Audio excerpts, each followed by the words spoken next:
gang of misfits and dope addicts are here. Because on this day, in 1929, June Carter Cash was born. As a social distortion, they didn't start until 1929. June Carter Cash was born. Now, most people think Johnny Cash wrote that song. No, I thought that. I think that. Did not. Did not. June Carter Cash wrote it about Johnny Cash, and she first gave that song to her sister to record. And Judy. Did not have a hit with it. And then Johnny said, "Why don't I give it a go?" Because your sister stinks. Is it true that the Cash estate turned down Preparation H for the rights to that song? Is it true? They should have taken the money. Take the money. Take the money. Carter Always Cash take estate. the money. I was reading something about June Carter Cash. I don't forget where it was, but about how overlooked she was. Mm-hmm. Yeah. You know, she was really right Did there you watch with the Walk the Line movie? You probably didn't watch that, did you? Yeah, I saw that movie. Oh, yeah, they addressed it. They're making a documentary or a biopic about her coming up soon. I think, and I think that's where I was reading it, and it also mentioned Walk the Line and how she was marginalized and overlooked in that movie. She was her family was very, very popular way before Johnny Cash ever became a thing. Yeah. Her The family Carter. singers for a long, long time. I'm worried you're a little behind this morning, Bill. We thought you were okay, but I'm worried it's a little not okay. Uh-oh. Let's do the test. Start right here on the radio right now, okay? Okay. Test, go ahead. 1. Well, that's okay. No, I'm fine. I think you're a little behind. That's what I think. Okay, let's try it, Carrie. Get your energy up. 1. 1. Hey, you're both about the same. Yeah. Just get, we've just got to get going here. What? It's energy. It's a matter of energy. I don't have that. I know you don't, but you need to find some. Find some energy. Look behind you look under. When we go to a commercial break, look under your chair for some energy, will you? It might be there. I don't see it. There could be some there. Am I seeing any energy? You find any energy? Look Is there around the any room. Energy just to Here, hang I'll have a around sip there? of my Mill Creek coffee. How about? I have my Mill Creek coffee as well, delicious, in my Mill Creek coffee thermal insulated mug right there with the wonderful Mill Creek coffee logo on it. Gina, I find that if I ever need energy, I just listen to some ska. So Oh yeah, does that help?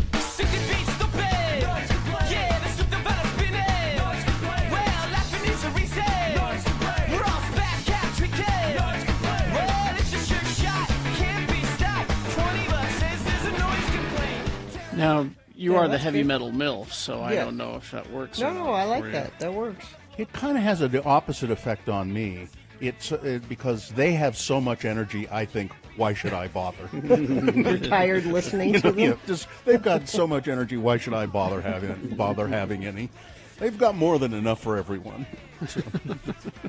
So I have my new setup though. New internet. I know it's a new room as well. Yeah, it's so I won't have to break it down and put it back together. I think that's been a chunk of your problems. I don't know what percentage, but I think that's been part of it. Well, I don't know. I don't think it's affected the internet, breaking it down and putting it back together every No, day. I think it's affected your connections. Well, maybe.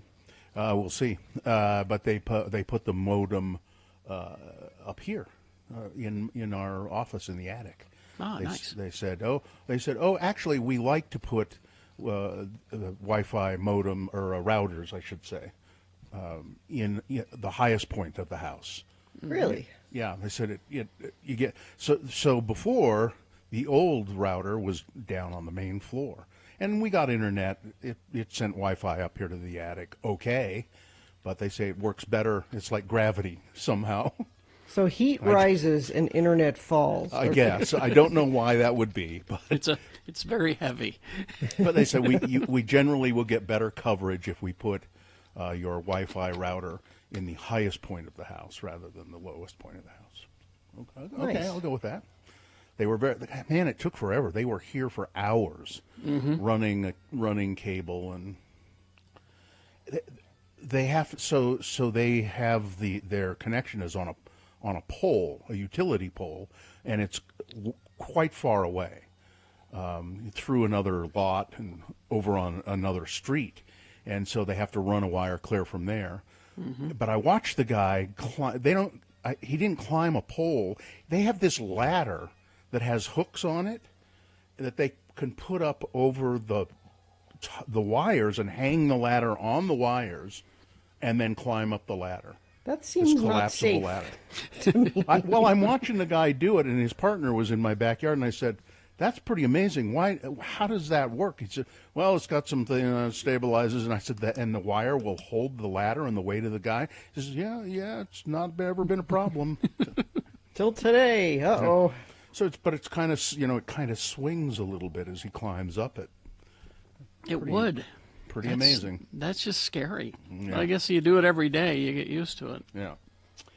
Well, so I hope anyway this new internet connection. I hope this is a better listening and viewing experience for everyone in our wonderful audience, and it's less frustrating for me.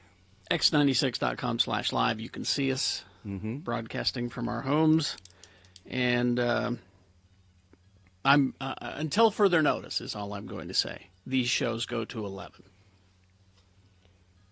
Until further notice. until further notice. So appreciate them while you have them.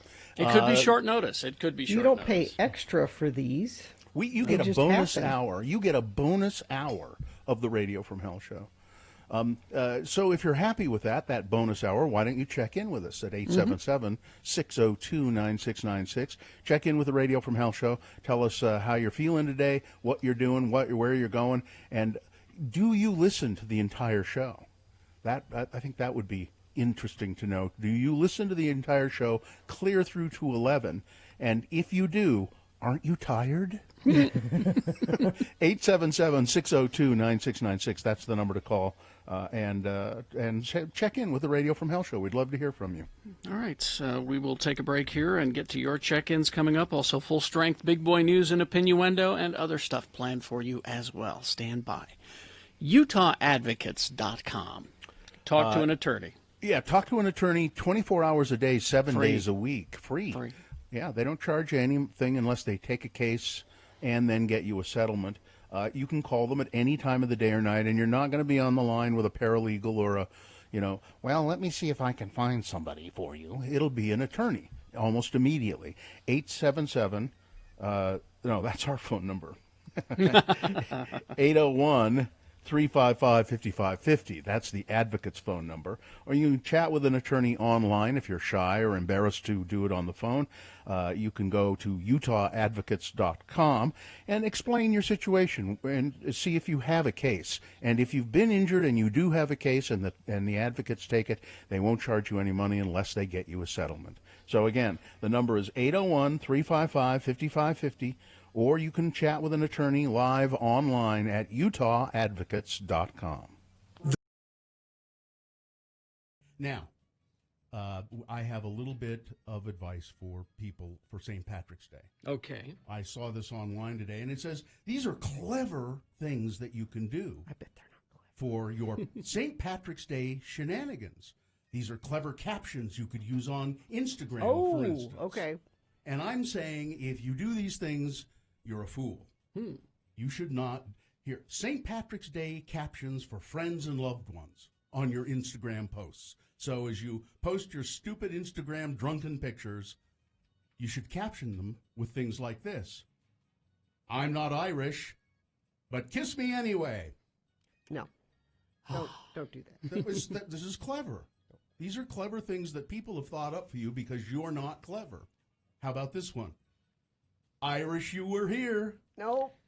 Never. No? No. How about this one? Don't use that.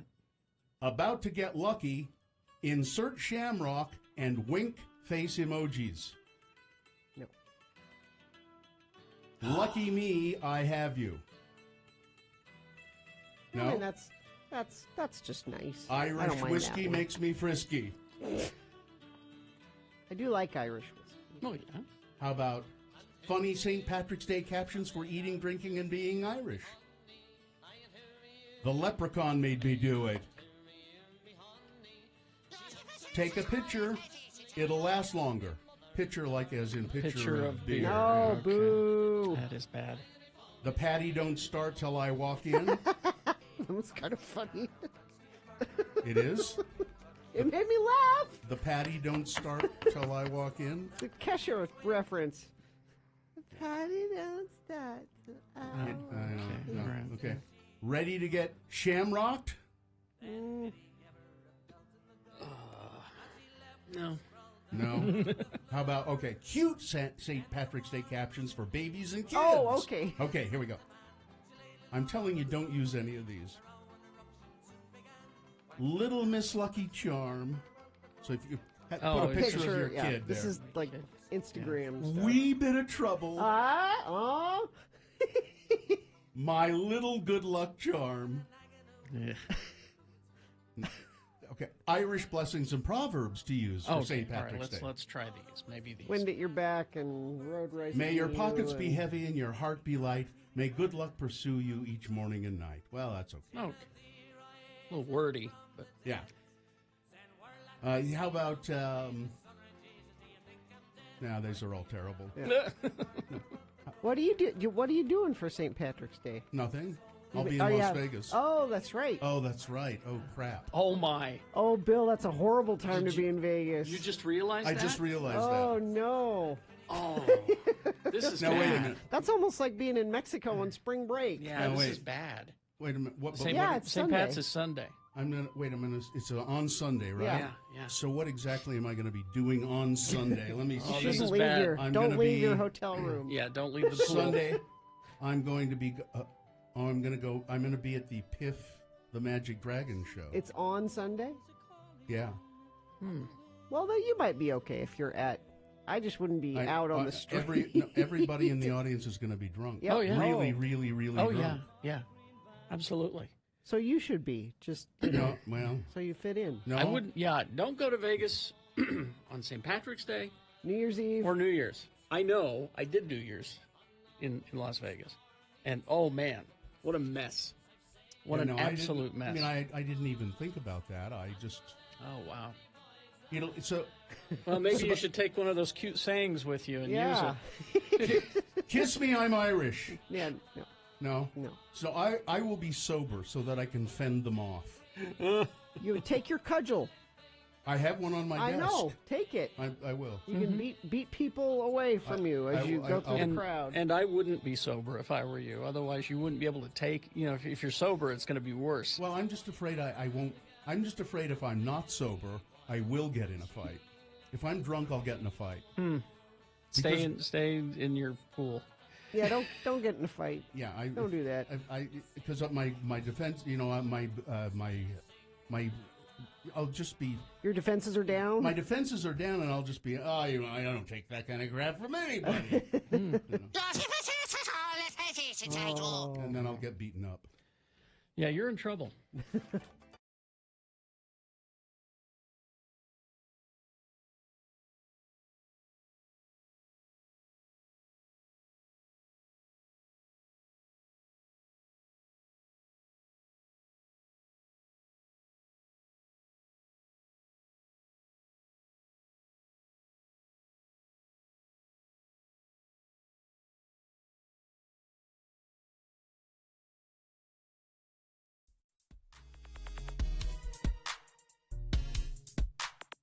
All right, it's 6:19. Let's get this over with. We'll officially begin the program, and then we'll take your check-ins at 877-602-9696. You can also text us at 33986 anytime you have a mind to. But let's do the official open, shall we, Gina? Brought to you by our friends at McCool's Public House in Layton, Utah's one and only local family-friendly Irish pub. McCool's is now back in business for dine-in and curbside to-go. Follow McCool's on Facebook for updates. The moon is 5.7% of full. It's a waxing crescent moon. The moon will rise today at 8:10 a.m. Today being, Tuesday. It's the 23rd day of June in the year of our Lord Jesus Christ, 2020. And this is the Radio from Hell show, starring the Lords of Morning Radio, Carrie Jackson, Bill Allred, and Gina Barberi. Katie, for short, is back in the studio producing the show. Thank you for doing that, Katie. And Cynthia and Miriam are in the producer's booth, slaving away on getting things ready for the mammoth 5-hour Radio from Hell broadcast. Oh, why do you have to say it like that? Jeez. Because it's true. It's I feel the weight of it. It's a heavy 5-hour slog of radio. It's like sludge. It's like wading through tar. Well, and especially this week. Yeah. Because, I don't know if we've officially said, but we might as well. We're going to be gone next week. Yeah. But today, it's National Hydration Day. It's National Pink Day. But the best of all, it's National Pecan Sandies Day. Pecan Sandies. Pecan Sandies. Oh, hey, Francine, did you get those pecan sandies I asked for? Oh, Roger, I'm sorry. I was at the market yesterday and I forgot. Pretty sure I asked for pecan sandies. The official cookie of the Radio from Hell show. And what's weird is that it's not even our favorite cookie. No. No, I don't care for them now. It's I simply like 'em. it's simply I don't because like 'em much. it's simply because we have this. Hi. Did you get those pecan sandies I asked for? Oh, I'm sorry. I forgot. Pretty sure I asked for pecan sandies. Yeah, see? Yeah. And again, that's the only reason it's the official cookie of our show. You know, why do you want a cookie? It's called a sandy because when you start eating it, it's like it's got sand all over it. It's a little granular, sandy cookie. Yeah, pecans are okay. I like them a lot, but Yeah. Not your favorite. not my favorite cookie. No. It's a shortbread cookie that's been dipped in sand. I don't bit. get it. A little bit. Yep. Yeah. All right, check-ins, 877-602-9696. That's the number to call. Tim the Tree Guy checking in. Those lines, Bill, have steel Braden cable. The ones they're hanging from? Is that what he's... The ladder, where the guy guess. hangs the ladder. I guess. All right. Let's check in, first of all, with Roland. It's Roland, everyone. Roland what was that song? Roland the Headless Gunner, by Werewolves of London. Warren Zevon? Warren Zevon. Roland Oh, damn. Yeah, my brain. Thompson Gum. I can't think of it. Anyway. I'll have it for you in a second here. Hi, Roland. Good morning. Actually, it's Rowan. It's Rowan. Rowan. After all that, it's Rowan. not even Roland. Yeah, so Rowan, as in Rowan No, I'm and sorry. Martin. This time it's my fault. I was using my Bluetooth headset when I called. Ah. I switched to my phone, though. I just like to say thank you for letting me listen. And, Gina, you never ruined the show. You liked it. I already did today. Rowan, where are you calling from? I'm calling from work. I work for one of the school districts. Right now I'm working on electrical lights. So, I have the fun job of shock therapy, Just kidding. That sounds lovely, Roland. Oh, Just okay. lovely. Yeah. Well, when I started doing this kind of thing, I was just a kid, and I kept having the stupid habit of touching the ends. I learned better eventually. Well, I think it kind of explains your phone call, though, Rowan. Kind of explains your phone call that you've touched a lot of electrical wiring in your time. It kind of slows things down, doesn't it, after a while? Yeah. I was just going to say, no, I really don't get the chance to listen to your show the whole day because sometimes when I work, I go into areas where I don't get any reception. So I switched to my audiobooks, and I lately been listening to the original Grand Admiral Thrawn trilogy for Star Wars. Oh, yeah. Well, Yeah, 'cause that's that was better. one of my favorite trilogies. That's better for you anyway, Rowan. It's better for you anyway. Yeah, well, I really enjoy listening to you guys all day. Well, Thanks, you. Rowan. I'm back. All right, Rowan, thank you Thanks very for much. checking in. And, Thank you. The Thompson Gunner. It is Roland the Headless Thompson Gunner. The Thompson Gunner.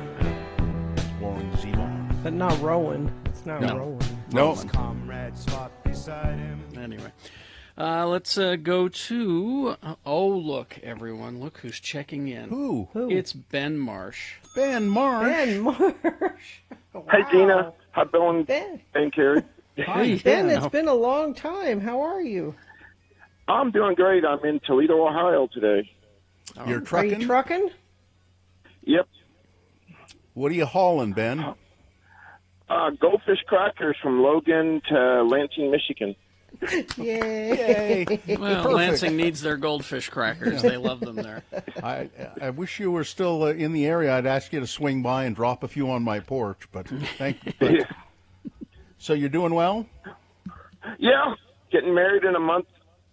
Just over a month. I think I saw something about that. Did you send me an email? Or I don't know where I saw it, but Yes. Yeah, I sent you an email, a picture of us. yeah. You have a lovely bride. Congratulations. Yes, Ben. Thanks. Thank you. Hopefully 3 times the charm. Ben. Yeah. How many times is this? This is 3. This will be number 3. Yeah. I said I think when they said you were on the line, I said I think Ben's getting married again. Well, I met this one after the first one, but I didn't think she liked me, so I got rid of the second one to get with her. I got rid of. Wait a minute. Maybe you want to This put is that another way, complicated. Ben. Oh, Ben.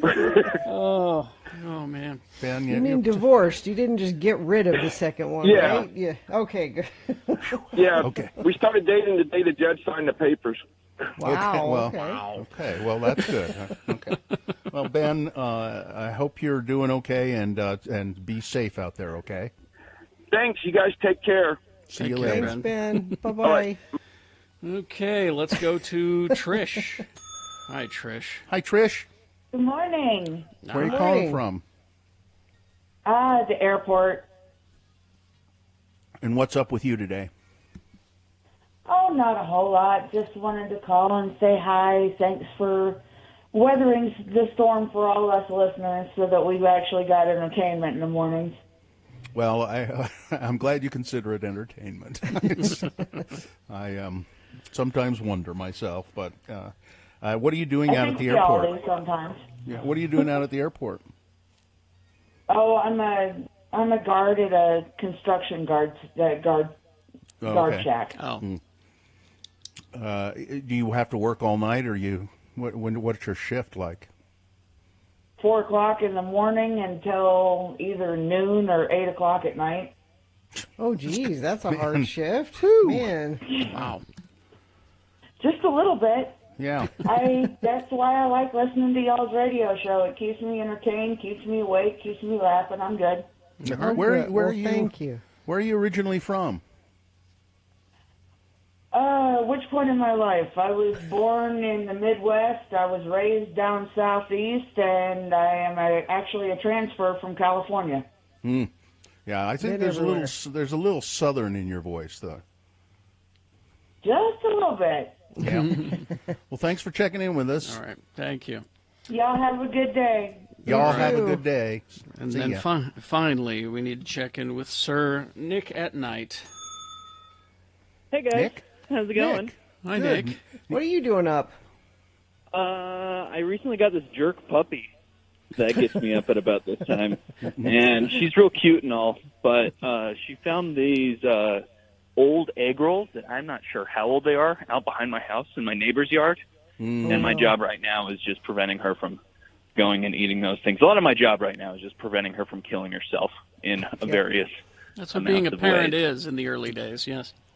Yeah, that should cure you from wanting to have a baby anytime soon. Puppies are like babies that you have to take outside in the middle of the Nick's night. never going to get married. You kidding me? He's had the same girlfriend for 100 years. I know. and it'll stay that way. 7, not 100. Let's not use hyperbole. 7 years, and she still has not forced Nick to comb his hair one time. I know. That's why she's a keeper, I think.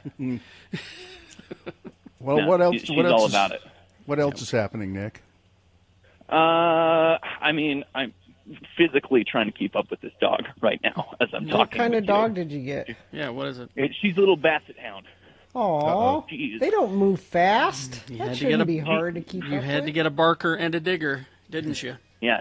Well, she's got the loose skin, right? So she just slips out of your hands as you try to go for her. And you want to know who's obsessed with her? Todd. Todd, of course. He's got Basset Yeah. envy. He Yes. does, you know. He has Basset envy. He's got a beagle, and they're kissing cousins. Yeah. Basically. Well, and so now you and Todd can bond over dogs. That'll be great. Yeah. All right. We bonded over our hairstyle initially, and now it's the dogs.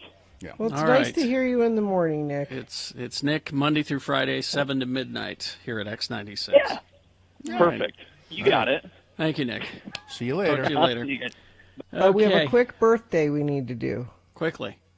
Peterbilt Brian. It's his Oh. birthday today. So Happy birthday, Peterbilt Brian. There. Traffic, Gina.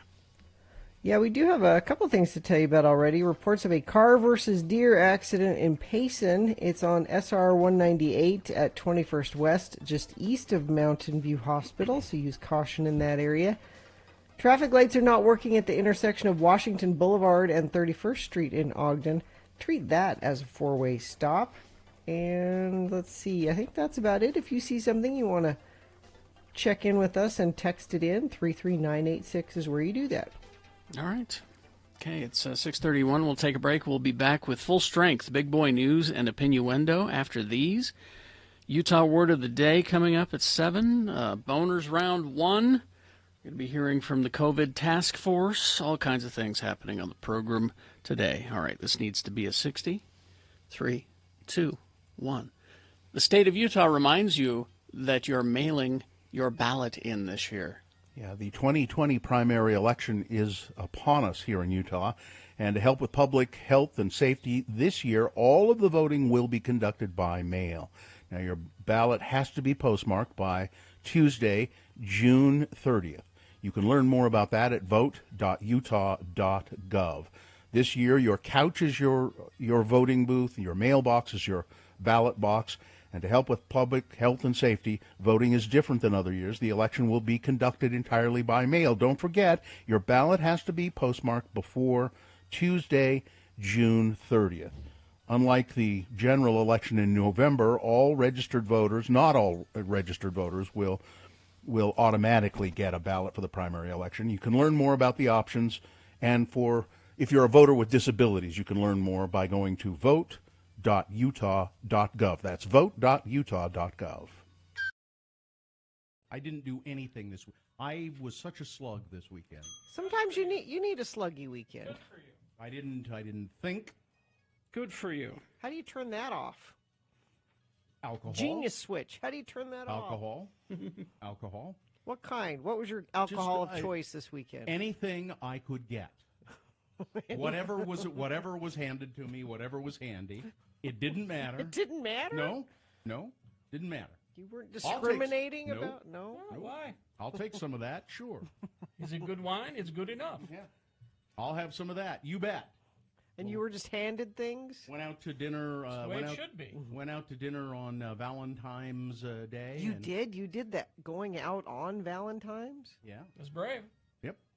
Had a nice dinner at Copper Onion, and pork belly should be one of the major food groups. I agree. It really should be.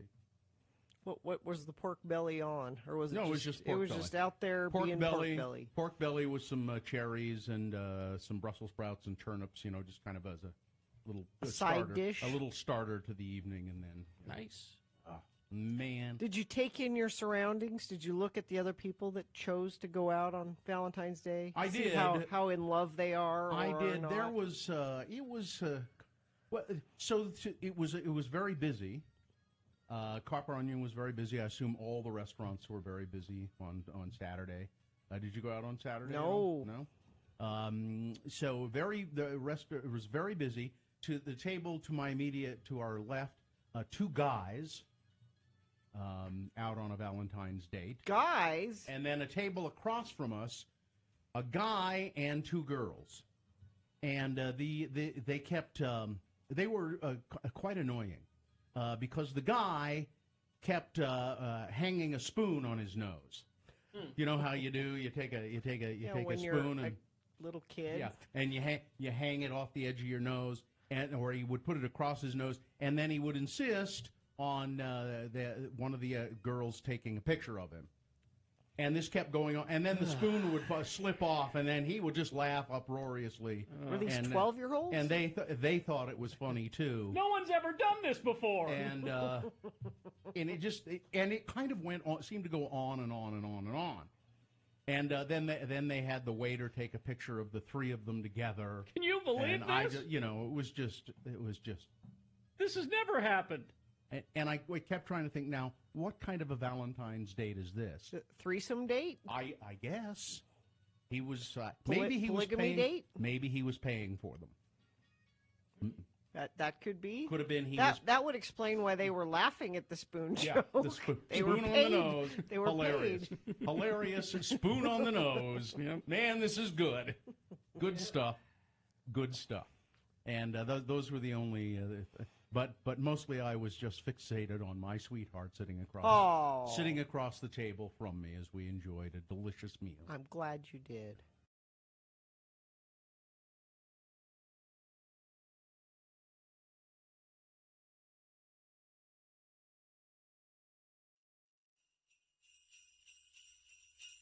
.36.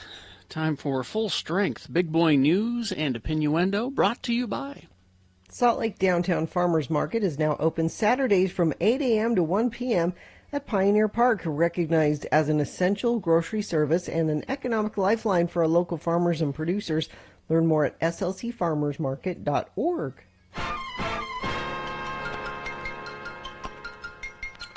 Well, in really serious news, this is just terrible. I don't know how to break it to you, but Guy Fieri has a place in Vegas, a restaurant in Vegas. Guy Fieri's Vegas Kitchen and Bar. Okay. It's been temporarily closed. What for? A worker You can't close Flavor Town. I'm sorry. Donkey sauce will have to wait a day. A worker there tested positive for COVID-19. The restaurant is located in the Link Hotel, which is owned by Caesars Entertainment. The company confirmed the closing to the Journal in a statement, but did not elaborate on when the employee tested positive, what the role was of the employee, what function the employee performed, or when the restaurant might reopen. A Caesars Entertainment spokesman said that when Link learned that the employee at Guy Fieri's Vegas Kitchen and Bar had tested positive, contacted the health department immediately, and they're right now testing Guy Fieri's donkey sauce to see if it's been. This story seems like a good time to pull this out. There you go. Important jingle. Yeah. Very important.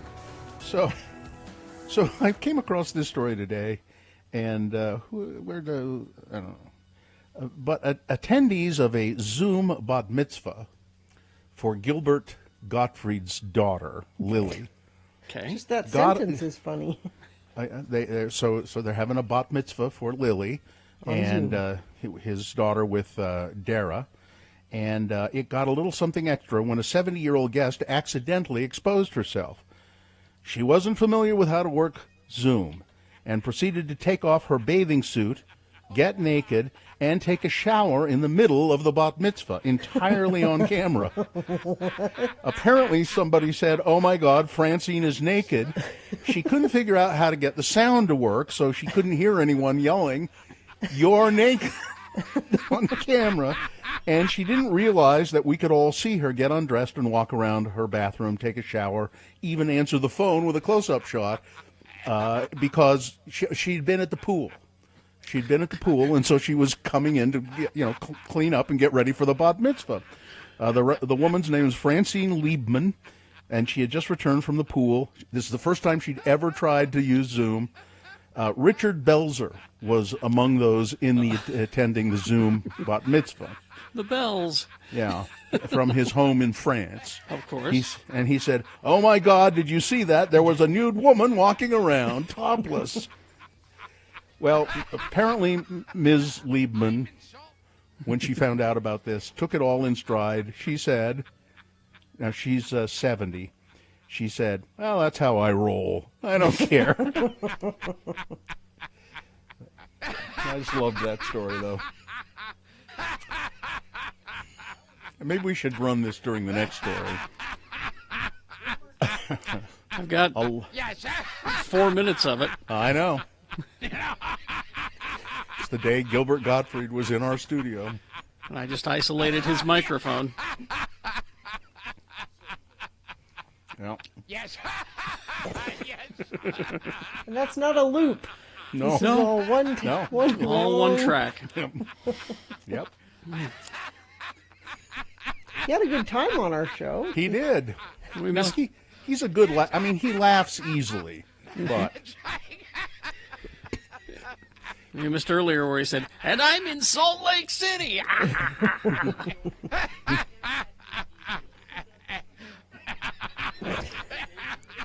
Still got a minute and 45 seconds left. well, let's talk about alarming surges in coronavirus cases across the United States.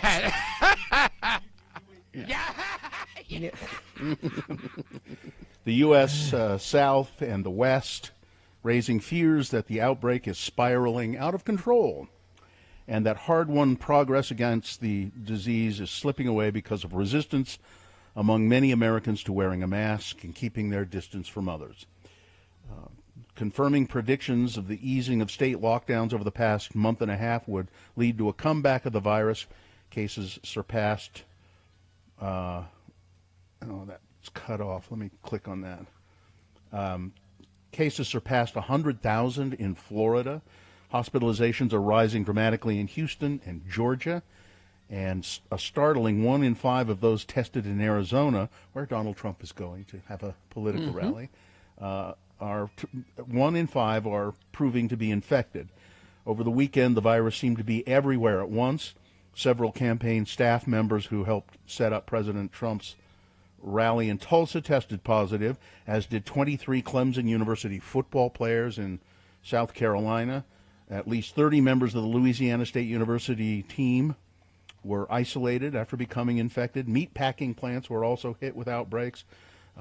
Gina and I were talking before the show about the women's soccer team that was, I think it's from Orlando. Orlando Pride, they've withdrawn from the Challenge Cup that's happening here in Utah because of numerous COVID-19. I think 3 players and 4 or 5 staff members of that team.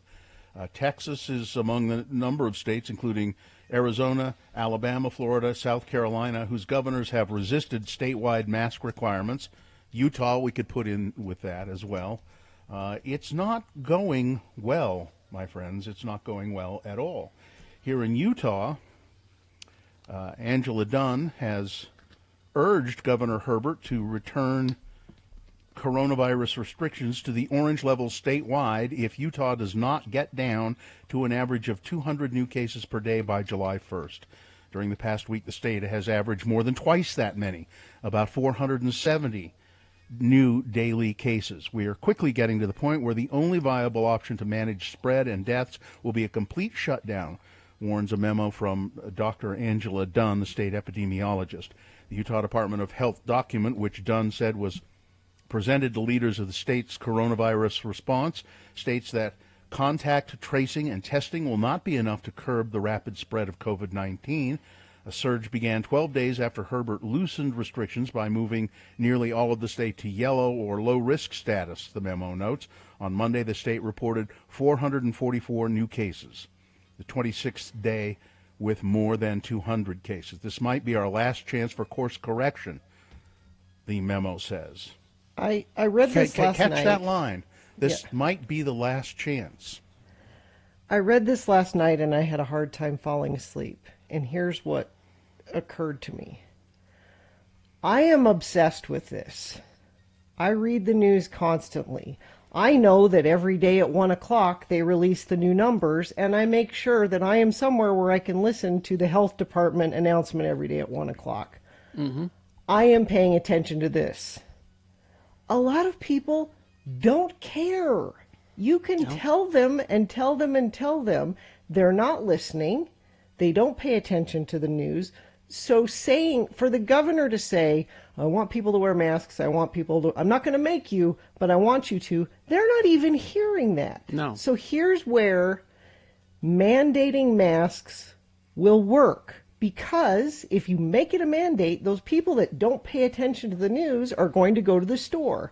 And there will be a sign there that says, you can't come in here unless you have a mask on. And if everyone is doing it everywhere, you will realize, I guess I have to wear a mask if I want to be in public. They're not going to pay attention. You can do all of the press conferences and announcements you want. They aren't listening to that. Here's more telling than anything is that I believe, and I don't know who's coming on today, but I believe they've announced that they're disbanding the coronavirus task force. What? Here in Utah, they're not going to. Nate McDonald is coming up at 7:45. They're not going to have regular meetings of that task force. This is like the worst time to be doing I would that. think.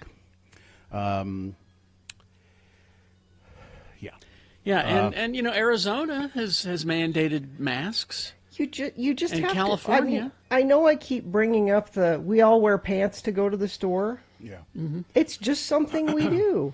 And it's going to have to be that with masks. I never wore my seatbelt on the regs until they made it a law.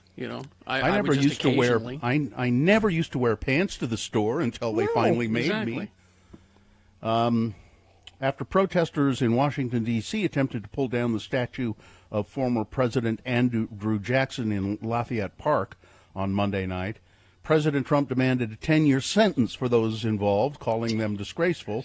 In a tweet following the incident, Trump announced that numerous people have been arrested for the disgraceful vandalism of the magnificent statue of Jackson, which sits outside the White House, and also that protesters had defaced the exterior of St. John's Church. 10 years in prison under the Veterans Memorial Preservation Act. Beware, he wrote. He also tweeted a unrelated video of an incident that happened a week ago or something of a black man beating up a white man at a Walmart, I think it was. It's a video that circulated because apparently the white guy called the black guy the N-word, and the black guy pounced on him and started beating him up. And Trump thought it was appropriate to also tweet that at the same time and say, why isn't there anybody protesting this?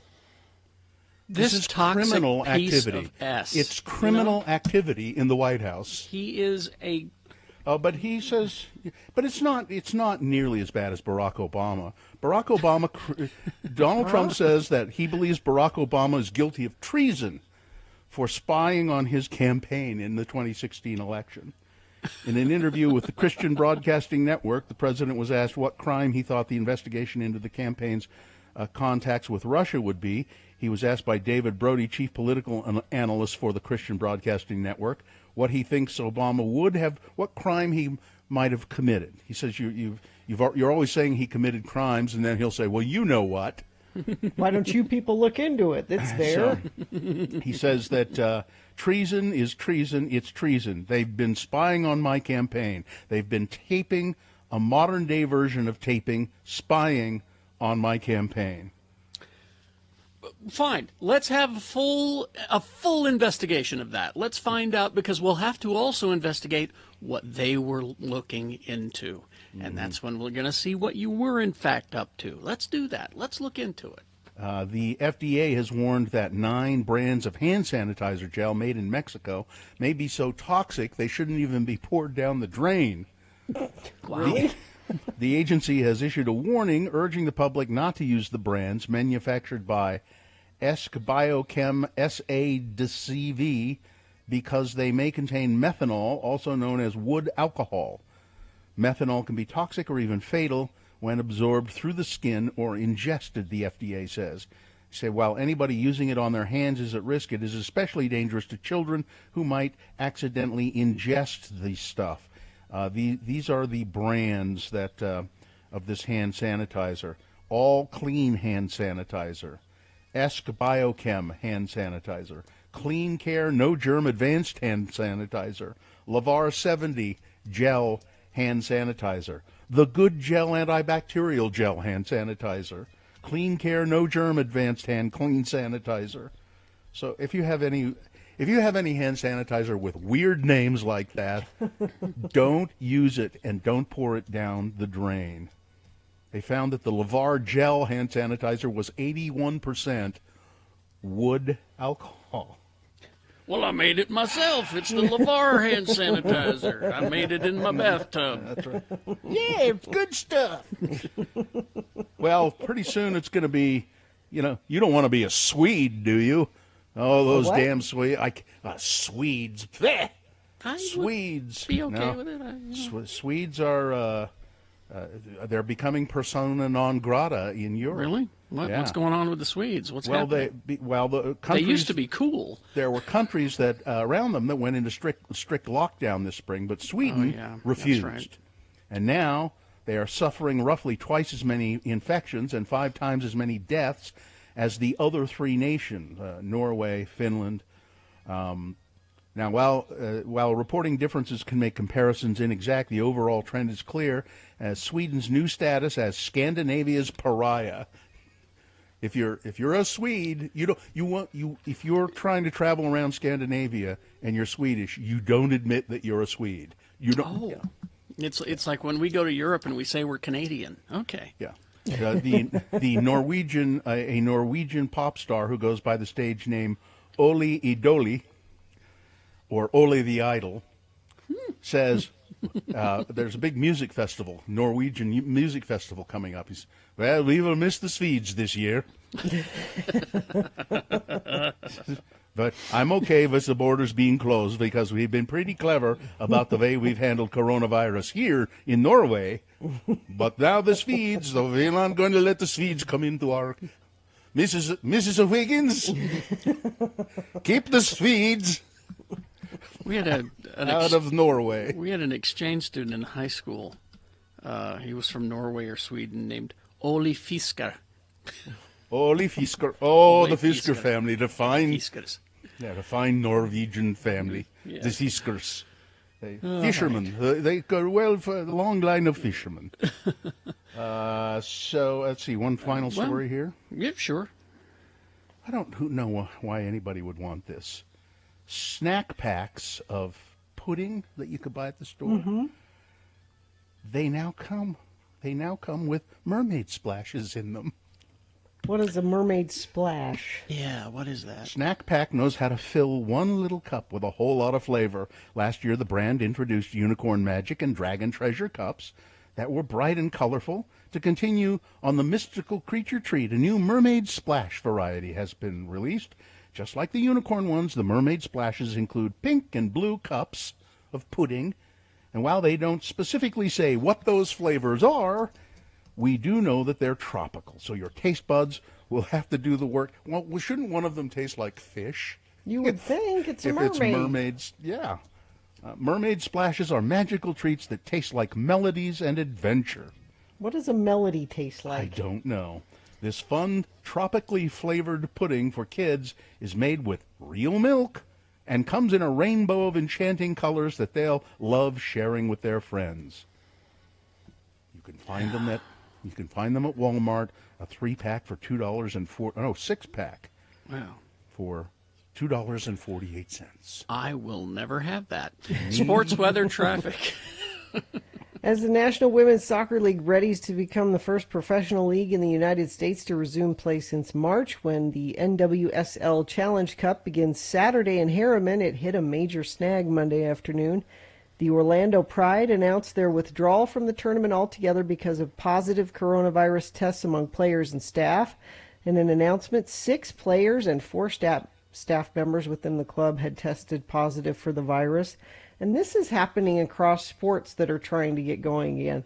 Happened with baseball. Happened with college football, like we talked with Amy Donaldson yesterday. They keep trying to make these things happen. Now we're going to do these things, and but part of it is testing, and so they test, and we find people with the virus. So that's sports. Weather, it is very warm, 88 for a high today and sunny. Tomorrow will be in the low 90s. Then Wednesday into Thursday, there's a slight chance of showers, and things will cool off a little bit, but not much. We're still in the 80s. And then back up into the 90s and sunny for the weekend. Traffic, we've got big delays. I-15 southbound from Riverdale Road into Roy. A stalled vehicle is blocking the right lane near the top of the on-ramp from 5600 south to go southbound I-15. Car versus deer accident in Payson. It's on SR 198, 21st West. That's just east of Mountain View Hospital. So use caution in that area while they clean that up. And I think that's it. Let me check our message stream. See if anybody sent anything in via text for us.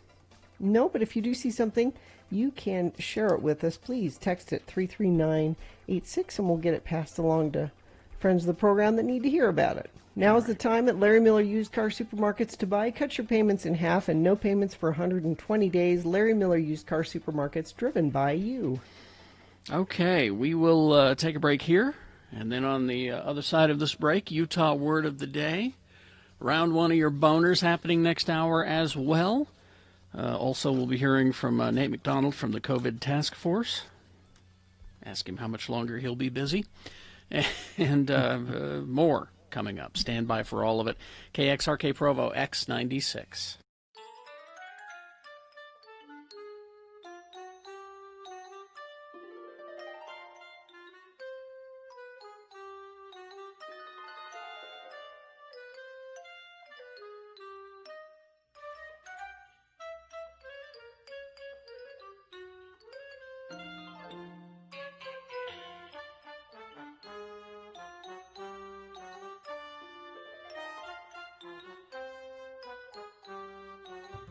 Well, Punk, let's get to the movie review, shall we? There we go.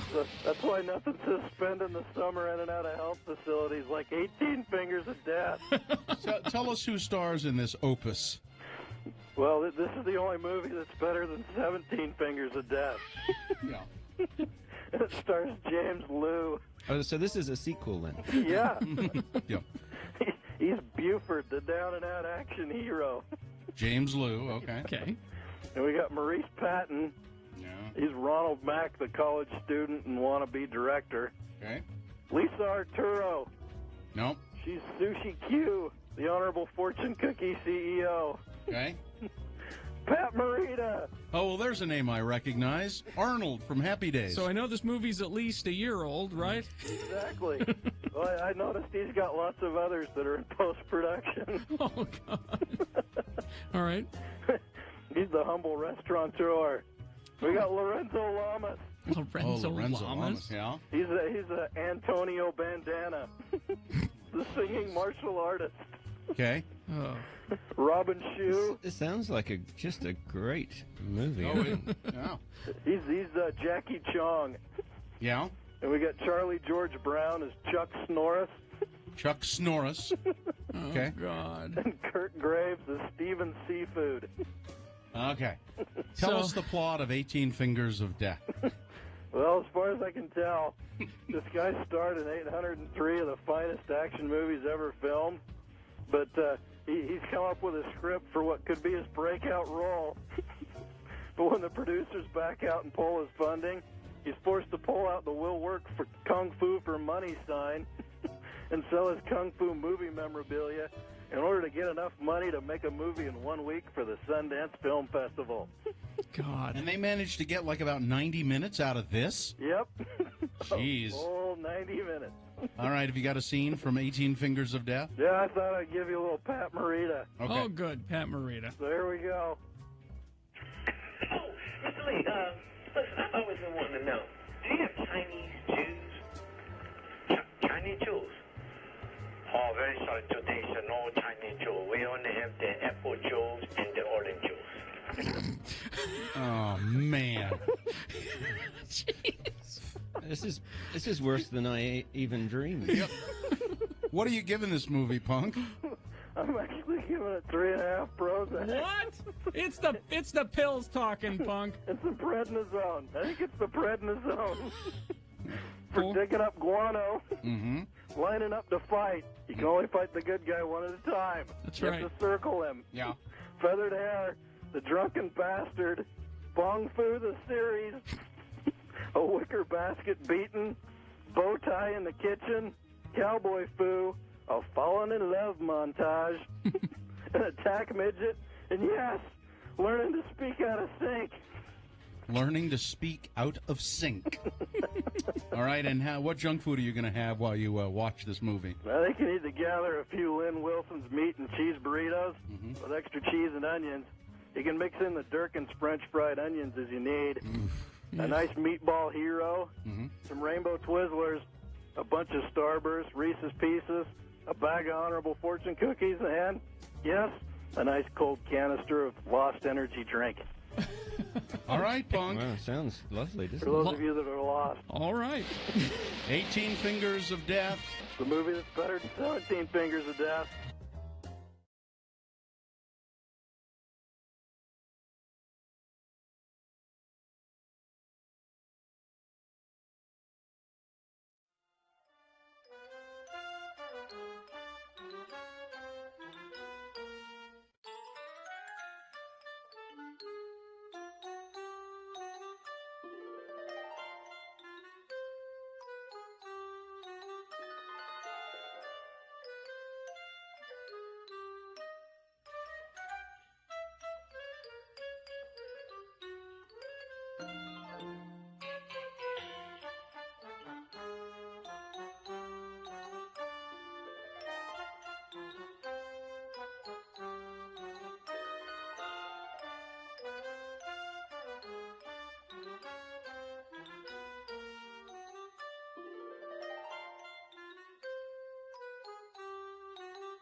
Well, it is 7:01 as we broadcast live from our homes. You can see us at x96.com/live. We got the split screen thing happening. Namaste. Each in our own respective places. And Katie back in the studios in Salt Lake City, coordinating this whole thing. And we'll be doing the shows till 11, till further notice. It may be a short notice. Well, we'll see. And next week we're off for a week, just to recover. Is that what it is? I don't know. I have no I'm plans. going camping. I got absolutely nothing planned. I'll probably just work on a couple of projects here around the house, but that's it because I'm not leaving anywhere. Yeah. I needed a couple things for camping, and REI's been closed. They've only had like curbside pickup. Really? Oh. But yesterday, Joe called me and he said, I got an email that REI's open. And he said, do you want to swing by and get a couple things we need? So I pulled in. The whole parking lot's full. Yeah. Packed.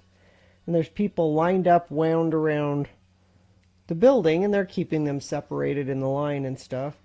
And when you get to the front of the line, there was a lady saying, okay, what are you here for? And you'd go, clothing. And basically they wanted you to just go in and get the one thing that you need. Yeah. Go directly to that place. But they were managing it. There were arrows on the floor, so you go pick up the one thing you need and check out and get out, and they were counting how many people went in. What did you need? Fleece for camping. Fleece? So, you mean fleece clothing? Yeah. Oh. Because it's pretty cold in Glacier, actually. So. Well, it's named Glacier. There's your first exactly. Clue. Well, except they're melting. It's not that cold. You're going to be sweltering up there. No, I mean, see, stores can do it. They can do it. They can manage it, and they can make it happen. But we're not, because we're bored. I'm tired of this virus. I am too, but I don't want to go anywhere. Yeah, I'm doing what I can to not go anywhere at all. And if we keep talking, we won't have to do the Utah Word of the Day. Well, we should, because I have a sponsor. Oh, man. Okay. X96 welcomes Utah Motorsports Campus and ARCA Menards Series West presented by NASCAR to actually race around the track live, not virtually, June 27th. Head to x96.com all week long for your chance to win tickets to the race. Get more details and your ticketing link at x96.com.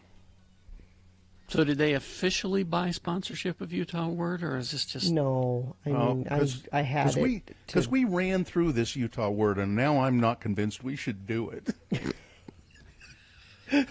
You went to the trouble of writing it. Yeah. Well, it's not going to show. All right. Well, let's give it a try. See what happens. All right. The power of acting. Okay. That's All what right. it needs.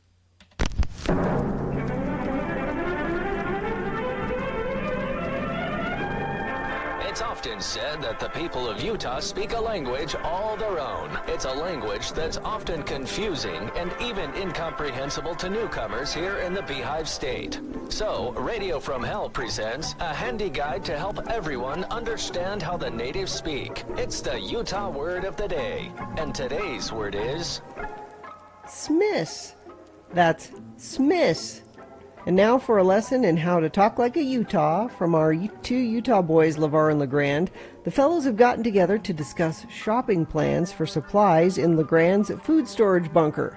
LeVar thinks he should start a food storage program like LeGrand's, and he's come to ask for advice. Say there, LeGrand, you know how you're always bragging on about what a great food storage system you and your wife Mary Beth put together, and how you got enough stuff in your emergency pantry to feed you and your family for 2 years, and how you'll be eating like kings if things go completely to hell and the economy breaks down completely and the food supply chain goes totally off the rails. You know how you're always saying that, LeGrand? Well, yeah, I guess I brag on my food storage emergency, not pantry, but bunker, if you please, because I'm proud of what me and the missus have accomplished putting that together. You see, it was the little woman that made me see the value of doing the food storage. And then once I got with the spirit of the thing, it got sort of fun in a way. Well, I doubt the funness of doing food storage. I believe the temperature of the times, though, has caused me to consider doing a 2-year supply myself. But I don't know how or where to start, so I thought I'd come to you, Mr. Food Storage himself, for advice. Maybe you could help me plan my own food bunker. It's a good idea because, you know, I only got enough food in mind for me and mine. I don't want you and yours banging on my door if you don't got none, because I would just have to be firm and say, nope, you can't have any of my food that I've stored up for me and mine. Be off with you. That's what I would say. Well, all right, fine. I'll start my own storage. So what do I need to get going? Well, it's pretty simple. Where do you and Cora Lee like to shop for food? Well, we was Reams people for years, but lately we've been going down to the Food King. I mean, I still like Reams okay. Cora Lee gets her medicine quick sometimes, and the Food King has the Drug King in it, so it's closer to our home than that, the Reams, so we just ended up shopping there. Well, that's okay. The Food King is an okay place. Now, when you want to start adding bulk items to your storage, you might want to go to the Winco. But Food King is fine. So the next time you're there buying something that you normally buy that has a long shelf life, you just buy 2 of them, one to use and one to store up. Oh, okay. I really like cocoa. I'd want to have that to enjoy in my bunker. So next time I go... Yep. You get yourself 2 cans of Swiss Miss next time you go to Smith's. That's right. The Smith's Food King is right close by your place. I remember that now. I wonder who made them the king of food and the king of drug here in Utah anyway. I don't know, but I do know that the Kroger bought the whole thing from the Smiths. I have a sentimental attachment to that store, too. You know, years ago I worked in the produce department, and that's where I met Cora Lee. She worked there decorating cakes and such. We got very friendly, and one day in the produce section, right by the melons, we smooched. Well, there you go. And you can relive that moment in your memory. Remember your first kiss at Smith's when you go there to buy some Swiss Miss. Join us again some other time as we examine how the Utah natives speak with the Utah Word of the Day. the word torturous comes to mind. Is there a Utah equivalent? I don't know. Torturous. Torture. Torturous. It's torturous. Yeah. You could send in suggestions for Utah Word of the Day to Yes. radiofromhell at x96.com. Maybe That you have a word that needs addressing. That one was suggested by Atropos, I believe. Yes. See, he just suggested the word. He had no idea how badly I would mangle. We waited 2 weeks for that one. Swiss Miss at the Smiths. Smith's Food King. I think they still say the Food King and the Drug King occasionally. I don't think they do. I've not heard that for years. As I recall, Tom Greenlee yelled at you for thinking that it was still the Food King. Well, And he I yelled at think you it years is. ago. I still go to the Fred Meyer, okay? Not the Grand Central? No, not the Grand Central. Or the Gibsons? No, those I go to finally Wild died. Oats. Yeah, good luck with that. Wild Oats. Oh, all right. Well, we are broadcasting from our homes until further notice. That one I see not ending in the foreseeable future. I think we're going to be broadcasting from our homes for a considerable period of Till time. I get a shot. Well, Maybe as Till long I as we get a shot. maybe as long as we have radio jobs. How about that? You can see us broadcasting from our homes at x96.com/live. And we have been doing the shows to 11 a.m. That I do see ending. That one I do see ending. Could be. So, But today, it's happening, so enjoy it today. Tomorrow, who knows? You get that bonus hour today. Jerome says he goes to the Skaggs Alpha Beta. Yeah. The Alpha Beta is good. I've got some of my old toys up here that still have the price tags on it. That remote control R2D2 I have from when I was a little kid. It still has the Skaggs tag on it.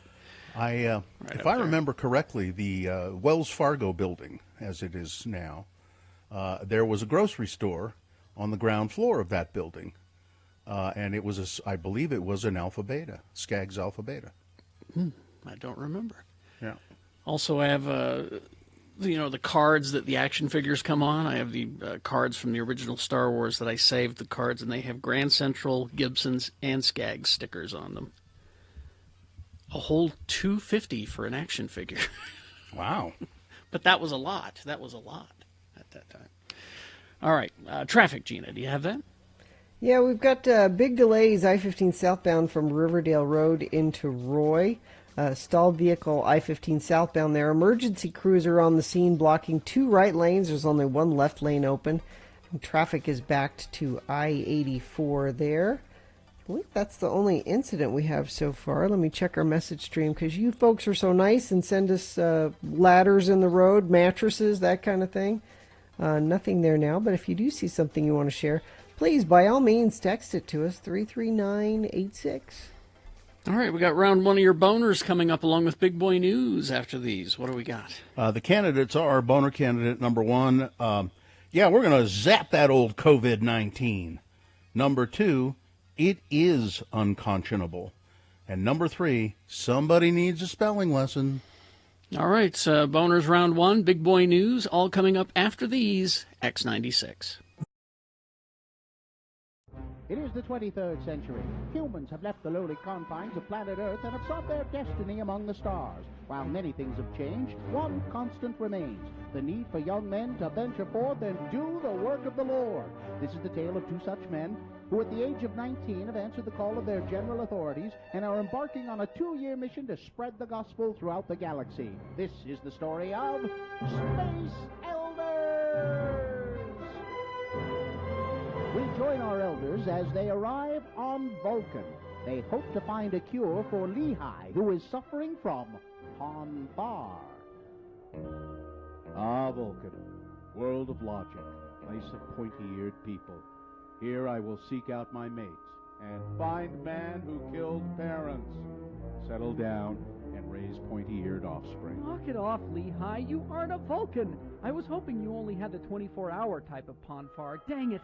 Oh, here comes somebody. Excuse me, sir? Greetings. You are new to Vulcan? Hi, I'm Elder Spock, and this is Elder Jensen. Hi. We represent the Church of Jesus Christ of Latter-day Saints. You know, the Mormons. Spock? He is a legend on Vulcan. You mock us by using his name. Oh, we mean no disrespect. Lehigh here is Spock. I mean, they mind melded and something went wrong. Elder Spock here is suffering from Ponfar. Ponfar? This is almost illogical. We must meet with T'Pau. She will know how to proceed. This is Spock? He does not look like Spock. Fascinating. So the great son of Vulcan has sent you as his replacement? Joining will go on as scheduled. Joining? What joining? My parents chose my mate when I was 7. We were telepathically linked, and now is the time for us to be wed. Spock was joined with this woman. You haven't even gone to Snowgroves with her. You can't marry her. Talk about breaking the rules. We are all gathered. We shall proceed. We are here to complete the joining of Spock and T'Pring. Unless there is anyone here who objects, the ceremony will commence. Excuse me, T'Pau, ma'am, I have a problem with this. Only Vulcans are allowed to protest. One more word out of you and I will have you removed from this holy place. Now, shall we begin? I protest. T'Pring, no. Why? I have chosen another to be my mate. I choose Elder Jensen. But I was to be the one you chose. A challenge has been made. T'Pring has chosen her companion and is her right. Let the combat to the death begin. Combat? To the death? Oh, come on, Lehigh Spock. You know I can take you in a fair fight. Be logical. Give up now before I have to hurt you. Hey, you cut my Mr. Max suit. Why, they ought to teach this at the MTC. Oh. We have our victor. Elder Spock shall wed T'Pring.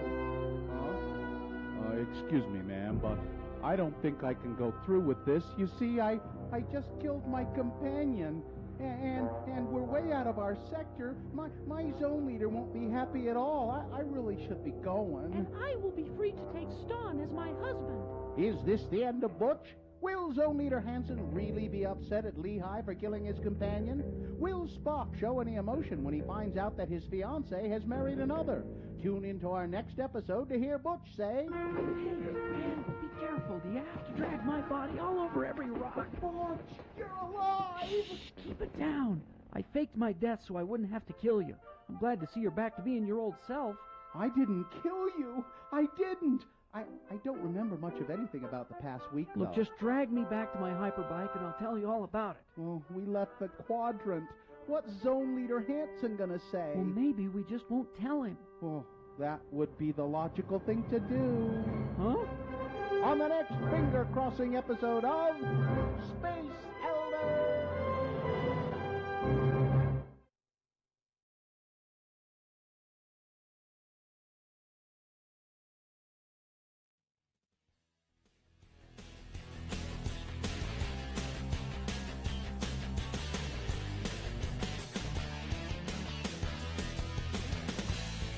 All right, it is 7:17 right now, and it is time for round one of your boner voting. Here we go. 3 news stories. These are examples of bad, stupid, or funny human behavior, and you will decide with your vote of these 3 candidates which one is the worst, which one deserves to go forward to boner fight and possibly become boner of the day. Yes, if it wins here, it's not boner of the day yet.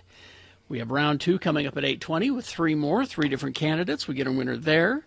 We'll take both of these winners and put them against each other at 9:20 this morning. That's when boner of the day is decided by you with Boner Fight. Right now, you got to pick your champion for round 1 to send forward to the Boner Dome. Here we go. 1, 2, or 3. Remember your candidate number, the one that you think should win. Put that number in the message of a text. Well, we'll get to the instructions later. Let's just get to boner candidates 1 and 2 here first. Boner candidate number 1, we're going to zap that old COVID-19. An Arizona megachurch where Donald Trump is set to hold a rally today claims that it possesses the technology to clear the air of the novel coronavirus. Well, that's exciting. The church is wrong, multiple scientists have said. Yeah. Sorry, Gina. No, it's wrong. The air filters that Dream City Church said it installed in its 3,000-seat Phoenix area auditorium cannot protect churchgoers or the president from coronavirus.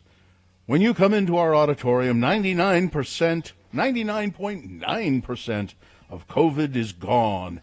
If it was there in the first place, if it was, said I Brendan. like that part. Yeah. If it was even there in the first it's a place. thing. People are making this up. Said Brendan Zastrow, the church's chief operating officer. Luke Barnett, Dream City Church's pastor, said in the same video that the megachurch has installed Clean Air EXP filter units. It was technology developed by some members of our church. Oh, church members developed it. Okay. And it kills 99.9% of COVID within 10 minutes. This is absurd, and it will not protect you, said Matthew Scotch, an Arizona State University epidemiologist. The Clean Air EXP system, built by a Phoenix-based company of the same name, is a combination of filter unit and sensor that works with the building's existing air conditioning. Clean Air EXP claims on its website that it can clean indoor air of allergens, pathogens, odors, smoke, mold, ozone, and harmful chemicals. A graphic that appeared on the Clean Air EXP website as of late Monday claimed that the filter eliminates 99.9% of coronavirus in the air in less than 10 minutes. No, it doesn't. No, it does not. Boner candidate number one. We're going to zap that old COVID-19. So many questions about that story because so Trump's going to be speaking in a megachurch? And this is a political rally. He has pretty much said that it's a political rally, right? Yeah. And churches are still tax exempt. Okay, I just wanted to follow through with that. I don't know what you're driving at. It sounds like some atheist, godless thing, though, and I don't want to have any of it. All right, here's boner candidate number two. It is unconscionable. Sue Sanborn, this is in the Tribune today, placed boxes of groceries on the front porch, knocked on the door, and ran. Ms. Sanborn was among the volunteers who delivered groceries and toiletries Thursday to households affected by the coronavirus outbreak at the JBS beef plant in nearby Hiram, Utah. She didn't know if somebody in the house on the southwest side of Logan had contracted COVID-19, so Sanborn retreated to the driveway before turning to ensure that somebody walked outside and found the milk and diapers, cleansers, and other supplies on the porch. Ms. Sanborn says that the government and JBS itself, the meatpacking plant, should be doing more to help these families. It is unconscionable, she said, the way these workers are being treated. The outbreak that began at the Hiram plant in May has put perhaps hundreds of households out of work, rippled across Cache County's safety net. The area's health department said 287 workers had tested positive for the virus by the weekend of May 30. More employees have been infected since then, said Narcisco Delgadillo, who has worked at the plant for 13 years. He started experiencing symptoms in June 6. His wife and daughter went to a testing center. All of them tested positive. They've been in quarantine. Mr. Delgadillo is due to receive his next paycheck, but he's unsure there will be one. JBS is asking for a note from his doctor, he said, but the physician wants $200 for a video call. Even if he produces the note, the 49-year-old worker said, JBS has told him he might receive only $300 a week in short-term disability pay. It's terrible. And now, so the whole story focuses around people in Cache County stepping up, area churches and advocates for the poor.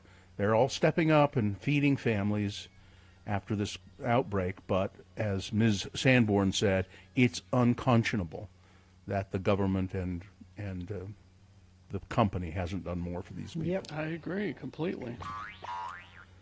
Coming up in a moment, boner candidate number 3. Somebody needs a spelling lesson. Boner candidate number 3 for round 1 coming up after this. Big Boy News and Opinioendo, brought to you by The Gateway welcomes you back. Whether you're shopping, dining, or strolling, you'll find increased cleaning protocols, safely spaced seating, dedicated pathways to keep you safe, safely planned events to keep you connected to art and culture. Visit atthegateway.com. 30 Rock creators Tina Fey and Robert Garlock, along with the show's owner, NBC Universal, have asked that 4 episodes of the series 30 Rock, in which characters appear in blackface, be removed from streaming and from syndication. In a note obtained by Variety and shared, Fey wrote to the platforms saying that the episodes are best taken out of circulation, and she says, "I apologize for any pain they may have caused. As we strive to do the work and do better in regards to race in America, we believe that these episodes featuring actors in race-changing makeup are best taken out of the circulation. I understand now that the intent is not a free pass for white people to use these images. I apologize for pain they have caused. Going forward, no comedy-loving kid needs to stumble on these tropes and be stung by their ugliness. I thank NBC Universal for this, honoring this request." The episodes will be pulled out of syndication. They are Believe in the Stars and Christmas Attack Zone, both of which featured Jane Krakowski's character, Jenna, in blackface. And Live from Studio 6H, John Hamm was in blackface as part of an Amos and Andy parody sketch. And the East Coast version of the live show all featured blackface moments. And Jimmy Kimmel's now coming under more fire for his past use of blackface. He used to go on as Karl Malone all the time. He did a when he was just being on the radio, he did an impression of Karl Malone, which, as I recall, Karl Malone loved. He loved Kimmel's impression of him. It was funny. And then when they went, I believe it was on The Man Show with Adam Carolla, Kimmel appeared as Karl Malone in black makeup and did the Karl Malone impression in black makeup, and he's come under more fire for doing that. It's never been denied that he did it, but now people are saying, well, how come he gets to host the Emmys because he's done this? Why? It's a lot of right-wing trolls that are stirring it up again. It's people trying to because Jimmy Kimmel's a liberal and because he has had harsh words about the healthcare system in America. Here's the big difference between him and Adam Carolla. One of them has evolved and apologized. Exactly. Yeah, well, that's true. Adam Carolla is not a nice person. No. Saudi Arabia announced that the Hajj, the annual pilgrimage that draws millions of Muslims, will be limited to Saudis and those already inside the country. I wonder how they will do that. Yeah. President Trump has signed... You wonder how Saudi Arabia will crack down on something? You really wonder how they will... I don't think they'll have a hard time at all. Well, I don't know. The Hajj is pretty... It's an event that pilgrims come from all over the world for, and even if they limit it to just people in Saudi Arabia, it's still going to be a social distancing nightmare. Yeah. There will be no such thing. Sure. President Trump signed an executive order suspending work visas, blocking hundreds of thousands of foreigners from employment in the United States. The business owners are not happy with this. No. At all. Business leaders think this is a bad move. Business leaders who, Trump was your guy, right? Remember that. He's your guy. They don't want this, but we want a businessman in the presidency. Anyway. I'm going to run the government like a business, even though it's not a business. Let's see. So more cases. How did we get here with a 7-day rolling average of 471 COVID-19 cases in Utah, increases in Utah? When Utah went to code red, high risk level with the motto stay safe, stay home, we averaged 52 cases a day. That was March 27th. Then we went to orange, moderate risk. We averaged 149. That was May 1st.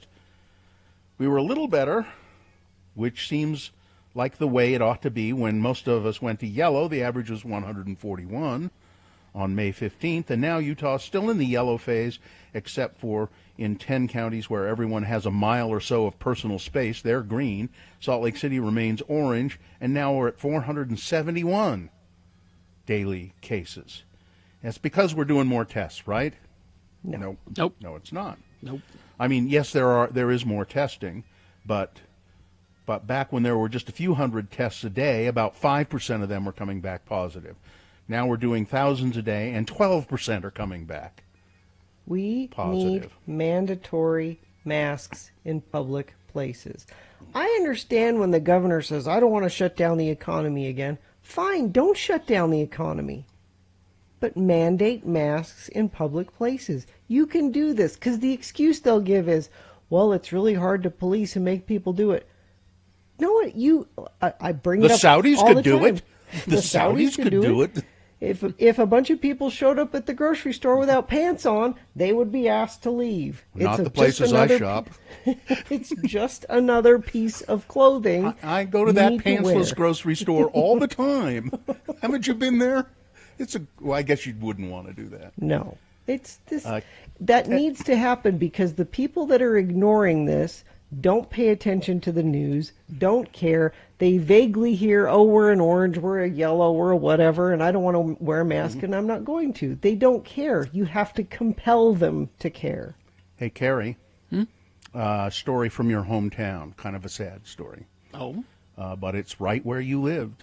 A young girl has drowned in Salem Pond. Oh. It's apparently, and so somebody was standing right there when it happened, when she got into the water, and she just drowned that quickly. Now, you grew up right next to that pond. Yeah, it was my backyard. So quite literally. Did these things happen a lot? No. I've told the story before, but I'll tell it again. There was always this myth that you would only drown in Salem Pond if you went swimming on Sunday, because Brigham Young came and blessed the pond, so that no one will drown unless they swim on Sunday, which seemed kind of mean. But no, there were very rare drownings in Salem Pond, very rare. There was one time where a woman drove her car into the pond. I remember that. And then there was, me growing up, I can think of two. Did you swim in that pond? Oh, yeah, all the time. We're in that water all the time. Did you wear a mask? I did. Okay. As I told you how I was taught to swim. Dad just took me and threw me in that water. Yeah. You'll learn. Finally, this story. This image first surfaced online. Have you got the picture of the little owl, Katie? First surfaced online as a bit of a meme because, it seems like as a drunk owl.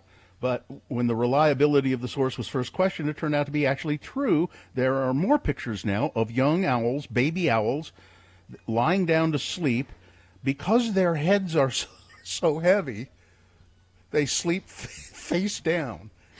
And it's the oddest thing. If you go to x96.com/live, you can see it looks like a little man in a feather suit. Did you originally know how long owls' legs are? No, I didn't really long. know. Yeah. They can lift themselves up and run at you. Owls are my favorite animal. I have my biggest tattoo is an owl. They're beautiful. Basically, adult owls, they sleep standing up. They're fully developed, but the younger owls, they're not strong enough to hold up their own heads. And so they sleep face down. That's such a great picture. It's just bizarre. It makes them even more cute. So that's just a still picture. I want to see a video of them getting up from that position. They don't have hands. How do they get up? I'm dead serious. They get up in an... you should be watching x96.com/live right now because Gina's doing her impression of how a baby owl might get up. They use their wings. Yeah. They don't have hands. Listen, they use owl power, Gina. They use owl power, okay? Or owl power, if you will. Owl power? Owl power. Owl. Yeah. All right, that's it. Owls. All right. Weather traffic. Well, it's summer You know how I can tell? Because today we have a high of 88 and sunshine. Tomorrow, 94 and sunny. Slight chance of showers Wednesday night into Thursday, but it's not going to cool things off a whole lot. Still expected to be in the upper 80s. And then we creep back up into the 90s by Saturday. So yeah, summer. Traffic, we've got, let's see, a friend of the program says there was a leaf blowing around in the road, 90th South and I-15, blowing all over the place, this leaf. Thank you for that heads up, friend of the program. Crash on Redwood Road, 35th South. 2 westbound lanes are blocked on 35th South. All traffic is forced to turn right or left. Southbound to eastbound closed. Northbound left lane also closed. That's causing some major slowage through that area. Stalled vehicle I-15 southbound in Roy. Emergency crews on the scene blocking 2 right lanes. Only 1 left lane open, and traffic is backed to I-84. If you see something like a leaf or maybe something bigger in the road, you can text it to us, 33986. During the month of June, Scott Hale is offering a $59 AC tune-up. Call Scott Hale, 801-264-HALE. Gina? Huh? Baby owls, or owlets as they are called, they keep their talons tightly gripped on a branch. The owlets then lie down on their stomachs, turning their heads to the side, and they fall asleep. Their naps are short, and when they sleep, they do not like to be awakened even to be fed, according to the National Audubon Society. Get away from me. A young owl does not fall out of the tree while it snoozes because its back toe, the hallux, holds on to the branch and will not open or let go until the bird bends its leg. Okay. Huh. There you go. Okay. All right. Here's boner candidate number 3. Somebody needs a spelling lesson. This is helpful if you can see this at x96.com/live, but you don't really need to see it to know that when somebody spray painted a fence, somebody who's against this the Black Lives Matter movement has decided to spray paint a fence.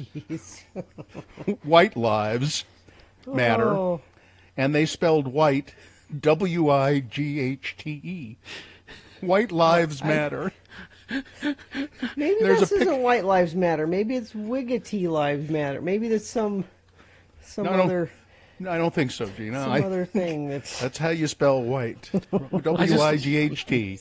White. GHTE. That's White Lives Matter. So many things wrong with. Yeah, I mean, you got to wonder. What did he do it on? Did the spray painter do it on purpose? I mean, I don't think so. No, I don't think so either. No. Spelling matters. I mean, boner candidate number 3. Somebody needs a spelling lesson. All right, let's review the first 2 and vote. Number 1 is we're going to zap that old COVID-19. The Arizona megachurch set to host a Trump rally, falsely claiming that its air filters in the megachurch will kill the COVID-19 virus in 10 minutes. Boner candidate number 2, it is unconscionable. Advocates and churches feeding families up in Cache County after a COVID-19 outbreak at the meatpacking plant there, and the volunteers are stepping up and helping the families, but it is unconscionable that the government and the company itself has not done more to help. And boner candidate number 3, somebody needs a spelling lesson.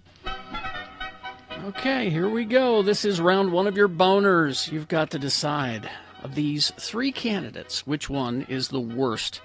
Which one deserves to go forward to boner fight and possibly become boner of the day. If it wins here, it'll go up against the winner of round 2's voting. Now, round 2 happens at 8:20 with 3 different candidates. We get a winner there as well. We take both of these winners and we put them against each other in Boner Dome for Boner Fight at 9:20 this morning. That's when you'll decide boner of the day. Right now, you got to pick your champion for round 1. Choose wisely.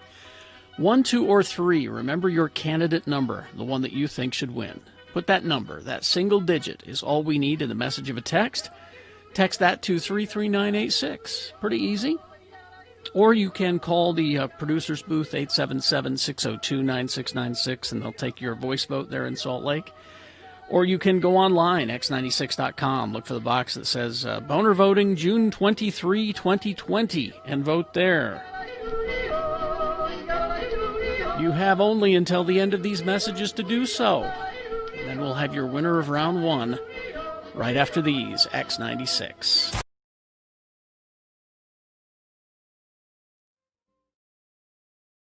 It is the 23rd century. Humans have left the lowly confines of planet Earth and have sought their destiny among the stars. While many things have changed, one constant remains: the need for young men to venture forth and do the work of the Lord. This is the tale of two such men who at the age of 19 have answered the call of their general authorities and are embarking on a 2-year mission to spread the gospel throughout the galaxy. This is the story of Space Elders!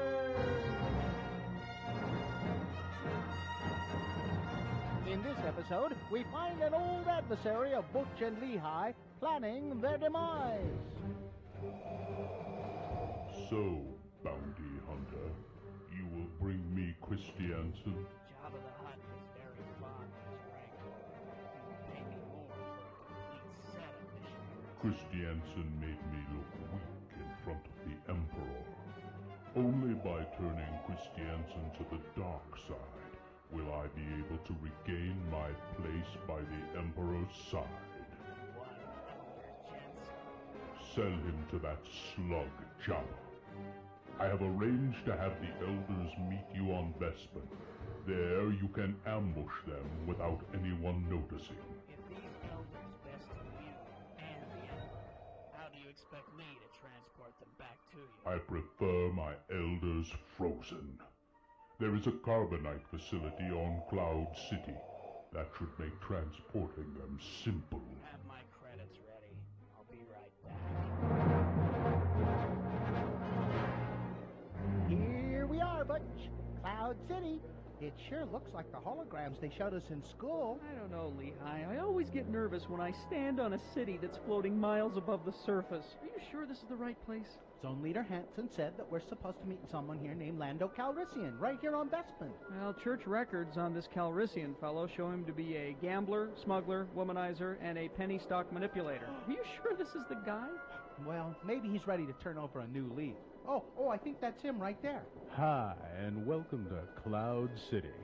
I'm Lando Calrissian. I run the mining operation here on Bespin. Can I offer you a beverage? Perhaps some malt? I love a malt. Liquor? Oh, no, we don't drink, Mr. Calrissian. I'm Elder Christiansen, and this is Elder Jensen. Hi. We represent the Church of Jesus Christ of Latter-day Saints. You know, the Mormons. Now, our zone leader said that you might be interested in learning more about our religion. Actually, no. We have some common acquaintances. I've made a deal with the Empire. Well, they'll leave me alone if I introduce you to this guy over here. Elders, this is Boba Fett. Boba Fett, Elders Christiansen and Jensen there. Gotta go now. Got a city to run. Bye-bye. Well, Mr. Fett was up. Well, hi, I'm... Hey, I'm all tied up. Cool toy. I need to get me one of those. We could convert more people if we could just tie them up first. Now, Butch, I don't think we would be allowed to hog-tie prospective converts. Excuse me, Mr. Fett, could you untie me now? One down, one to go. Don't push my companion in that hole! Whoa! What have you done to my companion? Is Butch dead? No, he wouldn't be worth much to me dead. Jabba wants to see him die in person. Your companion is frozen in carbonite. Now, if you would be so kind as to throw yourself down in there, we can get on with this. You're going to take us both back to Jabba's palace? No, you have an appointment with Darth Vader and the Emperor. Cousin Darth? Oh, my. Hey, get over here. Sorry about this, Butch, but I need you to do something for me. Oh, I guess you weighed more than I thought in this thing, Butch. I'm sorry, Mr. Fat. I hope my companion, who's now frozen in carbonite, wasn't too heavy. Oh, geez, what do I gotta do now? I better go for some help. Never leave your companion, Lehigh. Mr. Kenobi? It is the first rule. You must never leave your companion. Obi-Wan, come back. I need some help. Oh, well, I guess I can put you on my luggage rack like this, Butch. Come on, let's go. Bill Butch be able to serve out the rest of his mission frozen in carbonite? Can Lehigh really find a big microwave to defrost him in?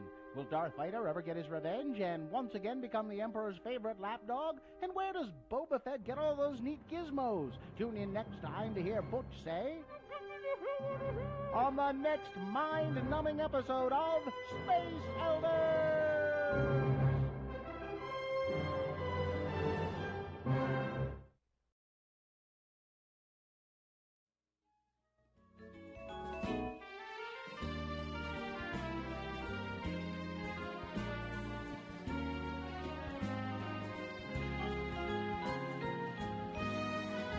Okay, 7:44, time to award round one of your boners. And round one of the boner voting is brought to you in part by, fish and chips. Fish They were and chips. really good. That sounds good. And craving a delicious juicy burger? Oh, juicy burger. Visit Diversion Eatery. Try the Gorg Burger. Bacon, gorgonzola, sautéed onions, lettuce, tomato, and chipotle mayo. Located at 535 North 3rd West. See the menu at diversioneatery.com. Boner candidate number one was we're going to zap that old COVID-19. An Arizona megachurch set to host a Trump rally, falsely claiming that their air filter will kill the coronavirus in 10 minutes. Boner candidate number two, it is unconscionable that government and the company where the workers got sick up in Cache County isn't stepping up to do more, but the residents of Cache County are trying to help, and the churches up there are trying to help. And boner candidate number three, somebody needs a spelling lesson. A spray painter writes, "White lives matter," spelling white, W-I-G-H-T. And the winner was boner candidate number one. We're going to zap that old COVID-19. There you go. That's the winner of round one's voting. It now goes forward to Boner Fight. Might be boner of the day. It'll go up against the winner of round two's voting. Round two happens at 8:20 with three different candidates. Then we take the winner of each round and put them both against each other at 9:20 this morning. That is when you will decide boner of the day with Boner Fight. Okay. There you go. Well, let's very important jingle. Yeah. For very important update. Nate McDonald is on the phone. Hi, Nate. Hello. Nate, I did like that jingle. Yes, sure cheesy, isn't it? Nate, I think I incorrectly said earlier that the coronavirus task force was going to disband, but that's not here in Utah, right? You know, there are some reports that are taking place right now, and the task force is, I wouldn't say disband is the right word, but have been reports that it hasn't been meeting as regularly, but there are other parts of the task force in subgroups, and there's a unified command post that is meeting very regularly on updating and working closely with the governor's office. So there's been some different reports out there about it. So maybe what I heard, and I just sort of half heard it, it was kind of correct, but not completely correct. There still is a good, solid response team going in Utah. Absolutely. There's multiple groups that are meeting. There's a commission that the legislator put together that's helping guide decisions. You have the Gov's office has a unified command center that is led by several cabinet member heads and health officials. And so there's multiple things that are taking place right now with groups meeting and helping make informed decisions about the response the state is taking. Now, I know that Angela Dunn has said in her latest report, we're just about in a situation where we ought to completely lock down the state again. I know that the governor's been resistant to take kind of a drastic action on that. So, and Gina keeps saying over and over again, and it's true, you can tell people to wear a mask, but I don't know, they're not listening, they're not paying attention, they don't care anymore. So if that really is a great thing to do, wear a mask to stop the spread of this, then somehow we're going to have to start cracking down on them even more. Is there no way we can do that? Well, we're seeing many states right now, cities throughout the country that are mandating masks. We haven't yet here in Utah, and the approach has been that, hey, we need you to step up. We need the people of Utah to step up and take responsibility and protect yourself, protect others, and wear a mask. And the concern is that not everyone is taking that call to action seriously, and multiple people, and we're hearing a lot of reports that concerns that there aren't, and we're seeing the spread happen a lot right now in the workplaces, and so it is just vital right now that people do take it serious, and that we do have people, if you're have question or second guess whether or not you need to wear a mask, well, just stop second guessing. Yeah, wear a mask. Just do it. But the problem is, I'm hearing this now, and Carrie and Bill are hearing it, and our friends of the program that listen all the time. I'm sorry, hearing what? What? We get it. We hear that. We hear that message, and we can keep saying you people need to do this. There are people that aren't paying attention to the news. We can say it all we want, and they're not paying attention. But if it's mandated, if they go to the store and there's a sign that says you can't come in here without a mask, maybe that will. I know it sounds weird because we're so invested in it, but for some people, they might finally understand. Oh, I guess I really do have to. Well, I wear know this. the Coronavirus Task Force here in Utah says to businesses, it would really be helpful if you businesses would do that, right? Well, yeah, I mean, because right now businesses can mandate people wearing masks to enter into their establishments, and some have. And we've heard reports that some businesses that are doing it, but we also know that presents challenges, and so it's a balancing act right now of what to mandate, when to mandate, and I think the reports we're hearing is that we need to be stepping up around this different, those type of decisions are going to have to be looked at. And so I think that's something that we hope we don't have to get to. All along, our governor has been very firm in saying we don't want to mandate, we don't want to do this. He wants to draw upon the goodness of the people of Utah to take the responsibility and to do it. But I hear you, Gene. It is frustrating when people don't, and that's right. Go ahead. It's just weird. It's so odd that we wouldn't think twice about. Gina likes to use the example of pants. You're not going to go out in public not wearing any pants and just naked from the waist down because the mandate is you don't do that, and you will be arrested if you do. We've all agreed it's a good idea to wear pants when you go to the store. This is just another some of us piece have of, agreed. Some of us have agreed. I'm still not completely on board with it, but again, it's like you don't even have to mandate it because it's a social contract. But mask wearing has not become a social contract. It is in some countries, very much so. Well, we're famous for our self-control here and our self-responsibility, right? No, we're not. I mean, we mandate all kinds of things to people. Yeah. It would seem that, and I'm going to predict that the state of Utah will mandate it at some point in the near future. But because it does help, right? I know the governor doesn't want another shutdown. I know he doesn't. Right. Great. Yeah, don't shut it down. Mandate Don't masks. shut it down. Mandate masks. Try that.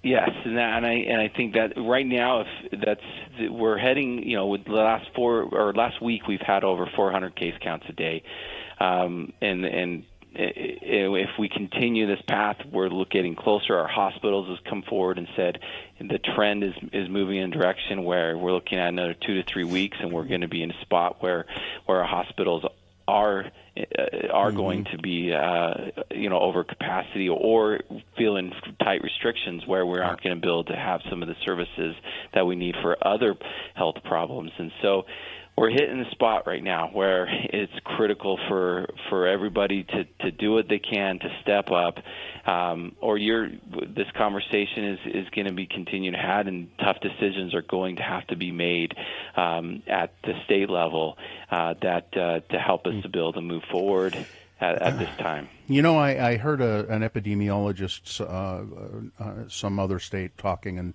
it was a woman, and she said, what I'd like people to really realize is that this is a moment, a moment in history that we are all experiencing together as human beings, and it's monumental.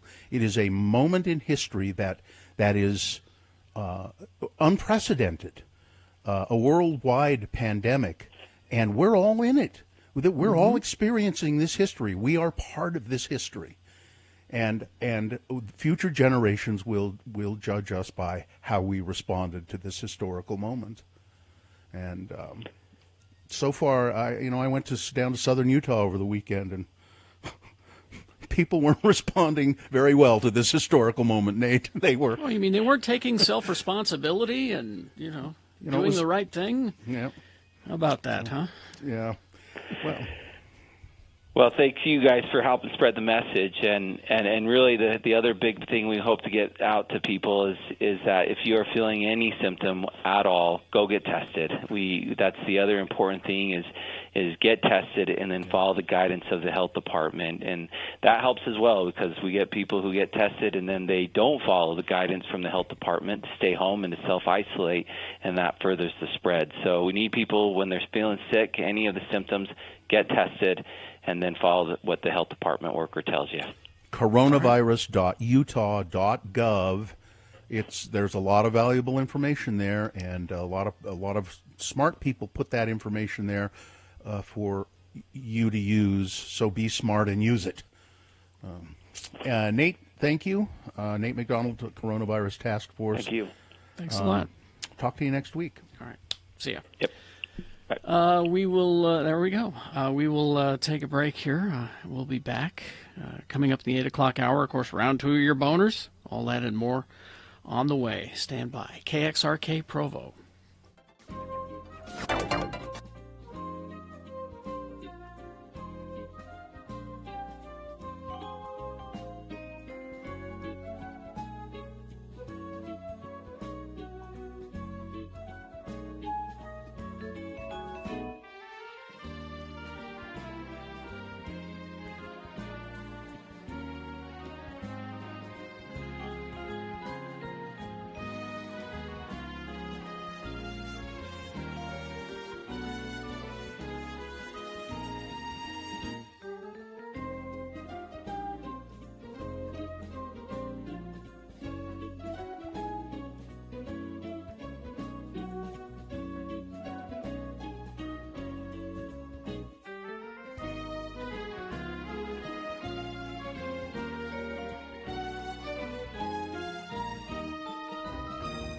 It is the 23rd century. Humans have left the lowly confines of planet Earth and have sought their destiny among the stars. While many things have changed, one constant remains: the need for young men to venture forth and do the work of the Lord. This is the tale of 2 such men who at the age of 19 have answered the call of their general authorities and are embarking on a 2-year mission to spread the gospel throughout the galaxy. This is the story of Space Elders! In this episode, we find our elders rendezvousing with Zone Leader Hansen on some distant planet in the BFE sector. Hey, Butch, what you got there? Oh, it's a care package for my folks. My mom means well, but she just doesn't understand the physics involved in sending stuff from home. Well, what you mean? Well, the cookies she sent are fine. They're hard as a rock, just the way I remember them. It's the lime jello with shredded carrots in it that causes problems. Even in Tupperware, this stuff goes bad after a week in hyperspace. Missionaries who have eaten this stuff have been known to develop a form of space madness. Wow. Oh, look, here comes Zone Leader Hansen right now. I have discovered the most incredible object. It allows us to view any period in the history of any planet. We can research early church history, This discovery will allow me to get reassigned back to Earth and leave you two losers far behind. Great. Glad to hear it. What's that have to do with us? Since you weren't having much luck in the field, I figured that you wouldn't mind watching my discovery while I go back to Starbase 182 and file my report. Hey, are you eating while I'm talking to you? Give me that. Sorry. Say, green jello, it's carrot shavings. I haven't had this since I left home. But sir, I think you ought to know that... Quiet, Lehigh. He's eating. Shut up, the both of you, right now. This jello tastes funny. He's gone mad. He's got space madness. We better go after him. Okay. Hey, what's that thing right there? You mean that natural arch that seems to be showing the History Channel? Yeah, that thing. What is it? I believe that who is it would be a more appropriate question. Is that you that said that, Butch? No. It must have been the natural arch over there. Okay, I'll play. Who are you, and what have you done with Zone Leader Hansen? I am the guardian of forever. Hansen has entered through me into your world's past. Entered through you? Well, I guess we can get back to tracking now, huh, Lehigh? No, we most certainly can't. Huh? We need to get Zone Leader Hansen back and cure his jello-induced space madness. Come on now, Lehigh. He was a little weird before my mom's jello. Are we sure he's sick? Where in our world's history is Hansen now, Guardian? He was asking questions about Mormon history and about lime jello in particular. He entered as I was showing him the Relief Society meeting where sisters first began to experiment with lime jello. Well, if he disturbs that meeting, the timeline of church history could be permanently changed. Let's go, Butch. Whoa! Will Zone Leader Hansen change church history? Can Butch and Lehigh get him to go before he does? Will the Relief Society let Hansen anywhere near their test kitchen? Tune in next time to hear Relief Society President Mulestein say... I'm at a loss, sisters. We've tried shredded beets, cauliflower, radishes, eggplant, zucchini, and rutabaga. Nothing seems to go with this new lime jello stuff. Excuse me, sister. I think we can help. I don't think we should go against the Prime Directive, Bush. How did you get in here? One wrong move and you'll see the business end of my skillet. Just like the last kid who wandered in here and tried to tell us how to conduct our business. Other kid? Oh, hey, it's Zone Leader Hansen. She's knocked him out cold. Nice going, ma'am. Wish I'd have been here to see it. Tell you what, we'll get him out of your way and you can go back to doing what you were doing. Oh, yeah, and you might want to try shredded carrots. I warned you about meddling. She's got a skillet. Run for it. Run.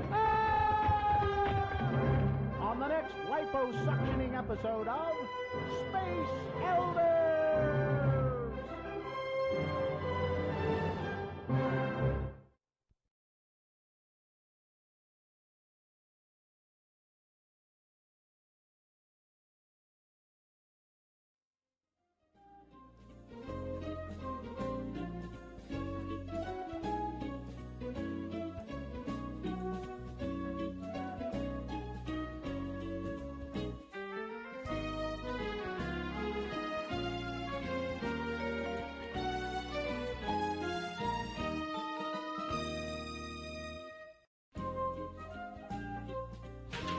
All right, it is 8:02 right now.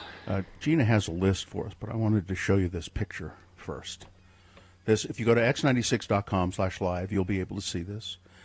This is hanging in my workplace here at home, and I see it every day, and have seen this picture every day for the past 7 years. It's a picture that my sweet daughter did 7 years ago, I think for my birthday. It says 2013 for Dad. I'm covering up her name here because we just refer to her as Little Mrs. Bill. But here's the picture. Now, I wonder, is it a I've portrait always of Dad? Or? Well, that's what I've always wondered. Is this a portrait of angry Dad? Is this how she saw me? Let's see, she's 16 now, so 7 years ago she would have been 8. Is this how she... or 9. Is this how she saw me? So, see, it's got a little heart. See, it's got a little heart for Dad. 2013 and a heart. And it looks kind of like the Heat Miser maybe from the Year Without a Santa Claus or whatever that was. and but a scowly face. I That's think me. you need to get to the bottom of this with her once and for all. I think she'd say, "Why do you keep that?" That's not how I do art now. I do art way different now. I saw the funniest thing online yesterday. It was David Tennant and Michael Sheen, and they apparently have done a whole series of these little interactions where they argue like an old married couple, essentially. But the first one is, "What have you been doing in lockdown?" Michael Sheen says to David Tennant, because they were in Good Omens together, and they know each other quite well, I guess. He says, "Well, I've been drawing. Well, let's see. What have you drawn?" "I just did this today." And David Tennant, he holds it up, and it's just this crude outline of a pineapple. He said, "Oh, well, that's very nice. When did you? I just did that this morning." "Oh, would you like to see what I did this morning?" "Yes." And he reaches over, and there's this beautiful oil painting. He says, "You didn't do that." They're very charming. You should look them up. They're funny. There's a lot of swearing in them, though. So, speaking of paintings, I got my painting yesterday that I ordered from Uncle Tom all the way from Switzerland. It came here, and I haven't opened it yet. I could open it on. Yeah, we'd like to see it, but maybe an art unveiling. Maybe in the bonus 10 o'clock hour when we go from 10 to 11, we could have an art unveiling. Sure. I have another couple of pictures hanging here in my child's art gallery. I could show you. Well, I've been doing a different poster a day for I don't know how long. I haven't what's had a that one? repeat. So this is a Battlestar Galactica one. This is one in a series of 4 propaganda posters on behalf of the Galactic Fleet. See, this one says, "Mechanics, your skills are needed. Those Vipers won't fix themselves." It's true. Oh, yeah. By That's your true. command. All right. So, Gina, you have a list for us? Do we have time for it now, or? Yeah. Sure. Because I don't know, it's a big list. Well, what is it? So we've all been having weird dreams Mm-hmm. lately during COVID. This is 50 hidden meanings behind common dreams. Okay, now, can you give us and let us see if we can suss it out without giving us the... Okay, you you're know what I'm struggling to find a bathroom. Well, that means I have to get up and pee. If I'm dreaming about that, and then I'll dream that I am peeing, and then I'll realize, wait, I really am peeing, and the bed is wet. This says this usually is about having too much to deal with and feeling you can't just let it go. It's especially a common dream for women who have both children and aging parents. Stressful, but dreaming can lower dementia chances if you have them. Huh. Wow. It just means you have to pee. Is that all it means? I think so. Let's see. Your teeth are falling out. I hate this dream. Pretty common dream, apparently. Yeah, and I forget, there is something, I forget what it is, the common thing that is supposed to mean. That you need to see a dentist? It says when teeth fall out, it means the tools we usually use to understand and integrate things into our lives are no longer available or useful. Your teeth are tools. Mm-hmm. You're missing tools. Yeah. That means I'm missing a lot of tools. You're lost in a house. You're lost in a house. What could that possibly mean if you dream that you're lost in a house? I think it means that you probably want to move somewhere else. It's really about not being able to decide for yourself a clear direction in your life. Your answer is empty rooms. Mm-hmm. Okay. All right. Or you could just be dreaming of being lost in a house. See, that's how I feel about dream interpretation. Really? Yeah. Usually? It could just mean that you're dreaming about being lost in a house. I don't think dreams mean anything significant. I generally don't either. I think it's just a way that your body says, okay, your mind says, I need a rest. So I'm going to just not dwell on anything important. Let the visions take over. Go ahead. Yeah. You're naked in a dream. Well, that's no dream. That's a nightmare. That's what that is. Usually this is about feeling vulnerable and unprepared or not up to the task. Mm-hmm. or sometimes it can mean a sense of freedom and new beginnings. It depends on what's happening in the dream. Gotcha. Okay. When you dream, you're in your childhood home. Do you have dreams about being in your childhood home? No good dreams. I have no good dreams about Well, and that's what it says. How does this dream make you feel? It may be the key to interpreting it. The feelings that are elicited are feelings you're having in your current life that are reflected in whether you had a good childhood home or a bad childhood home. Well, that's it. I should just sign off now. That's it. You're being chased in your dream. Being chased. Being pursued, not being going without sex. No. As in chased. No. No T. Okay. You're running from something you have to face. A lot of people dream like that because they feel persecuted by one person or they're hiding from something they need to reveal. It means we're fearful of exposing ourselves. Well, thank goodness. Thank goodness for what? When I was growing up, I lived next door to a kid who didn't have any fear of exposing himself at all. Every day with this kid. When the school, it was. I'm not kidding. Kids would walk home from school, and he knew what time they were walking home from school, and he was always standing in the window, in the front room. Whatever happened to him? Elected office? Yeah. He had problems. I mean, to be fair. He had he was not a very old kid, he was like a young teenager. Mm-hmm. He had problems, and he was eventually, I think he was seen to at some point. Your car's broken down in your dream. What does that mean? Time to go to Volkswagen Southtown and get a new car. Our cars take us to our goals. When we dream of them breaking down, it means something is in the way of our goals being achieved, and we need to fix it. Mm-hmm. Carrie's not buying any of these. Or you could just have dreamed that something happened to you. Mm-hmm. Yeah. When you dream about falling or actually fall out of bed while dreaming, Bill, you've done this more than once. Mm-hmm. You hit your face on the nightstand. Yep. This can happen when you're lucid dreaming. It makes you feel like you're not attached to everything on Earth, so it feels like you're falling. Basically, it's a dream of moving too quickly and feeling insecure.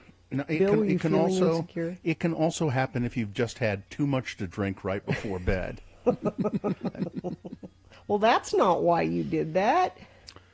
No, that wasn't it. We've all had you're in school about to take a test and you didn't study for it. Yeah. It's anxious about our performance. We feel like we're not prepared for a task, an interview, a job. That one's pretty self-explanatory. I got 50 of these. I don't know how many more you want. How about a flying dream? Okay. It means you are reaching your goals. You're accomplishing things. You're successful. Mm-hmm. Everything is open to you. This is a positive time when you dream of flying. But That's it could a also happy mean dream. could also mean that you're falling out of bed. If you're, No, that's I'm drinking flying. too much before you go to bed. No, you're not. You're falling out of bed. Yeah. If you're dreaming of death, it usually means an ending and a new beginning to something. Or if you're dreaming about one specific person dying, it's a heads up that you have some information to help someone advance their life in the positive. So you need to tell them what Carrie's shaking his head. No, it just means I want them dead. It just means you're dreaming about somebody dying. Somebody that maybe you want dead. Yeah. See that thing up in your head that can write novels and draw pictures and all of that? It does the same thing when you're not awake. It's just doing them. It doesn't mean anything. It's just creating things. Yeah. This one makes sense to me. You dream about a tornado. I don't dream about a tornado. I dream about a tidal wave. I've had this dream multiple times where I'm like in a beach house. And then you wet the bed? No. No. It says this is a common dream for people that are worrywarts. Tornadoes or tidal waves represent anxiety, worry, and are out of control. This worry and anxiety is a destructive force, just like a tornado is. I have those, and that makes sense to me. Now, when you dream, yeah, when you dream, most of the time when I'm dreaming, I'm sort of aware of that I'm dreaming, and I like it. And I don't you like want it knowing to stop. you're dreaming? Yeah, and I don't want it to stop because I'm just curious about what this story is that's being spun out, and where it's going, and why, and I sort of observe. It happens to me very often that I stand aside and observe my own dream, which I think is, I don't know, is that common? Does anybody else do that? Yeah, like sometimes when my alarm goes off, for a half a second while you're coming to, there's that little bit of, I'm not going to see how this ends. Yeah. I want to see how this ends. This is cool. Yeah. Well, but I think Carrie put it best. Yeah. Use your imagination and finish the dream. Yeah. Because you're writing it. You're writing it. I think you put it best, though. Your creative mind, when you're awake, you try to channel it. When you're asleep, it's just running on. It's just running on. It's doing its own what thing. It wants. Yeah, doing what it wants. Yeah. So it's. Yeah. We hope you'd enjoyed another list. No, Steph, we're not going to do sex dreams. That's with Radio from Hell on X96. Those are private sessions, Steph. Those are private sessions. We do this. That'll be our Patreon content. That'll be yeah. All right. Traffic, please, Gina. South Decker Lake in West Valley, four-way stop because they're having traffic light issues. Use extreme caution in that area specifically because there are trains in that area. Crash southbound Bangor Highway at Lake Park Boulevard in West Valley. The left shoulder affected there. Crash northbound Redwood Road 35th West in West Valley. Southbound to eastbound closed. Northbound left lane closed. Westbound right lane closed. And let me check our message stream. Nope, people just want to talk about dreams. So if you have a dream you want to talk about, or there's a recliner in the road you want to let people know, you can always text us 33986. All right. Round two of your boner is coming up. What do we got? Boner candidate number 1, I'm taking the baby down with me. Boner candidate number 2, I need some new antlers for my bathroom. We're going to have Cynthia come in and explain that title to us because she named this one. And boner candidate number 3, hey, this eel should do the trick. I saw that one. Round two of your boners coming up along with Big Boy News and Opinioendo right after these. X96.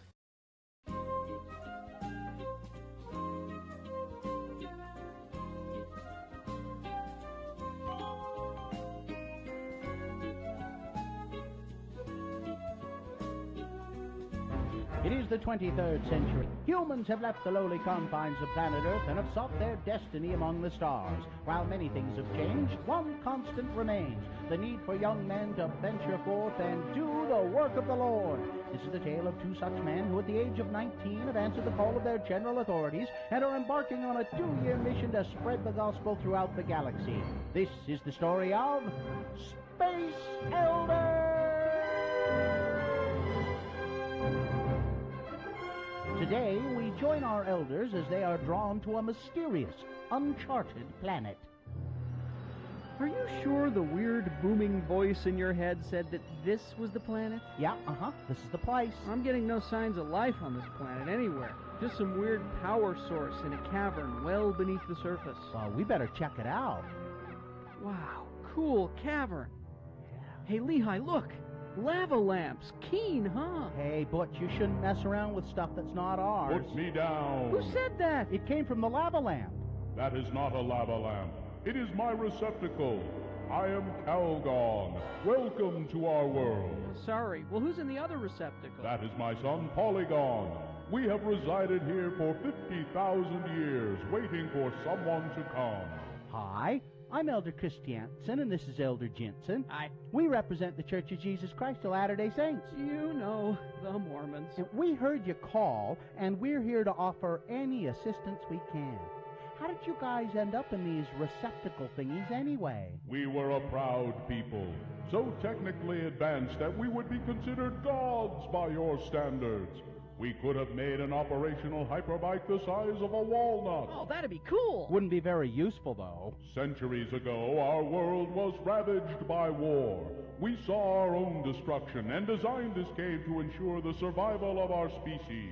Of all the great minds of our world, only my son and I have survived. Well, what do you want from us? A chance to hear the first discussion? After 50,000 years, we wish to borrow your bodies so that we may get out and stretch our legs. Oh, and what would happen to us? You would occupy our receptacles during our short stay in your bodies. Oh, hey, no way. How do we know you guys even have legs? Come on, Butch, it'll be fun. Besides, we're here to help people. And what guarantee do we have that you won't leave us stranded in these receptacles for the next 50,000 years? I promise. Cross my heart. Well, we'll have to take your word for that. Okay, we'll do it. Oh, Father, I had forgotten what it was like to breathe the air.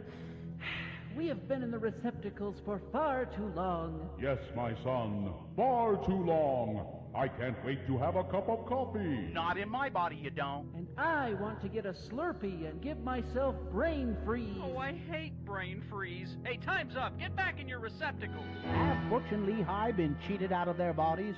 Could our elders baptize a receptacle? Are they waterproof, or do they float? Will Lehigh's body get its first taste of coffee? Can Butch survive a bad case of brain freeze? Tune in next time to hear Calgon say...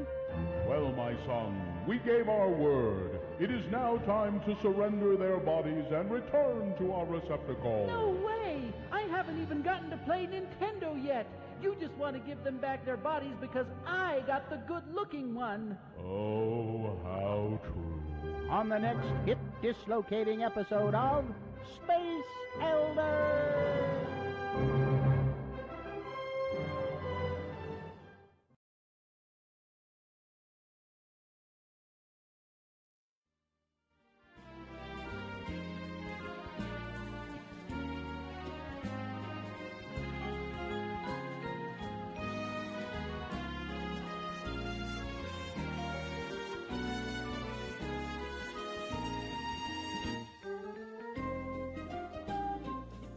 All right, 8:20 right now. It is time for round 2 of your boners. Here we go. 3 news stories. These are examples of bad, stupid, or funny human behavior.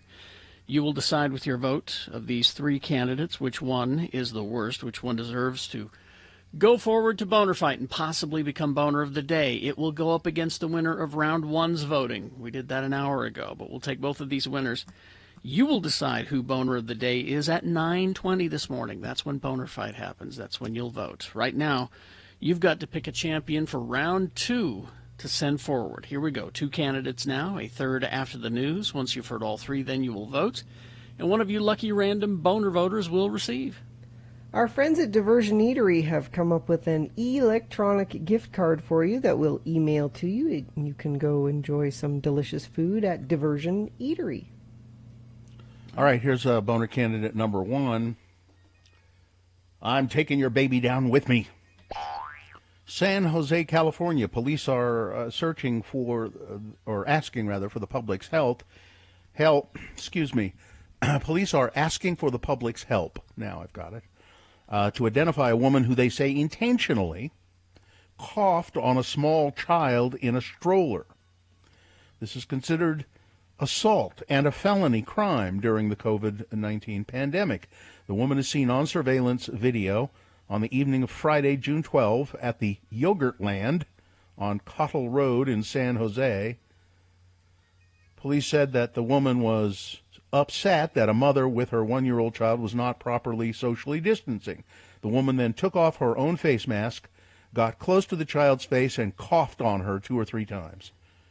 Police described the suspect as a white female in her 60s with a medium build, wearing a gray bandana, glasses, long-sleeve shirt with gray vertical lines, dress pants, patterned tennis shoes.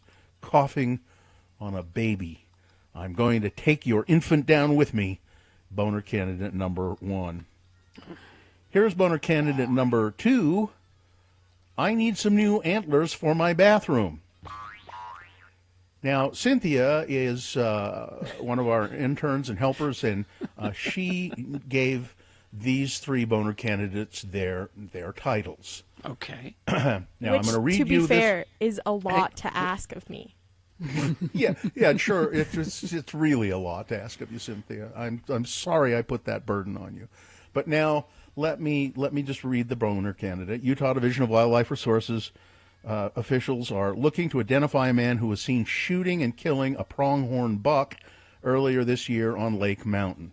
Witnesses reported to the DWR that they saw a man shoot at the animal several times, and then he eventually killed it and left it at the scene, poached the animal. They described the man here.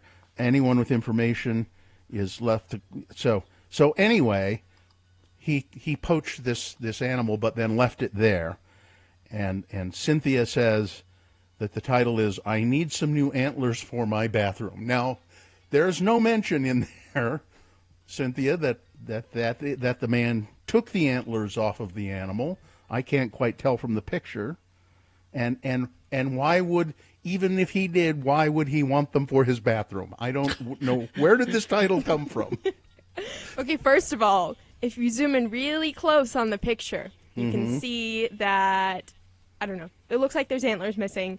So I just went with that, and I read the story several times and was dumbfounded. I don't know how you come up with these things. They're super hard. And you don't know how I do it? I don't. You must be a genius or something, because it's beyond me. It's now, Cynthia. That was a really good way to get out of an excuse for this stupid title that you put on this. And the bathroom part of it was that, where else would you put antlers? They act as like a little coat rack, right? Yeah, where else would you put antlers but the bathroom? They're nice to look at. They're utility and nice to look at. Yeah. I would like to get multiple uses out of my antlers. Thank you. Okay, get out of here. Specifically Goodbye. in the bathroom. Okay, all right. Boner candidate. It's the poaching of the antelope is the boner candidate. I'm not sure what I would have called it, but I don't think I would have come up with, I needed some new antlers for my bathroom. Coming up in a moment, boner candidate number 3. Now, this one, I like the name you put on this one, Cynthia. Yeah, this eel should do the trick. Boner candidate number 3 for round 2. Coming up after this, Big Boy News and Opinioendo, brought to you by my loud air conditioner. And are you not entertained? Haster Games has a huge inventory of great board games, magic, and more. Haster Games, 6831 South State at hastergames.com. Call ahead for curbside service. Now, you want a sad picture. It's Vince Neil from Motley Crue. That's all you had to say. Holding his little 5-year-old Yorkshire Terrier, which he says was brutally murdered on his front door by 2 evil neighbor dogs. Now, that's sad. That's horrible. It is. I thought you were just going to say how Vince hasn't aged well, and that's a sad thing. He looks like he looks kind of like an old woman with a beard holding her puppy. Neil and his longtime girlfriend, celebrity makeup artist and beauty educator, who hasn't been doing too good a job with Vince, Rain Hanna, shared the news of their pet's tragic death in an Instagram post on Sunday, June 21st. With heavy heart, we share the news that our beloved, I guess this little Yorkshire Terrier's dog's name was our beloved California Wolf Neil, has gone to heaven. I'm sorry. Is that the name on papers? And maybe maybe they just call it Cal. I don't know.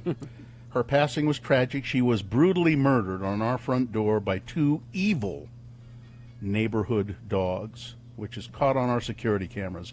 Our neighbors are trying to cover it up, says Vince Neil, and say that she ran 2 football fields to their pasture and their longhorn steers killed her, not their dogs. Murder? Please pray for her justice because her killers are still running free. Yeah, they call her. Get to the bottom of this. They call the dog Callie. Callie, okay. Callie touched every person she came in contact with and was loved by all. And it is sad, and it's a sweet-looking little dog, and Vince Neil just looks kind of funny in that picture holding this little terrier. Murder? Yeah. The Golden Globes 2021 They've been set for February 28, 2021, after the Oscars and several other award shows delayed their 2021 editions due to the coronavirus. Indeed, the Golden Globes' new date is the same date that the 2001 Oscars was originally set to occupy. Though the official date for the 78th annual Golden Globes has not yet been announced, the show typically airs in early January. It was previously announced that Tina Fey and Amy Poehler would return as hosts. So, we'll see. At this point, they are scheduled to do that, and they're saying they're going to go forward.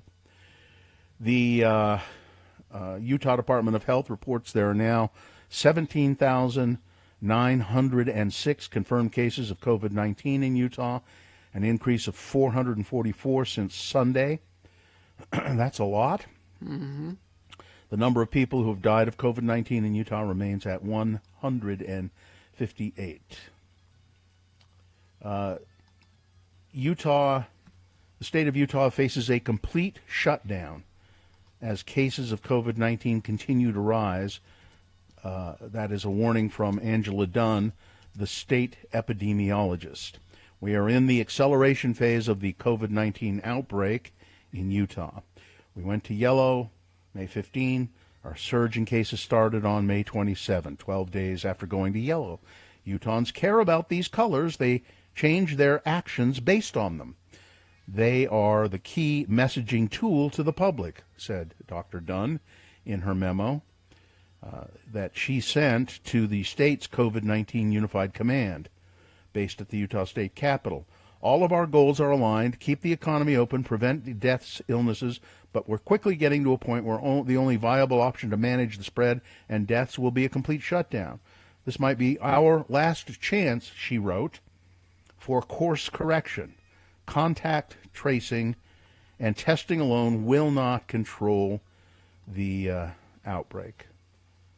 Dr. Dunn recommended the state mandate face coverings either by government or business enforcement.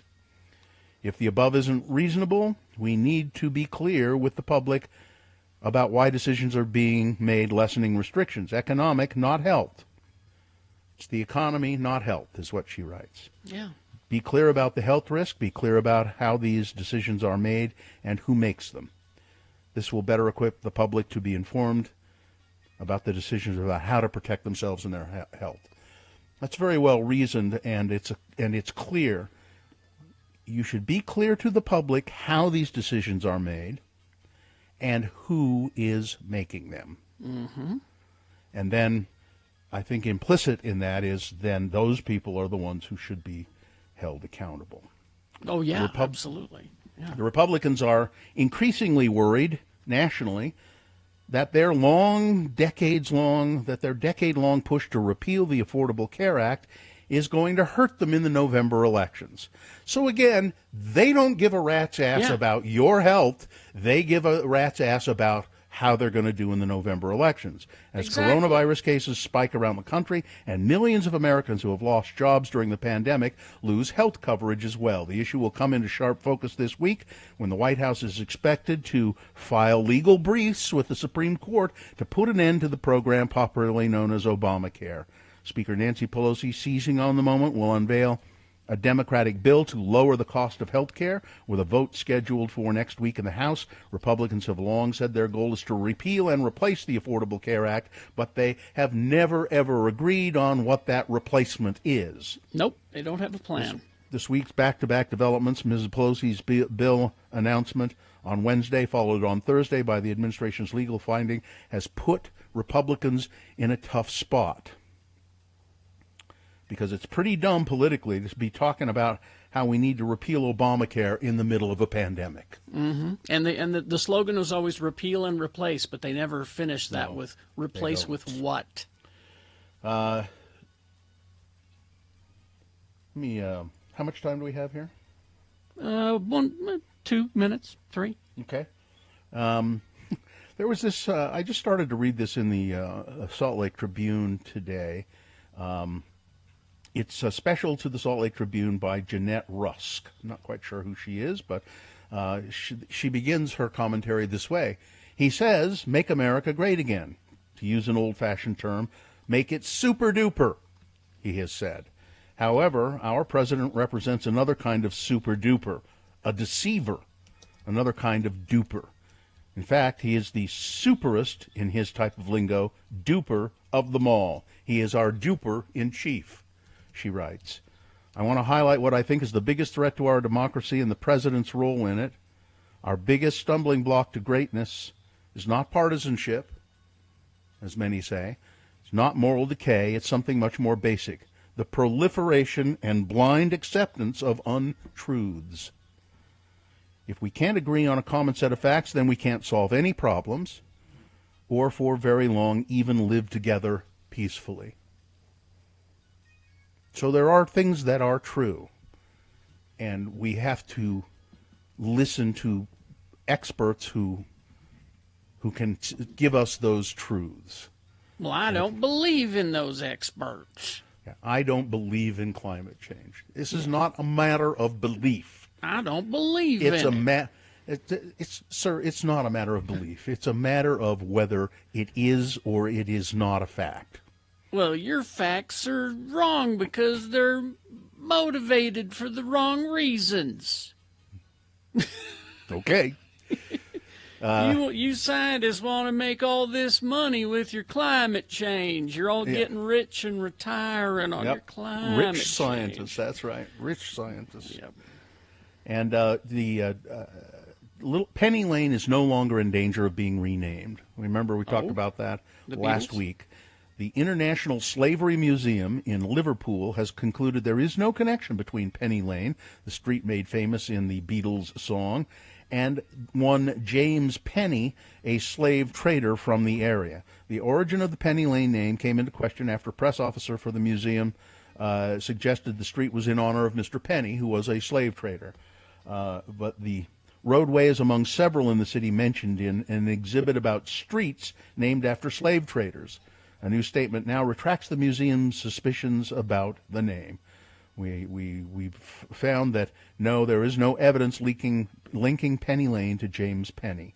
So you can listen to that song and not be thinking you're listening to a song about a street named after a slave trader. Although the docks of Liverpool were a big slave trading port. That's true. Huge That's area. true. So. All right, sports weather traffic. Bubba Wallace was overcome with emotion before the start of Monday's race at Talladega Superspeedway as his fellow drivers, this is a neat video too if you can go see it, fellow drivers and their teams all came together for a powerful show of support for him. NASCAR confirmed on Sunday that an investigation is underway after a noose was found hanging in the garage stall belonging to Wallace and his number 43 race team. Sunday's Geico 500 was postponed to Monday due to inclement weather, and Wallace's peers decided to stand behind the 26-year-old driver, literally. Wallace fought back tears after his fellow drivers and their teams pushed his car down the road in an emotional display. And it is an emotional video, and they're behind him. And there, of course, were some jerks. Somebody hired a plane to fly overhead with some Confederate flags on it, and there were people driving around the outside of Talladega Speedway with Confederate flags. But he's got great support inside and in the NASCAR community. Richard Petty came and he's like 82 years old or something, and he hasn't been to the races in a long time, and he said it was important for me to come and be there and support, so that was nice. Another news, Novak Djokovic, so he's a tennis player. He was a boner winner. Anti-vaxxer? Oh, Anti-vaxxer. Okay. He was a boner winner a month or so ago. He organized a tournament because he doesn't think this is a thing. Guess who tested positive for COVID? Did he now? Okay. Yeah.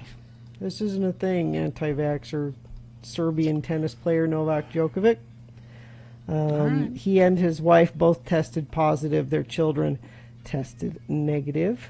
Djokovic has been criticized for organizing the tournament and bringing in players from other countries amid the pandemic. So, karma, I guess. I guess. Weather, we've got summer on hand all week long. 88 today for a high and sunny. Tomorrow 94, quite warm. Wednesday night into Thursday there's a chance of showers, but it won't cool things off very much. Still highs in the upper 80s, and we climb back into the 90s by Saturday. Traffic, we've got intersection at 31st South Decker Lake Drive in West Valley where the signal lights aren't working. Treat that as a four-way stop, and take extra caution too, because there are tracks trains in that area that might cause you some trouble. Crash southbound Bangor Highway at Lake Park Boulevard.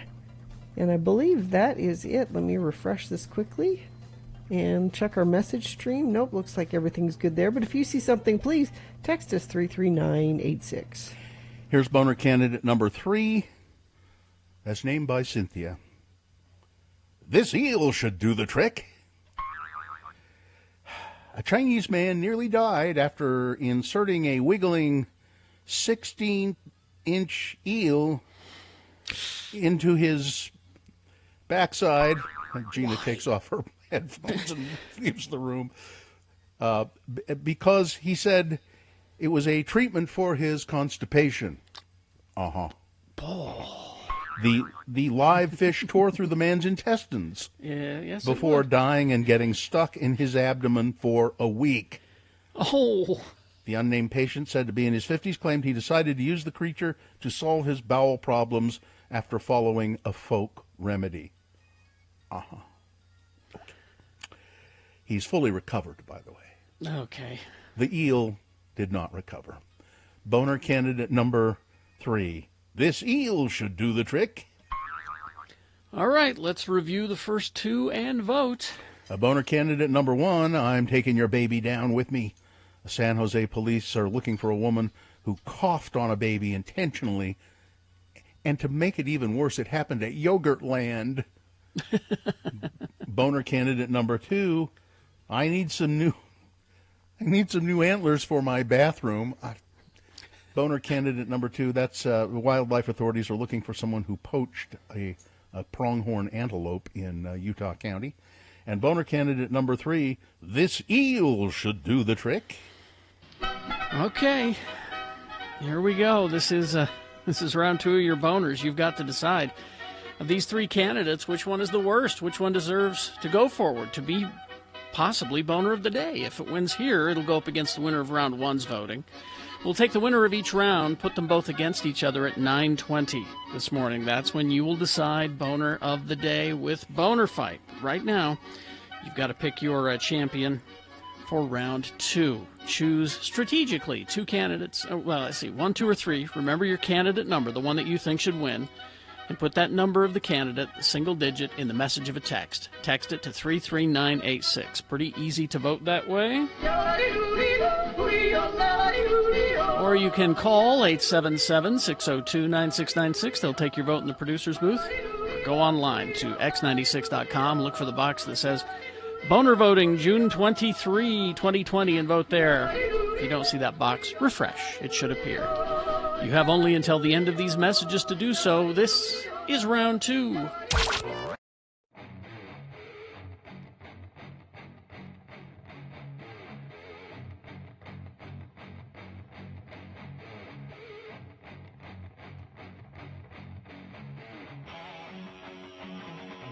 It is the 23rd century. Humans have left the lowly confines of planet Earth and have sought their destiny among the stars. While many things have changed, one constant remains: the need for young men to venture forth and do the work of the Lord.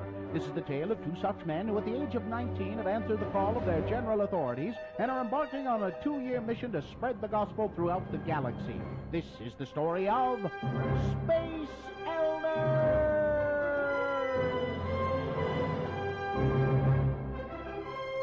Once again, we join our missionaries as they orbit a small planet.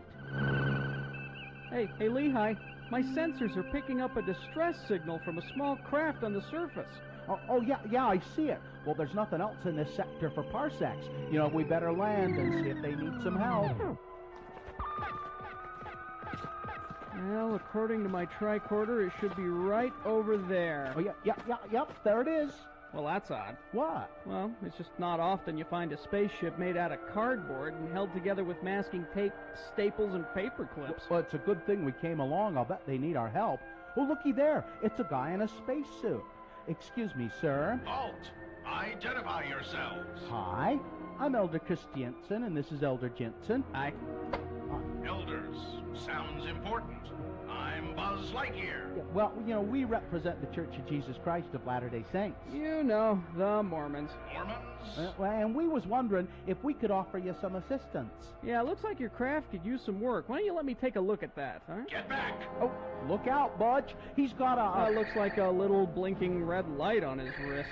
I have got to get someone at Space Command to look at this thing. Hey, where are you headed, Buzz? To infinity and beyond. Ooh, sounds like fun. That's a nice spacesuit you got there. Hey, what do these buttons do? Please, don't push the buttons on the suit. I am Buzz Lightyear. I come in peace. Buzz Lightyear to the rescue. Wow. I told you not to press the buttons on the suit. Oh, hey, that's cool. And this one...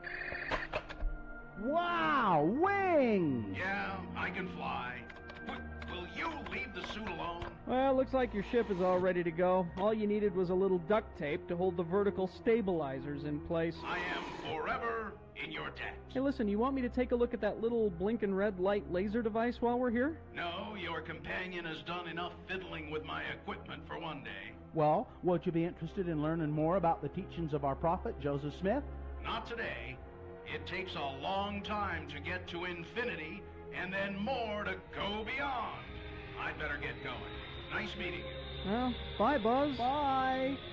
Will Butch and Lehigh ever get anyone to listen to the first discussion? Will Buzz Lightyear make it to infinity, let alone beyond? Will Butch's duct tape repair job hold Buzz's ship together? Tune in next time to hear Lehigh say...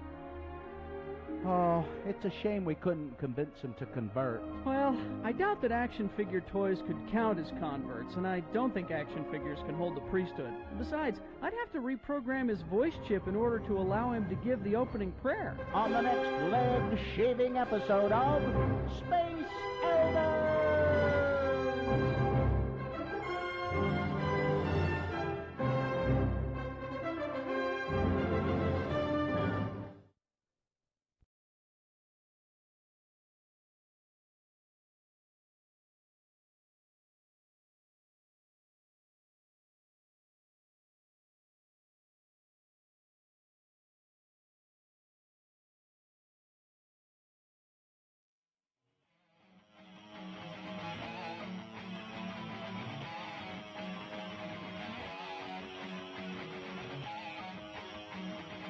All right.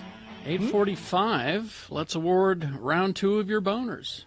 I'm a little distracted. I guess I'm just kind of distracted. I just stumbled across this. Apparently, Yoshi Kitty has defeated Hello Kitty in a character ranking contest.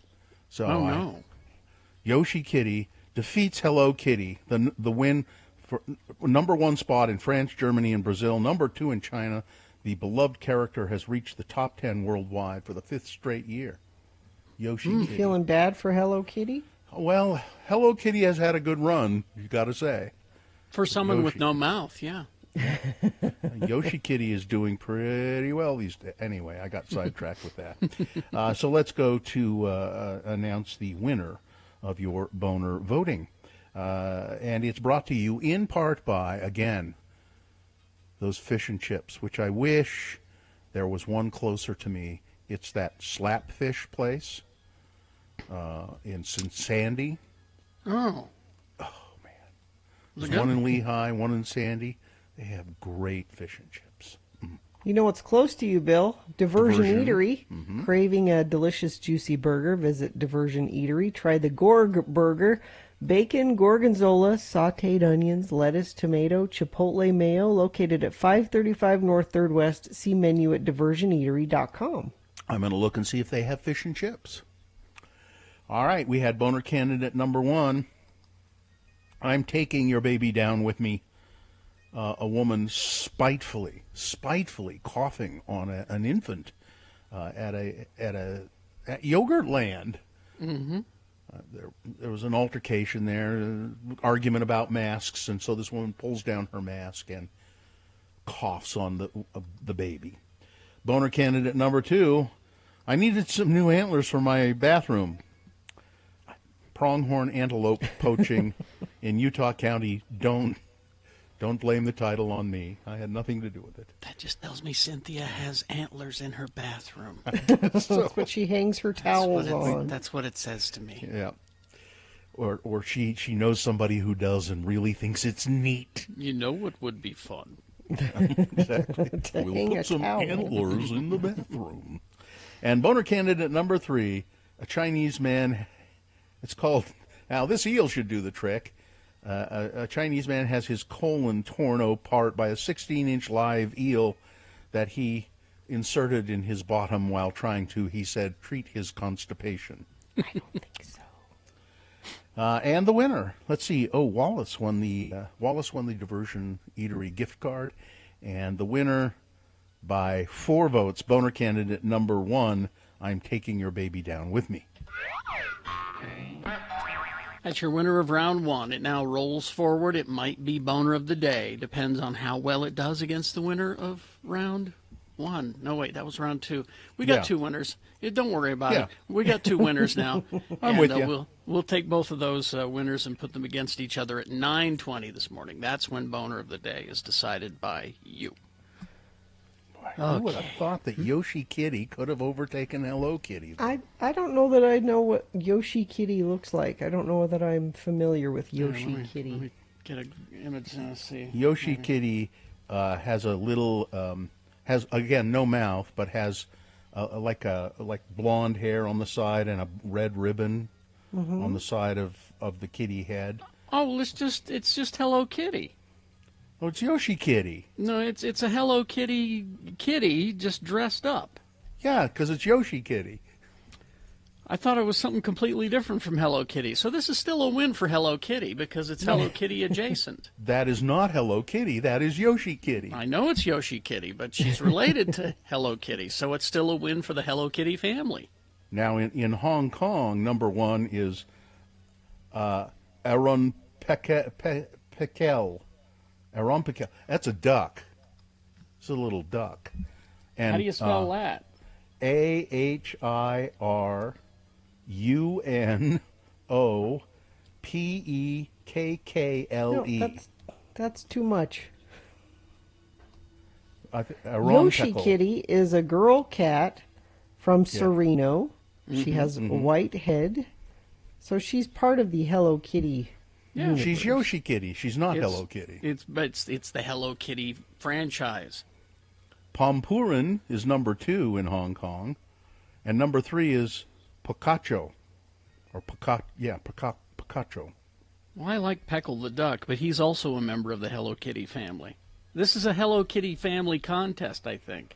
Oh, it is. It's the Sanrio character ranking contest. See, you made me think that it was characters, because Japan's got so damn many of them.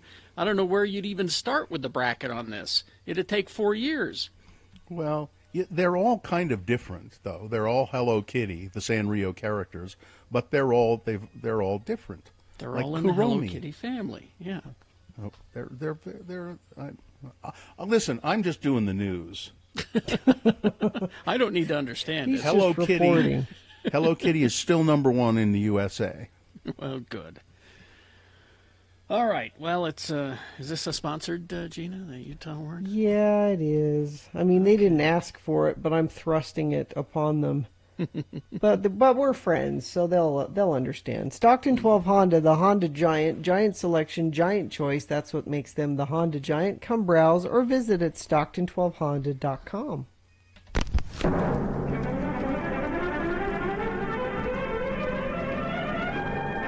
It's often said that the people of Utah speak a language all their own. It's a language that's often confusing and even incomprehensible to newcomers here in the Beehive State. So, Radio from Hell presents a handy guide to help everyone understand how the natives speak. It's the Utah Word of the Day. And today's word is... Smiths. That's Smiths. And now for a lesson in how to talk like a Utah from our 2 Utah boys, LeVar and LeGrand. The fellows have gotten together to discuss shopping plans for supplies in LeGrand's food storage bunker. LeVar thinks he should start a food storage program like LeGrand's, and he's come to ask for advice. Say there, LeGrand, how you're always bragging on about what a great food storage system you and your wife Mary Beth put together, and how you got enough stuff in your emergency pantry to feed you and your family for 2 years, and how you'll be eating like kings if things go completely to hell and the economy breaks down completely and the food supply chain goes totally off the rails. You know how you're always saying that, LeGrand? Well, yeah, I guess I brag on my food storage emergency, not pantry, but bunker, if you please, because I'm proud of what me and the missus have accomplished putting that together. You see, it was the little woman that made me see the value of doing the food storage. And then once I got with the spirit of the thing, it got sort of fun in a way. Well, I doubt the funness of doing food storage. I believe the temperature of the times, though, has caused me to consider doing a 2-year supply myself. But I don't know how or where to start, so I thought I'd come to you, Mr. Food Storage himself, for advice. Maybe you could help me plan my own food bunker. It's a good idea because, you know, I only got enough food in mind for me and mine. I don't want you and yours banging on my door if you don't got none, because I would just have to be firm and say, nope, you can't have any of my food that I've stored up for me and mine. Be off with you. That's what I would say. Well, all right, fine. I'll start my own storage. So what do I need to get going? Well, it's pretty simple. Where do you and Cora Lee like to shop for food? Well, we was Reams people for years, but lately we've been going down to the Food King. I mean, I still like Reams okay. Cora Lee gets her medicine quick sometimes, and the Food King has the Drug King in it, so it's closer to our home than that, the Reams, so we just ended up shopping there. Well, that's okay. The Food King is an okay place. Now, when you want to start adding bulk items to your storage, you might want to go to the Winco. But Food King is fine. So the next time you're there buying something that you normally buy that has a long shelf life, you just buy 2 of them, one to use and one to store up. Oh, okay. I really like cocoa. I'd want to have that to enjoy in my bunker. So next time I go... Yep. You get yourself 2 cans of Swiss Miss next time you go to Smith's. That's right. The Smith's Food King is right close by your place. I remember that now. I wonder who made them the king of food and the king of drug here in Utah anyway. I don't know, but I do know that the Kroger bought the whole thing from the Smiths. I have a sentimental attachment to that store, too. You know, years ago I worked in the produce department, and that's where I met Cora Lee. She worked there decorating cakes and such. We got very friendly, and one day in the produce section, right by the melons, we smooched. Well, there you go. And you can relive that moment in your memory. Remember your first kiss at Smith's when you go there to buy some Swiss Miss. Join us again some other time as we examine how the Utah natives speak with the Utah Word of the Day. So if you make a suggestion for a Utah Word of the Day, as that one was suggested, Smith's was suggested by Atropos, you make your suggestion, and if I like your suggestion, I'll just beat it into submission. I'll just beat it into some sort of a sketch. Email it to us, radiofromhell@x96.com. Now, and put your name on it if you want to be credited. Yeah. If you don't want to be credited, then leave your name off and make it an anonymous, donation. But I stand up and admit to writing them. The least you can do is admit to submitting it. All right. Let's see. We need to take a break here. We got Tuesday Tunes coming up. But we need to right now tell you about what's happening downtown. We do? Downtown Alliance? I have not pulled that copy. A shame on me. I don't have it right here, but I can get it real quick if you want to. Okay. Here, why don't I do a quick check of traffic while you okay. Yeah, let's do that. Traffic. Okay. Because we do have a crash southbound I-215 west at milepost 18. That's 35th South in West Valley. The right lane is blocked there. And crash southbound Bangor Highway, Lake Park Boulevard in Salt Lake. We had an earlier signal trouble on the intersection of 31st South Decker Lake Drive in West Valley. If that is still the case, treat that as a 4-way stop and use extreme caution. Watch for tracks trains in that area. And if you see something, as always, you can text it to us, 33986. Injured in an accident, everyone deserves an advocate. Call 801-355-5550 or go to utahadvocates.com. All right. You have that? I think I do, yeah. All right. Downtown Alliance. Yeah, the Downtown Farmers Market is open now on Saturdays from 8 a.m. to 1 p.m. at Pioneer Park. You can find out all that information by going to slcfarmersmarket.org. Now, they've changed things a lot because of the coronavirus to make shopping for produce safe for you when you go to the farmers market. So it's 8 a.m. to 1 p.m. There's one-way traffic throughout the market, one-way foot traffic, 10 feet of space between the vendor booths, and there are also distance markers so that you can keep yourself socially distanced. And unfortunately, no food sampling or dining areas this year for the farmers market. Hand washing and hand sanitizer stations throughout the market, sterilization of high-touch surfaces every 30 minutes so that the downtown farmers market can be as safe as possible. Masks are required for vendors and staff. You should wear one too. It's SLC. Let me give you the website again, slcfarmersmarket.org. Excellent. We talked briefly about this yesterday, but the subject of billboards came up, and Todd came to us and said, want to do some billboards for November. We did our zombie ones for October, for Halloween. How about something for Thanksgiving? Yeah. And we thought, well, let's give away some turkeys. Can we give away turkeys? We have to ask. Can we give away turkeys? Let's give away some turkeys. Seems like the thing to do for the season. And Todd said, sure, we can do that. That's easy. So can we promote that on a billboard that we're giving away turkeys? And so I didn't speak to the graphics guy, but we have an in-house graphics guy. We have a couple of them, actually. And said, somebody conveyed to him, look, they're giving away turkeys or free turkeys. Well, he claims that he was not communicated with. Well, that's correctly. what he claims. So now the billboard. If you go to x96.com/live, you can see it's kind of stretched out. It's a squished version, yeah. For some reason he chose to put our heads on cooked turkey bodies.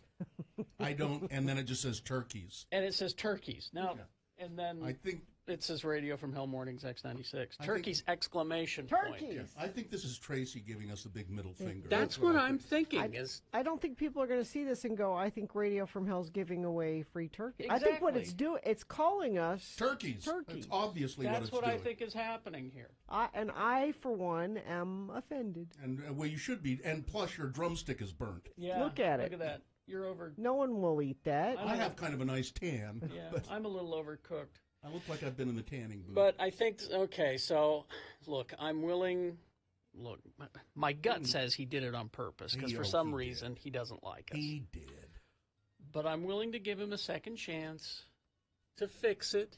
Unfortunately, he's about a week and a half behind on his art. So how long does it take to? He's got other assignments. He's got the soccer team. How are people going to know we're giving away free turkeys? Well, we'll give one away, tomorrow, Katie? We'll probably give one away tomorrow. Yeah, we'll give away a turkey. It better be a Norbest.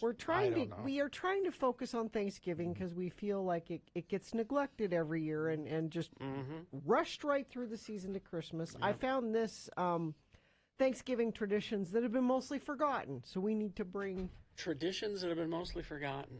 Okay. Thanksgiving greeting cards. I know Cabin Fever has a bunch of those. So Christmas cards, everybody knows that, Valentine's cards. But back in the 1800s, people used to give each other Thanksgiving greetings. And this is what Dave says at Cabin Fever. This is the perfect time of year to send somebody a note saying why you're thankful for them. Yeah. My family still does that one. They do? Yeah. Oh, nice. Well, so I could send somebody a note saying, I will be very thankful if you would invite me over for Thanksgiving dinner. I guess you could do that. I mean, you can. Please invite me for Thanksgiving dinner. I would be very thankful. Playing football before dinner, like the Kennedys do. Oh, touch football, yeah. Yeah, touch football in the yard. Yeah. Okay. Yeah, you got to do that for Thanksgiving. Place cards on your on your names dining room where table. you have your name on it, and there'd be little turkeys or something like that. I was only at like weddings. No, you do Thanksgiving. No, Thanksgiving. Well, it's because you never Well, have anybody over. And No, this is, exactly. And especially these days, those are important because maybe you don't want Grandpa Trumpy to be sitting next to. You know. Try to avoid Maybe that's the... for really big families. Well, I have a and super small family. we do that, and now there are 3 of us at home, but we do that every night anyway. No, it's a good idea. You know, because I don't ever remember where I'm supposed to sit. Oh boy. Using your grandma's old recipes. Oh, yes. That's Actually, I use Gordon Ramsay's My recipe grandma now, was a but- terrible cook. Oh, so you don't want that. Oh. And at dinner, I use her recipe for putting that cheese in the celery. That's what I use her recipe. at dinner, actually going around the table and saying what you're thankful for. We do that, and Why- my mom cries every single time. Why would you do that on Thanksgiving? That's what, because that's what it's all about. Oh, it's right there in the name, isn't Thanks. it? Giving. Breaking the wishbone. I remember that. Oh yeah, no, I fight over that every year. Every year it was my grandfather who broke wind.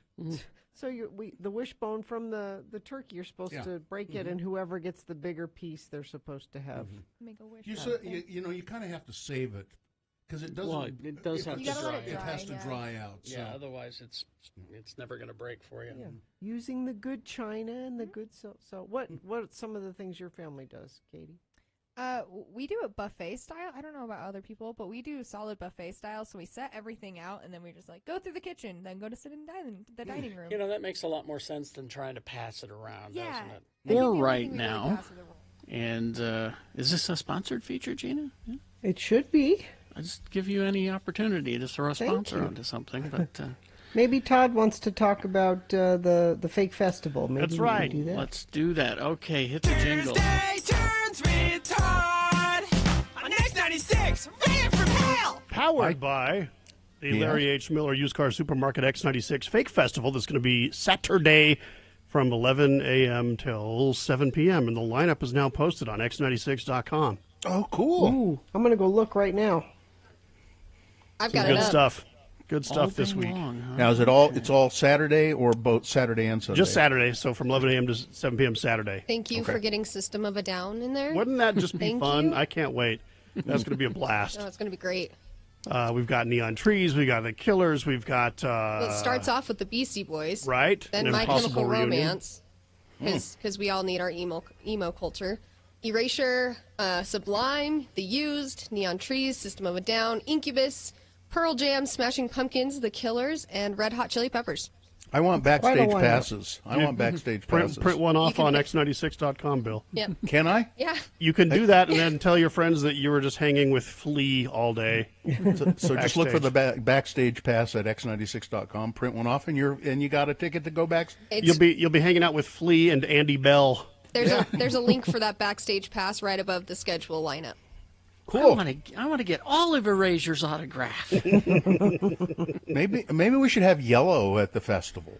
Look, and that would be perfect with me. So the band Yellow, which is the topic of today's Tuesday Tunes with Todd, and I'm talking about Yellow, the band that you probably don't know that you know them so well because their song "Oh Yeah" has been in just like every movie ever made. And Ferris Bueller. Yeah, Ferris Bueller. Was it The Secret of My Success as well? Just every terrible 80s movie. It's the theme for Duffman, right? On The Simpsons, like whenever he enters a room, you get this. Duffman! I'm Duffman. I'm looking for the Duff drinker who... that guy. So, they're a Swiss electronic duo, Dieter Meyer and Boris Blank, and they've been around forever. And if you only just think of the song, "Oh Yeah," you're going to quickly assume that they're just kind of a gimmick. And they are. They're very avant-garde. They're very experimental. They're weird. But my God, they're geniuses. And listen to their album Stella, if you don't believe me. It's like it feels like you're listening to like Depeche Mode meets Pink Floyd. Like, it's really cool. Is that an old record? That's the Tom? one that has actually "Oh Yeah" on it from '85, I want to say. Okay. They've been plugging along. I didn't know this. They've been plugging along, and then in my YouTube feed the other morning, up pops a new song from them. And the video is hilarious because you have 75-year-old Dieter Meyer just dancing around like it's just the thing to do. And when I'm an old guy, I want to be that guy. Like he's dapper. He's got it down. Like, it's awesome. Now, what's the name of the song? The song is called Wubba Dubba. Wubba? Because of course it is. Wabba dubba. I'm telling you, in this messed up world, we do need a song that is entitled Wabba Dubba. It's W-A-B-A, D-U-B-A. Wabba dubba. I would have put in double B's on each Yeah, one. I hope I'm pronouncing it right. I mean, based on the song, I think we are. Yeah, okay. Well, because you'll hear it's that. Tuesday Tunes with Todd, a sentence I never thought I'd say. Brand new music from Yellow, Wabba Dubba, X96.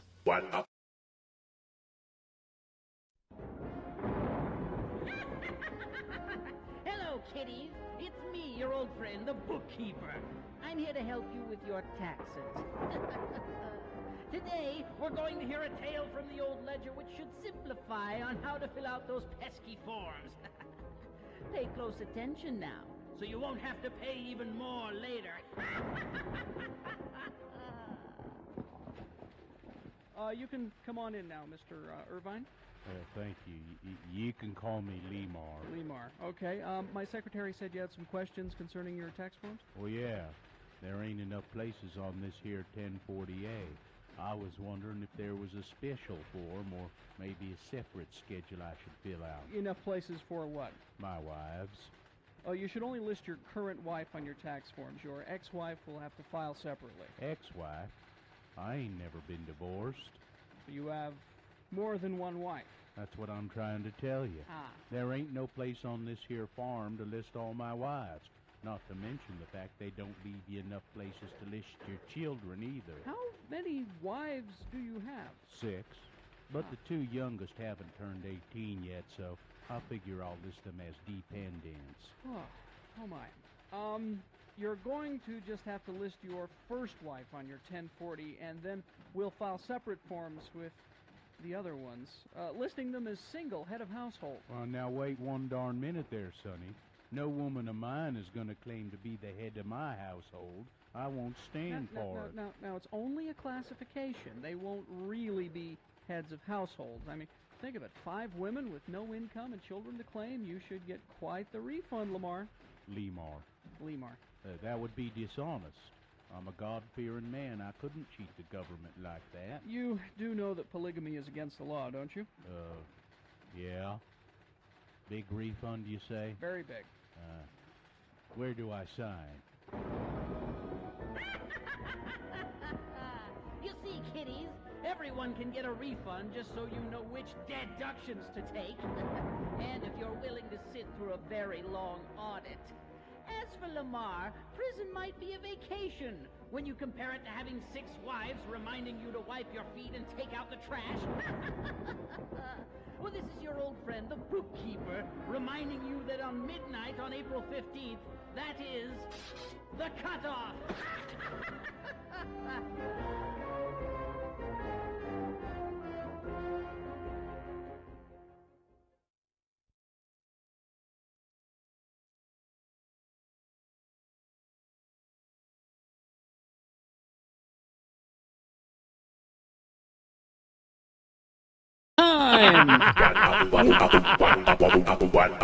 Oh, it's just irresistibly fun. I don't know. I get a Fat Boy Slim vibe, Right? From well, it. I mean, these are guys that invented that kind of stuff. I mean, this is the band that, they've been doing this forever. Like, they go back to that old song, I Love You, that maybe you remember from KJQ. Yeah. And this is a track from Stella that Carrie's playing right now called Desire. It's good stuff. I was just looking up, so they're best known, of course, as we were saying, for Oh Yeah. Here's a list of the movies that's been in. Oh, jeez. You mentioned a couple of them, but Okay. Ferris Bueller's Day Off, The Secret of My Success, Uncle Buck, American Pie Presents, The Book of Love, K-9, Captain Underpants, the first epic movie, Captain Underpants' first epic movie, and as the theme song for the character Duffman on The Simpsons. So those guys don't need to work another day in their life. Yep, they still are, and they're just doing. I mean, if you would have told me that, hey, look, Yellow has a new song, 35 years after, Oh Yeah, it would sound just like that. Like, that's what they do. They don't care. And they're pioneers in electronic music, like, for sure. The band was formed by Boris Blank on keyboards, sampling, percussion, backing vocals, Carlos Perron using tape recorders in the late 70s, and then Dieter Meyer, who does vocals and lyrics. He's a millionaire industrialist and gambler. He was brought in. He was brought in when the two founders said, "Hey, you know, we need a singer." A guy with a weird deep voice. Gambler. Millionaire industrialist and gambler. Wow. I love it. That's and there's really... no, like, I'm not aware of any in the record industry, like, any actual plans to pursue this song, but I found it by accident, and I absolutely love it, so I thought I would That's share. what Tuesday Tunes is all about, Todd. That is great. And then that one is that the race you're playing, Carrie? Wow, you're good. I know. I know way too much about this band. I obviously like them too much. You're good. I'm pretty impressed that you know so much about them, Todd. It's like, and I like it. It's like Kraftwerk meets, you know, like Pink Floyd and Depeche Mode, just anything electronic all jumbled up into a weirdo, and a little bit of jazz influence in a lot of their stuff. It's just, I think they're geniuses in what they do, and yes, it's very bizarre. Yeah. Even Katie's been looking at me all this whole time, looking at me like, that's just some weird stuff. Okay, I listen to electronic. We all know this. I listen to heavy wubs and dubs, as they're called. That was just weird, though. I thought my music was weird, and I get my music is weird, but that is a little topper. These are some of the people who helped invent your music. So. Yeah. Oh, yeah, for sure. Have some respect. Oh, I have all the respect for them. and don't worry. And watch the video of Wubba Dubba by Yellow, because they're just in fine form for being, you know, in their mid-70s. Well, you can Carrie, tell they're having a great time. Oh, absolutely. Carrie, you'll like this. So the group has had a lot of guest vocalists over the years, including... I thought it was Ray Davies. No, it's no. But Shirley Bassey. Oh, yeah. Remember Shirley Bassey? Goldfinger. They're like if Daft Punk started in 1980. You know, that's kind of that same vibe. Yeah. Nice stuff. All right. Well, thank you for bringing that in, Todd. That is now... It was too much fun. That is now my earworm, thank you. We've gone down the yellow hole. Hey, the yellow hole. Stop it. Hit the jingle. Thank you very much. Tuesday Turns with Todd on X96. Ran from hell. All right. Talk to you later, Todd. Thank you. Bye-bye. Okay, we got Boner Fight coming up to determine who is Boner of the day. Also, a reasonable amount of news. Stay with us for that. Gina, homie.com, HOMIE.com. Yeah, that's where you can go to find out more about Homie. They're a tech-based real estate company. They have a new way of doing things, and I like talking about them. They're a great company. I like what they can do for you buying and selling homes. But what I really like that they're doing now is they're trying to help people dealing with COVID. Homie is committing up to $100,000 to the United Way by establishing the Homie Fund. Now, this fund will go to assist those people impacted by COVID-19 with maybe home foreclosures, paying rent, utility bills. This is all going through the United Way. For every home bought with Homie over the next 90 days, they will donate $500 to this fund. Homie's first priority is to keep our community safe. Homie makes it safe and easy to buy or sell your home. Your dedicated Homie agent can show you a home right from your couch through a live video chat.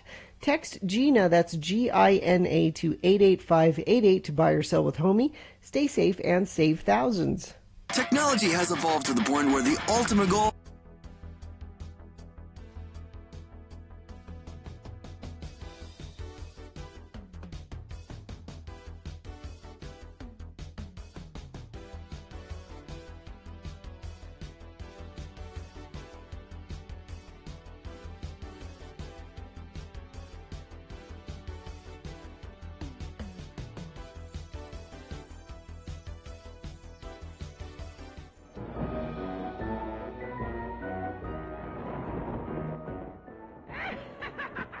Greetings, children. This is your old friend, the Grave Digger. Today I have a frightening little yarn that has all the ingredients needed to make you shudder. Sex, violence, lawyers, and 3 exploding human heads. This tale is called There She Blows, and we'll take you now to the law offices of Parker, Jameson, and Osborne, attorneys at law. Mr. Parker? Mr. Osborne. Parker, your fly is undone. Oh? Oh, so it is. I was just having sex with my secretary. But Mr. Parker, that is so wrong. You're a married man. I'm aware of that, Osborne, and I don't care. As a matter of fact, I'm going back in for seconds. Parker, your head is getting bigger. It's... Oh, my God. Look at all the blood. What's all the racket in here? Parker's head just exploded. Good Lord, what a mess. Hey, what's Parker clutching in his still twitching hand? That's the Bonneville specific file. He's been working overtime to make the board of directors look better in court. I believe he just finished it. Jameson, what are you doing? Erasing Parker's name and putting mine on it. I'll take all the credit now that he's dead.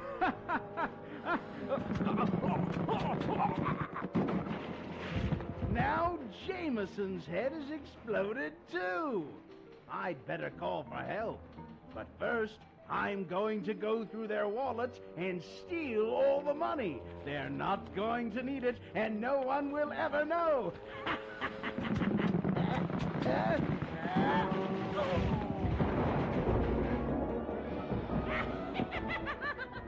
Those three really know how to get ahead, eh?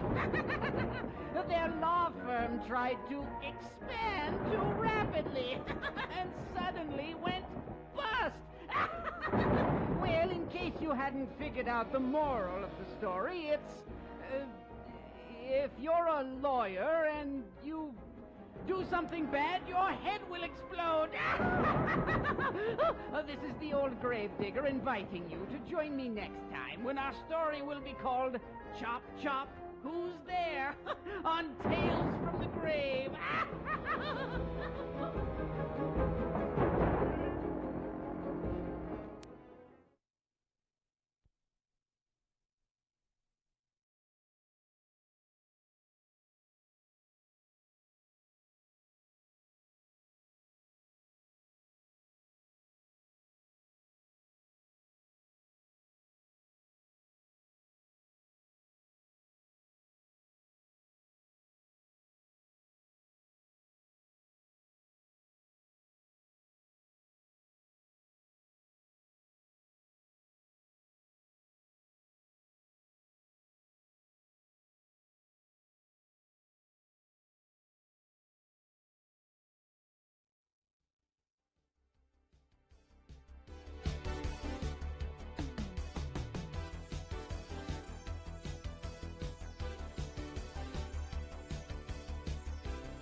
Okay, we have Boner Fight coming up here, but before that, we have about 7 or so minutes. Oh, don't tell me that.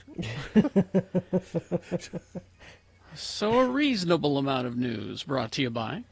At Nightingale College, you can earn a bachelor's degree in nursing in as few as 32 months with 3 convenient start dates per year, no prerequisites, and no waiting lists. Get started. It's easier than you think. Go to nightingale.edu today. Winona Ryder was doing an interview. I guess they're talking about the new season of Stranger Things. That's why she's popping up.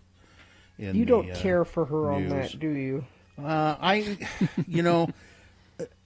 didn't. So I watched the first season of Stranger Things and pretty much enjoyed it. Okay, but I did not like her performance in it.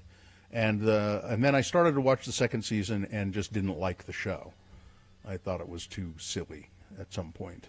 So I don't know. She improved, or she just did a lot of yelling and screaming and stuff in the first season. Well, as her I recall. son was taken to the Upside Down. She was very concerned. But I'll give it another chance this third season. At any rate, she spoke about her experience being Jewish in the film industry. Admitting she has experienced anti-Semitism. I have in interesting ways. There are times when people have said, wait, you're Jewish, but you're so pretty. Oh, geez. Wow. There was horrible. There was a movie that I was up for a long time ago, she said. It was a period piece, and the studio head, who was Jewish, said, I look too Jewish to be in a blue-blooded family, so they wouldn't cast me. She also opened up about an incident with Mel Gibson. Oh, that ought to be good. She said, I was at a party, a crowded party with one of my good friends, and Mel Gibson was there smoking a cigar, and we were all talking, and he said to my friend who's gay, oh, wait, am I going to get AIDS? And then something came up about the Jews, and he said, you're not an oven dodger, are you? Oh, wow. And she Holy said cow. he tried to apologize to her at some later date. She spoke further of her Jewish heritage and her link to the Holocaust, explaining, not religious, but I do identify. It's a hard thing for me to talk about because I had family who died in the camps, so I've always been fascinated with that time, and but it's hard to talk about, and I don't like to talk about it much. What the hell is wrong with Mel Gibson? He's just That's not the something you can come back and apologize for. I'm sorry, I didn't mean to say that. What Listen, sort of oven person dodger, says what that in oven the dodger? first place? Why would I Ever? ever say that? I'm sorry. Yeah. Have you got a cigar? It's been a year of reunions for Steve Carell. He teamed up with the Office co-creator Greg Daniels for Netflix's Space Force, and soon he'll star in Irresistible, written and directed by former Daily Show host Jon Stewart. I think Sean Means has seen it, and he will I talk think he's about gonna it on review Thursday. On Thursday, I've Yeah. seen some one other review of it. Not Sean. I didn't read Sean's review. I saw the headline. I was didn't. not favorable. This other And, review I saw was not favorable either. That makes me sad. I miss Jon Stewart, and I want him in any way I can get him, and that makes me sad if this isn't. It's good. political comedy about a Democratic political strategist, Steve Carell, who launches a campaign to help a retired Marine colonel run for mayor in a right-wing Wisconsin town. It's the first time that the two of them have worked together since Carell departed the Comedy Central Daily Show in 2005. Although if Jon Stewart had had his way, he said, I would have fired Steve Carell years earlier. When extra host Billy Bush remarked how talented Carell is to Jon Stewart said, I said that to him every day. I said, if I would have known just what a talented actor you are, I would have fired you from The Daily Show like a month in and said, just go do that. Go be an actor.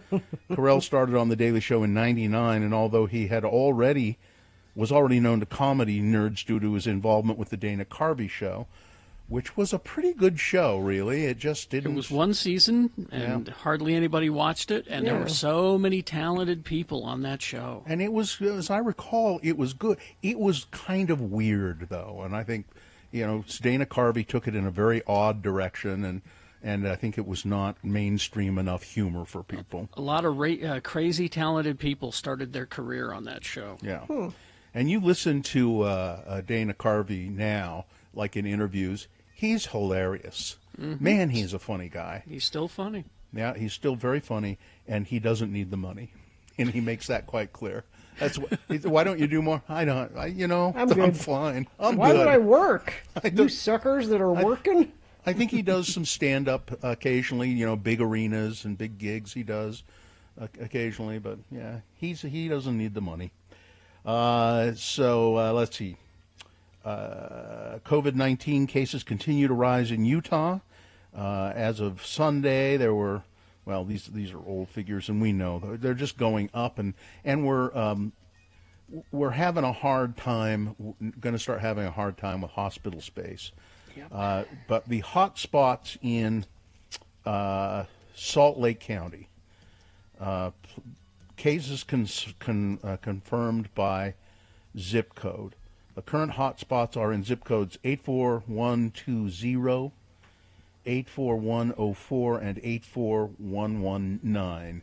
So if you're in any of those... If you go to the COVID dashboard, they actually break down all the zip codes, and you can look for your zip code where you live in and see what it's like there. Glendale and West Valley, those are the worst. Special places we're seeing increased transmission. We're also seeing increased transmission among certain populations. Pacific Islanders and Hispanics are being disproportionately affected by the respiratory virus as well. So, but here's some good news. Okay. Some remains of California's San Onofre nuclear generating station, including its 770-ton pressure vessel, are on trains crossing Nevada, headed for Utah. No, we don't. No, thank you. They're contaminated with nuclear radiation. No, we're good. We don't need that. Well, they're here. going to put them. They're just going to put them out in the desert. It'll be okay. I don't want them here. Energy Solutions is looking to operate a newly proposed landfill specifically built for demolition debris, such as concrete, soils, and other stuff that the waste processor says kicks off so little radioactivity that it doesn't need to take space in the costly federally licensed landfill. So we want to build a new kind of a landfill, you see, where we can put man. If it's so awful, just keep it. Why don't you guys keep it in California? Well, we don't have room for it. You guys have nothing but room in Utah. Can't you take this? The Utah Highway Patrol is investigating after two people in a car say they were targeted by a driver who used racist language and a gun. The reason, according to the two victims, the driver in their car was black. Here's what the two 17-year-olds who asked not to be identified said happened. On Sunday, they were merging from the left lane as the interstate went from 4 to 3 lanes. And a white Ford Transit van, whose driver apparently felt cut off, reacted by tailgating them and then backed off. Then after a while sped up again. The teen said he had written the N-word on a notebook and put it up against the driver window as he passed them from the right, and then took his other hand off the steering wheel to point to the driver of the car and then showed us a gun. So wrote the N-word on a pad and then displayed a gun. We were just trying to get away, said one of the kids. I just wanted to go home. I was scared and I was mad. Interesting. It's Boner Fight with Radio from Hell on X96. All right, here we go. The winner from round 1, which was way back through the mists of time in the 7 o'clock hour. It is, we're going to zap that old COVID-19. An Arizona megachurch set to host a Trump rally today, I believe, claiming that they have an air filter there that will kill the COVID-19 virus within 10 minutes. Just kill it. It'll be just clean. And scientists and people who know about this sort of thing say, no, you don't have any such thing. There is no such thing. That's number 1. Going up against number 2, I'm taking your baby down with me. San Jose police looking for a woman who coughed on a baby deliberately at Yogurtland in California. That's number 2. All right, those are your candidates. You've got to decide of these 2 candidates which one is the worst, which one deserves to be Boner of the Day for today. 1 or 2. Remember your candidate number, the one that you think should win. Put that single digit, that's all we need in the message of a text, a 1 or a 2, and then text that to 33986. That's the way the computer counts it for us. Or you can just call, that's easy. Producer's booth will pick up and say hello, 877-602-9696. Vote for your Boner of the Day that way.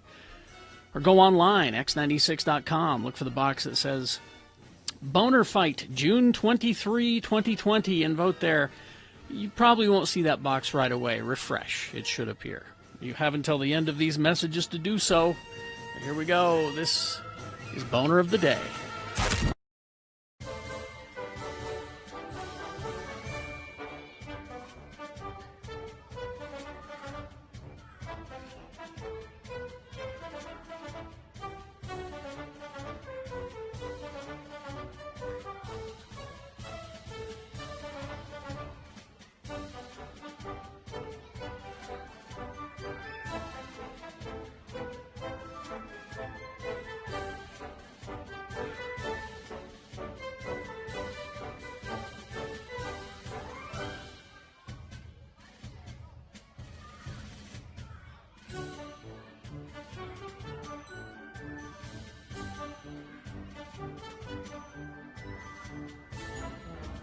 It is the 23rd century. Humans have left the lowly confines of planet Earth and have sought their destiny among the stars. While many things have changed, one constant remains: the need for young men to venture forth and do the work of the Lord.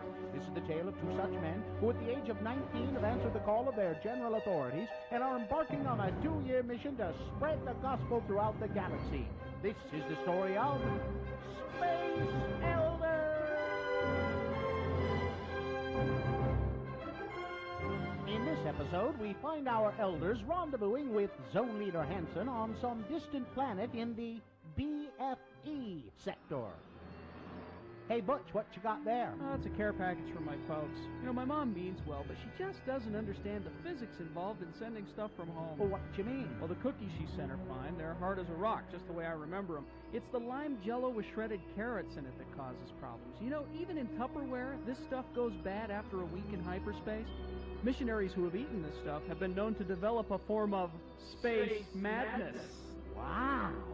Oh, look, here comes Zone Leader Hansen right now. I have discovered the most incredible object. It allows us to view any period in the history of any planet.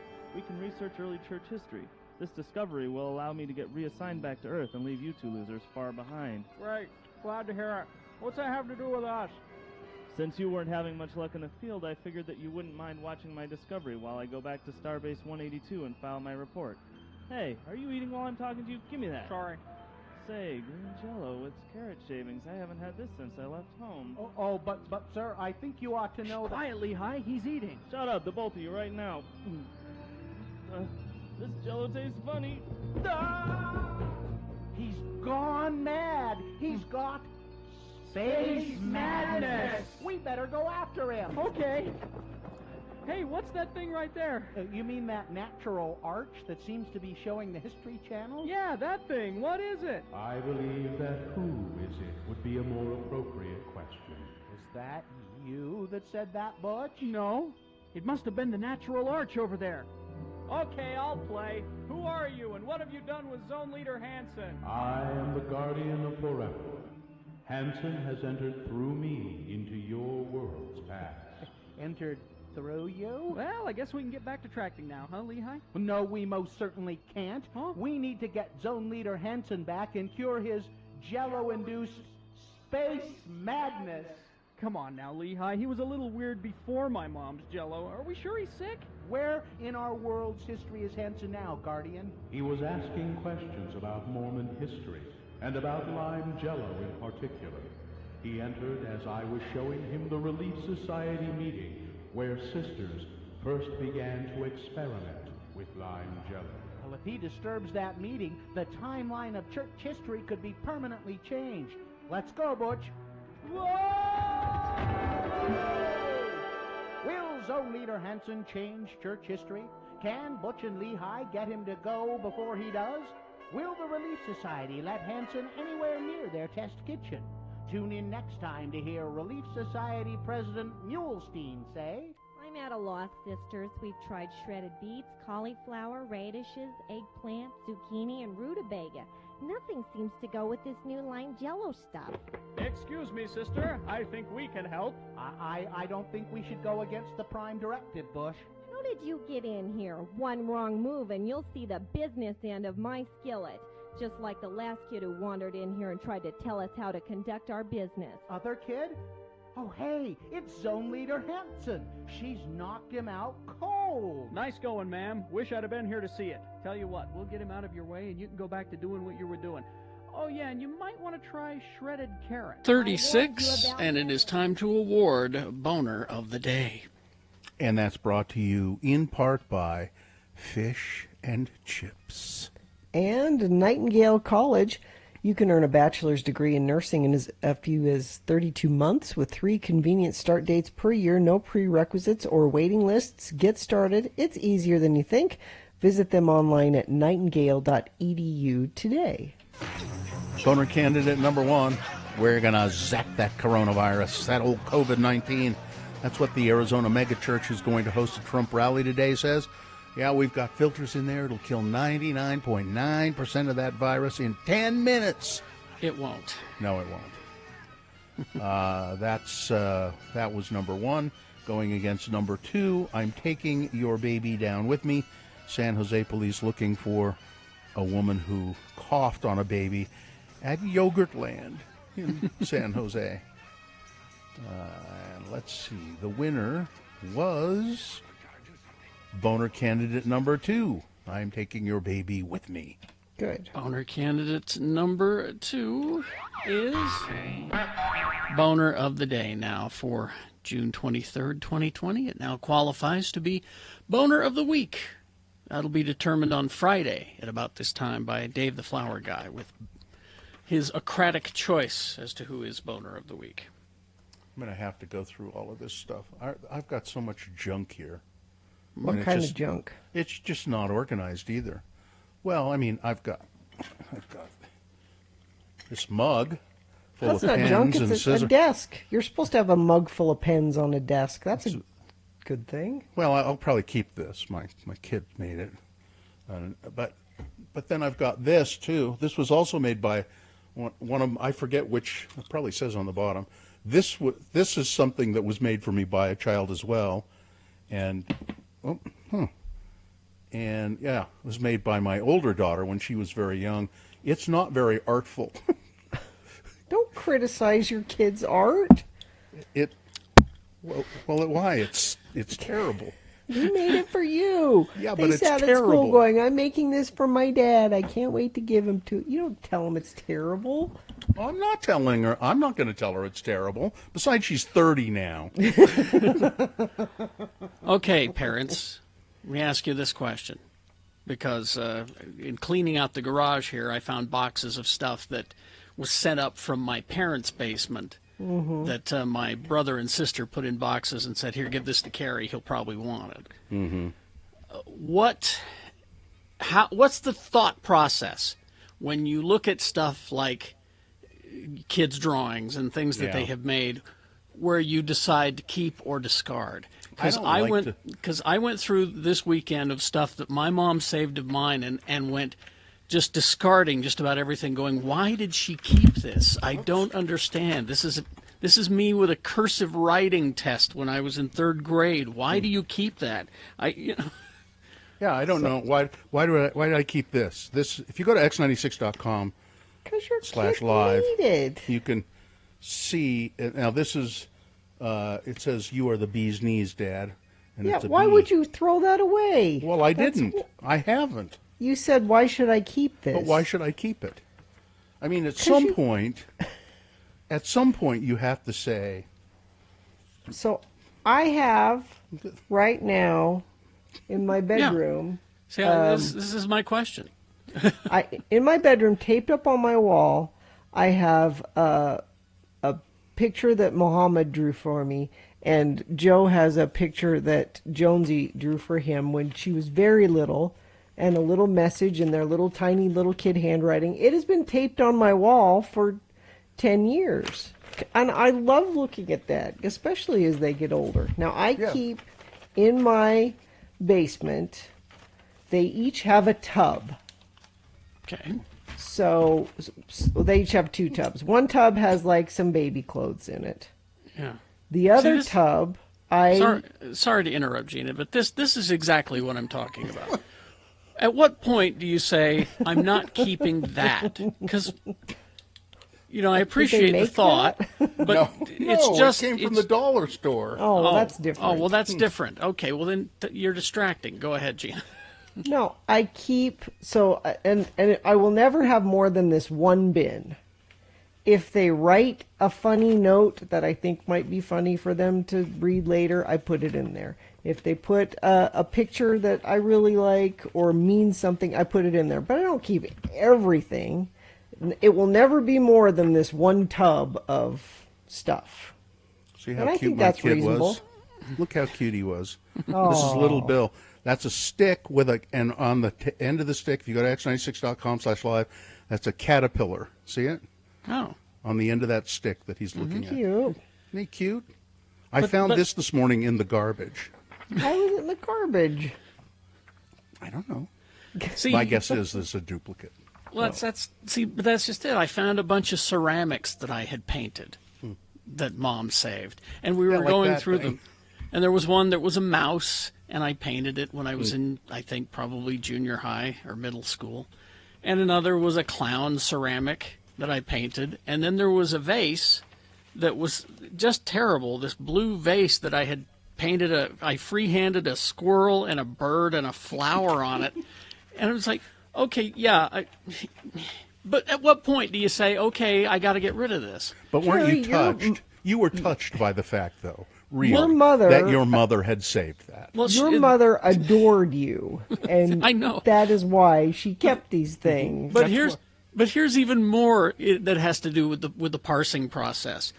There were more of these that were in the display case. Mm-hmm. There were little mice. There were ashtrays. There were a whole bunch of ceramics that I had painted and given to my mother that my mother kept. But for some reason, when my brother and my sister packed them, just these three made it. The Spur ashtray didn't make it.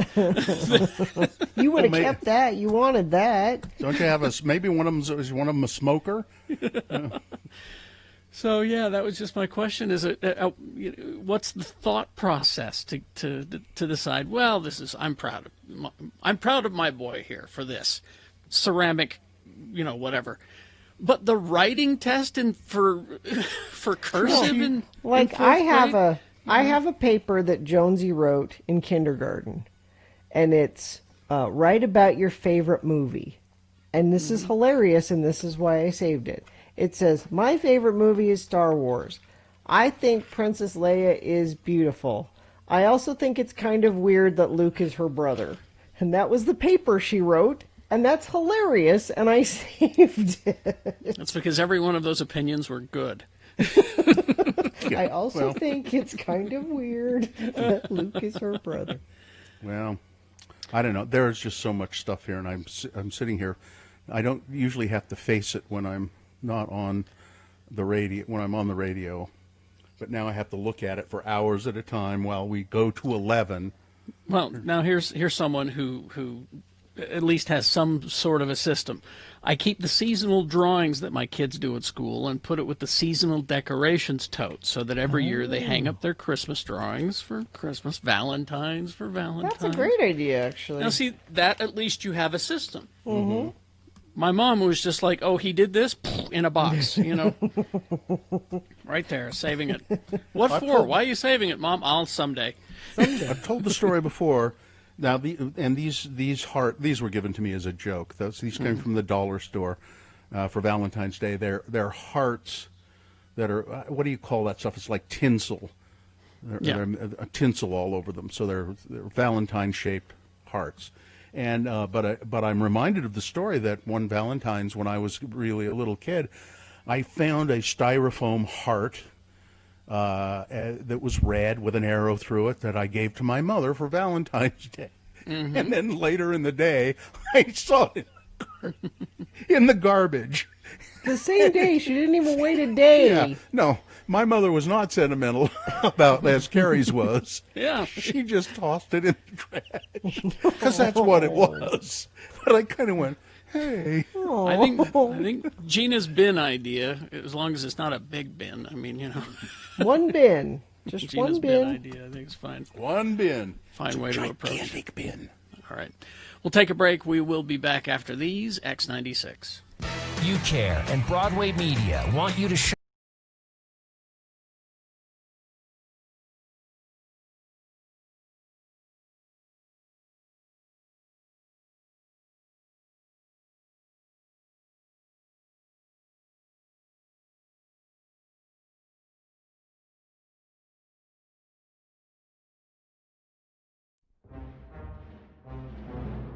It is the 23rd century. Humans have left the lowly confines of planet Earth and have sought their destiny among the stars. While many things have changed, one constant remains: the need for young men to venture forth and do the work of the Lord.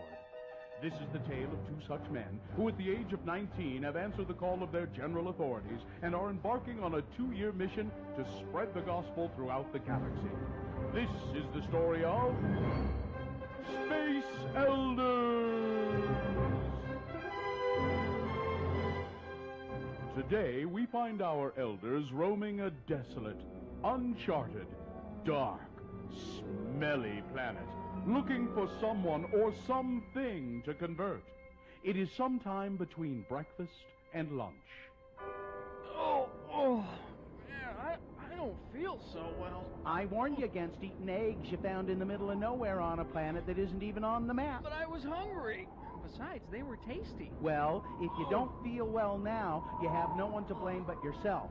Come on, we're falling behind schedule. How can we have a schedule on a planet with nothing on it? We won't know if this planet is uninhabited until we explore some more of it. Come on, let's go. What the flip? Lehigh, help! Ew! Butch, it looks like your breakfast isn't setting well with you. What the heck is that? Looks like the planet is inhabited after all. Get it off me! Stand back. I'll take care of it. Oh, hi, ma'am. Who are you? And why in heaven's name are you pointing what appears to be a flamethrower at my companion? Name's Ripley. Lieutenant Ripley, and I'm about to torch that little critter before it gets a chance to make a run for it. Hi, my name is Newt. Well, it's nice to meet you both. I'm Elder Christiansen, and this is Elder Jensen. Hi. We represent the Church of Jesus Christ of Latter-day Saints. You know, the Mormons. We were wondering if you'd ever heard of our church, and if so, if you'd like to learn more. Enough with the chit-chat. I need to kill that monster before it grows any bigger and has a chance to fight back. Now, Lehigh, wasn't it?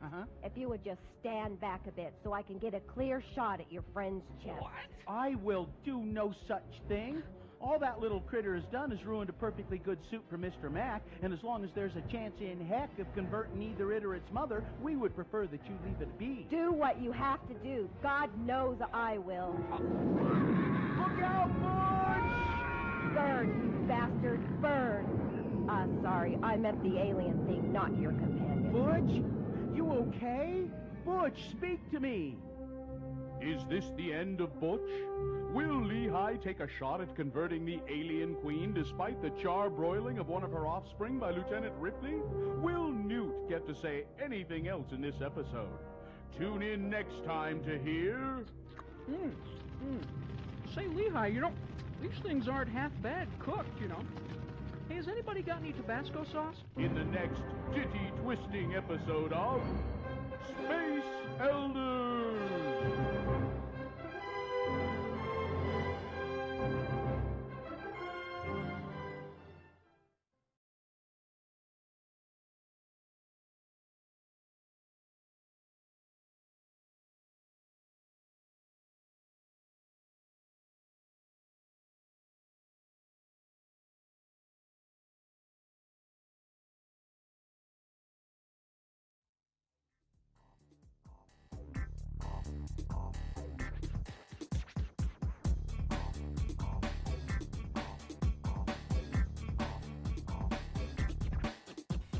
$9.51. So we're talking about art. Yes. And I bought some art. We were talking about kids' drawings. That's a different. Art? That's no, not really. Then I bought some pandemic art, which I'm kind of glad I bought it during this, because whenever I look at this, I will remember I bought it during the pandemic. Yeah, that'll be great to remember. So you guys know my Uncle Tom Russell. Mm-hmm. Yes. Singer, songwriter. Talented guy. He's written books, and he's also an artist. And he's stuck in Switzerland now due to COVID. He lives part-time there and part-time in Austin, Texas. And since he's not touring, he'll do some like Facebook concerts once in a while. But since he's not touring, he's doing a lot of painting. You should ask him, being in Switzerland, how he feels about those damn Swedes. Yeah, those damn Swedes over there. But it's funny to see. So he mailed me this painting that I bought, and his return address, I can't even read it. Bloomingwigel, Ersingen, Switzerland. I don't know where that is. I'm sure that's close. But I've never. I have some prints of things he's done, but I've never purchased a painting of his, and I haven't pulled this out yet. So we're going to see it all together. Gina's opening it up. x96.com/live. Now, do you want my honest opinion of the painting, or do you want me to just say, "Oh, that's nice"? No, I want your honest opinion. Killed 17 civilians, you could hear the women scream. Tom Russell. Blackjack Persian on a dancing horse was waiting in the wings. Tonight we ride. Tonight we ride. So he sent me. He's good. Mm-hmm. Yeah. So Okay. this is called "Rain in the Face." Rain in the Face. Yeah, here I'm gonna back up, try to- please. That's kind of hard. Oh, it's a native. Native American. It's the crying Native American. You know, it's like Iron Eyes Cody. Yeah. Is that what it's See? supposed to be? Yeah. You're apparently your Uncle Tom Russell is 12. It's a style, Bill. Oh, is that what it is? It's a primitive. style. That's what, yeah. And he signed it to me on the back for Gina. Oh, I nice. love it. I think I would hang it that way. You'd hang it what, this way? Yeah. The autograph out? With the autograph out. No, it's yeah, if you like it, that's all that matters. It's a style. And Is for that some his- reason, he sent me a sketch of sangria that he did for some reason. I don't know why. Bonus he prize. was drunk. I guess so. He was drunk. And he also sent me flyers for his new album. Boy, Hessie's around, would you? He sure looks like your mother. Doesn't Or he? your mother looks like him. And amazing. he probably sent me this, and I brought it up to you guys before, but since we're talking about it, there was a Rolling Stone article with Bernie Taupin, Mhm. you know, Elton John's partner. Mhm. And the interviewer said, "What are you listening to now?" And he said, "Well, the best album of this year, none of you will have ever heard of it, but it's Tom Russell, October in the Railroad Earth." And so, of course, he wrote that on the back here, so everybody knows that Bernie Taupin thinks that's the best album of It's fascinating that somebody like your uncle, Tom Russell, he was and probably still is one of David Letterman's favorite musicians and performers. Yep. And he was on the Letterman show a couple of times, I think. Yep. And Bernie Taupin speaks highly of him, and people, but he's never had a huge success. You know, never. No, but he's what a lot of artists are as a working artist, where he tours constantly and he makes a living doing it.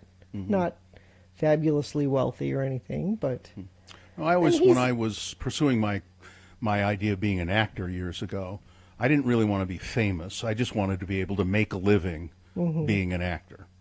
That would have been. I don't care if, you know, everybody in the world knows who I am. I don't want to be a star. I just want to be a working actor who makes.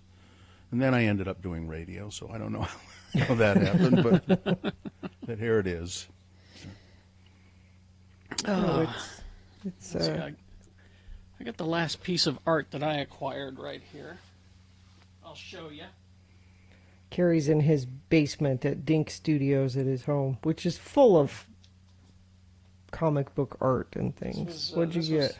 This was gifted to me from Cadillac Greg, and he bought it from an artist in Seattle. If you can see. Oh, it's Hunter Thompson, Fear and Loathing. Is it a paint? Is it painted though? What It's is it? painted, yeah. It's painted. Fear and Who did Loathing it? on Tatooine. Oh, jeez. 3PO is Hunter Thompson. Oh, I see. That's art. That's fan art. art. It's fan Exactly. art. Exactly. Like fan fiction, it's fan art. Mm-hmm. All right. Well, these go to 11 just for just a little while longer. Just For a little spits while and longer. giggles. Yeah, these shows go Enjoy to it 11. while you can. So if you enjoy the 10 to 11 o'clock hour, partake deeply the next Check few in. days. Check in. 877-602-9696. Check in with us. Tell us what you're doing, how you're doing, what's your day like. We'd like to hear from you. 877-602-9696 is the number to call. And be a part of this bonus hour of the Radio from Hell show. 877-602-9696. The view.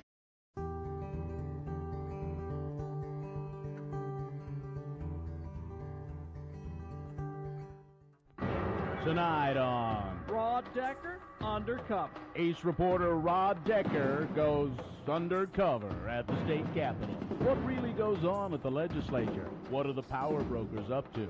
Rod knows the legislators put up a facade when they see him coming with a camera crew, and so Decker disguises himself as a schoolgirl on a field trip with Mrs. Spencer's 6th grade class. Okay, kids, now settle down. Before we get back on the bus and go back to school, I want you to meet Governor Mike Leavitt. Hi, kids. I hope you've enjoyed your visit to the Capitol today. Very important work takes place here. Do you have any questions? Yes, you, the tow-headed kid with the striped shirt. What's with the car in the basement? Is that the Employee of the Month's car? No, that's the Mormon Meteor. It was once the world speed record holder. Okay, you, the boy with the hat on backwards. How come the Capitol has gold on the top of it? Isn't that a waste of money? Well, Sonny, that's not gold, it's copper. Like a Duracell battery. And we have time for one more question before I have to get back to running the state. You in the back, the tall, homely girl with the pigtails and glasses. Tell me, Governor Leavitt, will we have to spend tax money on the Olympics? How do you feel about having an official beer of the Olympic Games? What about I-15? Is it on schedule and anywhere near budget? Will tobacco be outlawed in this state? Hold on here. You ask a lot of questions for a little girl. Say, I know you from somewhere. I can assure you, sir, that you have never met me before. As you can see, I'm just an average 6th grade girl on a field trip. You're Rod Decker. No, my name is LaDonna, and what you're saying is, rather than handle some tough questions from a schoolgirl, you would prefer to make accusations about my true identity. I knew it. You are Rod Decker. Rod, why didn't you just ask for an interview? Well, there you have it. Politicians won't even let their guard down in front of innocent children. You can't get a straight answer from them, no matter who you are. That's tonight on Rod Decker, Undercover. On the Channel 2 News at 6 and 10.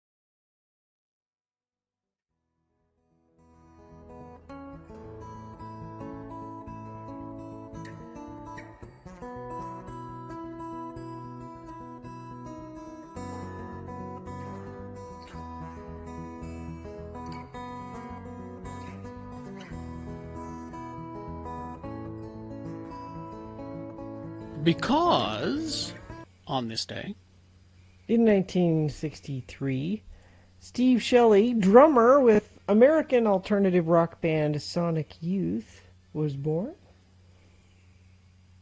That's it. Haven't heard that in a while. Yeah. Sonic Youth. I saw them at the University of Utah at, what was it called then? Red Fest, and then they changed the name to something else. It was a kerfuffle for a while, and I don't think it's anything anymore. No. 877-602-9696. That's the number to call. Check in with the Radio from Hell show in this bonus hour. This is an hour free to you, the listener, brought to you by our good friends at McCool's, made possible by McCool's Public House in Irish. You've got the copy in front of you. I don't. Yeah. What is it?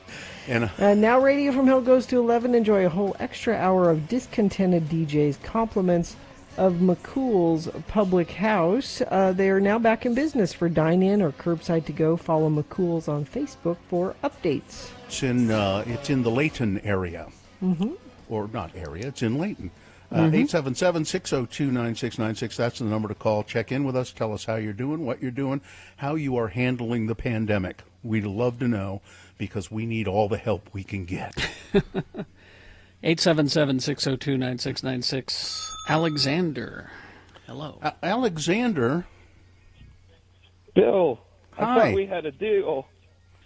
What's the deal that you thought we had, Alexander? Oh, I got your 24 red wigglers right here. I was up all night collecting earthworms for you, and you still dropped my internet service. It's Alexander at he commits to the bit, doesn't he? Yes, Alexander, and I appreciate it. at Hank's Worm Farm and Internet Service Provider. He just dropped us like a stone. Yeah, well, I'm sorry, Yesterday, Alexander. and Bill, Yeah? I got to tell you, I mean, you've been our best customer here. You've been his only customer. The worms are, they keep us afloat, sort of, but you were like the only one who does the internet service that actually paid their bill. Well, I am a good bill payer, that's true. Oh. I'm sorry, I don't know Alexander. what I'm gonna do now. Well, listen, if you want internet service that's not necessarily good but cheap, just look up Hank's Worm Farm and Internet Service Provider. And That's please, right. I think you can still find us in the yellow pages. Oh, the look yellow in- pages. That's yeah. right. Let your fingers do the walking through the yellow pages. Okay. To Hank's Worm Farm and Internet Service Provider. And thank you, Alexander, for committing to the bid. Would you put Well, thank- Alexander on hold and let's get him a radio from Hell Tote Bag Yeah. for his troubles? See you later. You can fill a bag up with worms. Yeah. Tote bag of worms. All right. 8776. You see what we're going to miss when we're not going to 11 anymore? We won't have this. That kind of merriment. I'm okay with it. 877-602-9696 if you feel like calling in and checking in like Alexander. And now Adam has. Hello, Adam.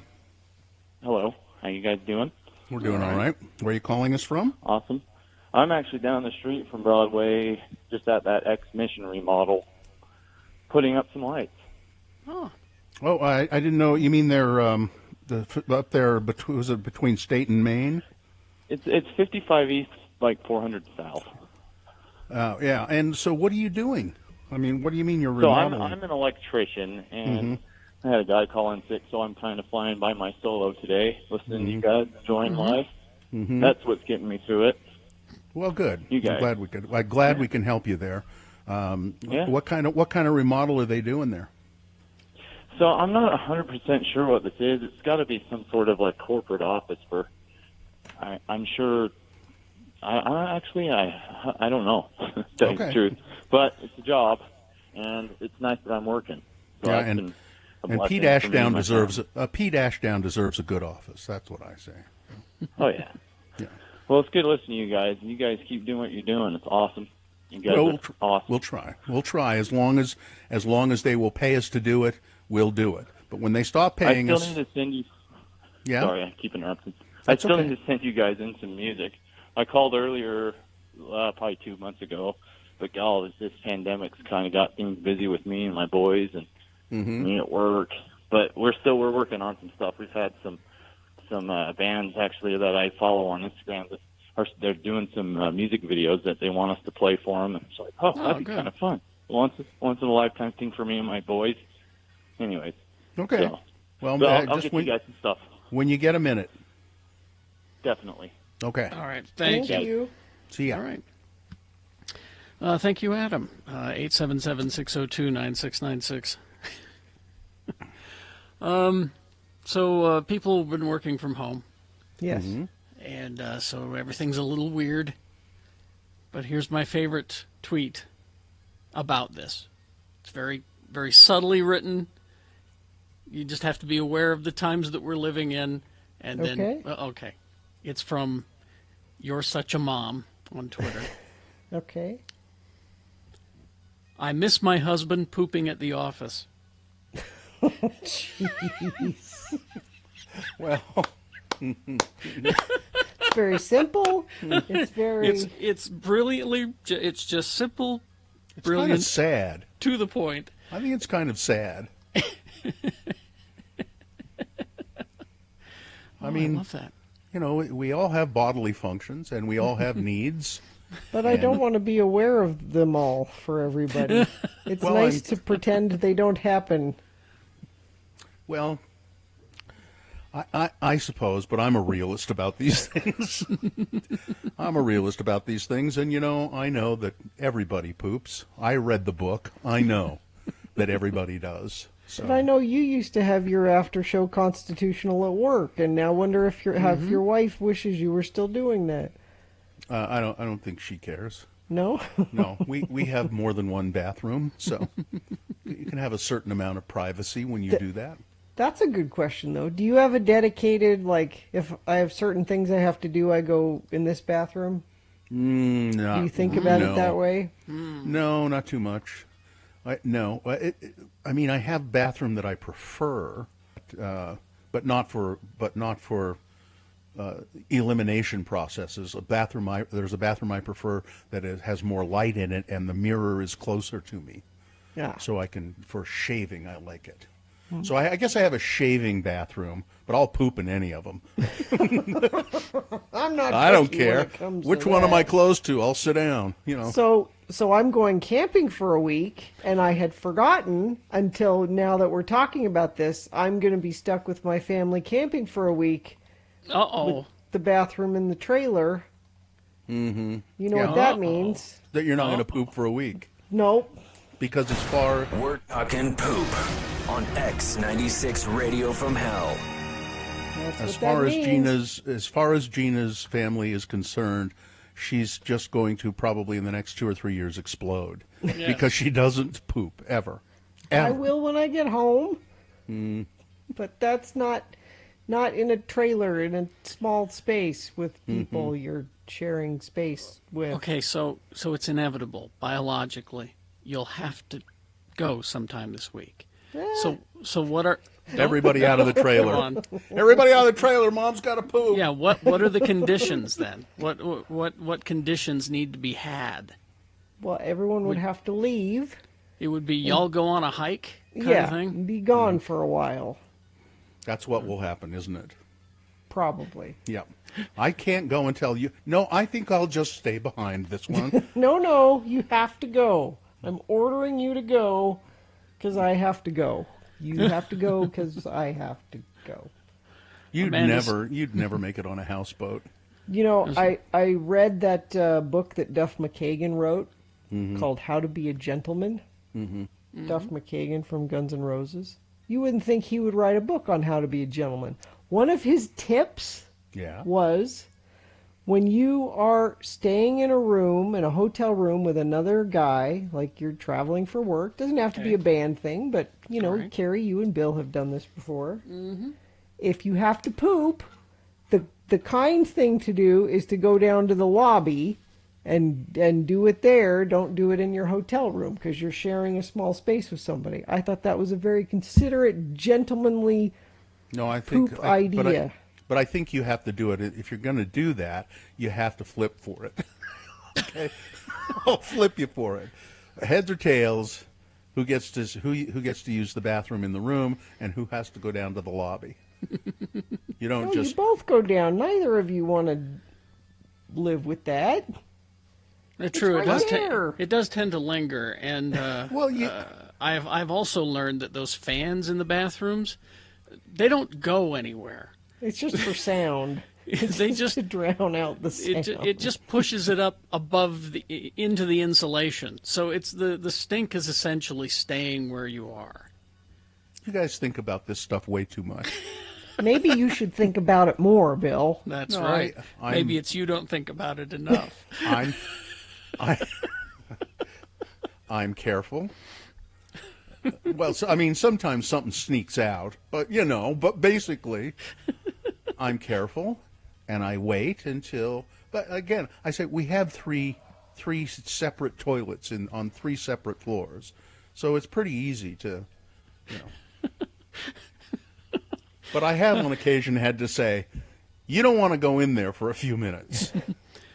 Guy in the chat room camping. Gina turns on the radio, turns on the generator, starts the car, and tells the family to get 100 yards away at minimum. Away with you. I mean, I think that's being polite. Just saying, if you're in a Privacy. hotel room, and just say, I would suggest not going in there for a few minutes, okay? just. Of course, everybody knows that my ass doesn't stink, so. Yeah, light a match. Do you have your matches in there? Do you Light still a do match, that? will you? Do you still have matches in the bathroom? That used to be the old trick. Light a match, will you? That's what they'd say. Let's go Courtesy to Kyle. flush. Let's go to Courtesy flush. Kyle quickly here. Hello, Kyle. As Kyle checks in. Hi.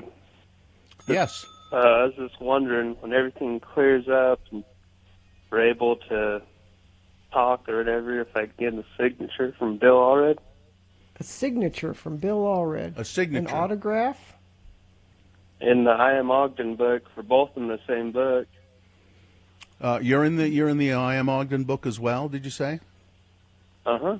Yeah, what are you? What's your name again? Kyle? Kyle, why are you in the I Am Ogden book? 'Cause I'm cool like that. Thanks, Kyle. All right, Cool we'll like see that. ya. We'll see you. Thanks a lot. Kyle, I'm cool. I'm like cool. that. Bye like That's that. how you Yeah. should sign it. is- Bye like that. Yeah. Bye like that. All right. It's Poop Chat on X96 Radio from Hell. Okay, let's take a break. We will be back. If you insist on checking in, 877-602-9696, or we'll just do some news or some other stuff coming up after these. X96.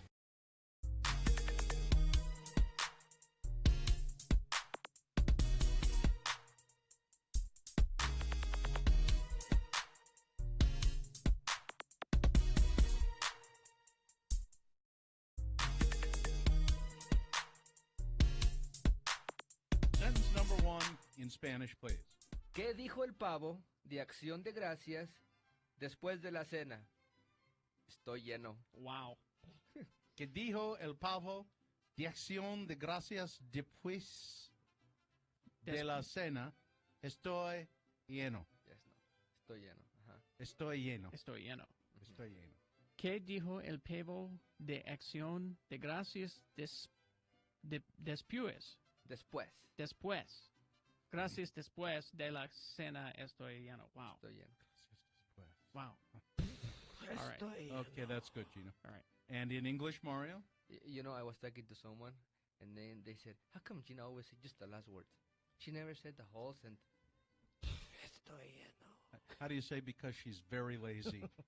Porque es muy floja. Muy floja. Muy floja. Go ahead in English, Mario. Okay. What did the Thanksgiving turkey say after dinner? I don't know what. I'm stuffed. Estoy lleno. Stop. Estoy lleno. All right, and sentence number 2 in Spanish, please. Algo de porra para Brigham Young. Otros para la Universidad de Utah. Yo le voy a las porristas. Algo de porra para Brigham Young. Otros para la Universidad de Utah. Utah. Yo le voy a las porristas. Sí. Algo de porra para Brigham Young, otros para la Universidad de Utah. Yo le voy a las porristas. ¡A las porristas! And that is in English, Mario? Some cheer for Brigham Young, others for the University of Utah. I cheer for the cheerleaders. The only way to go. But not when my wife is around. No. Yeah. No. Mario, are you going to have a big traditional Thanksgiving dinner? Yes, sir. What will you have? Gonna have turkey. I'm sorry, pavo. Pavo. De Acción de Gracias. And what else will you have? You know, usually we met at Farol. Oh, do you? We met at El Farol, so we all bring a dish. Yeah. So and have pavo is gonna be there for reals. So you'll have the turkey at the restaurant, and then some other dishes, salads, and. What will your wife bring, or do you cook? I don't cook. Yeah, your wife will cook. My wife will cook, and she will bring. Let me call her. No, it's all right. Thanks, Mario. I don't know what she'll bring. I'm sure she appreciates the fact that you know what she's bringing.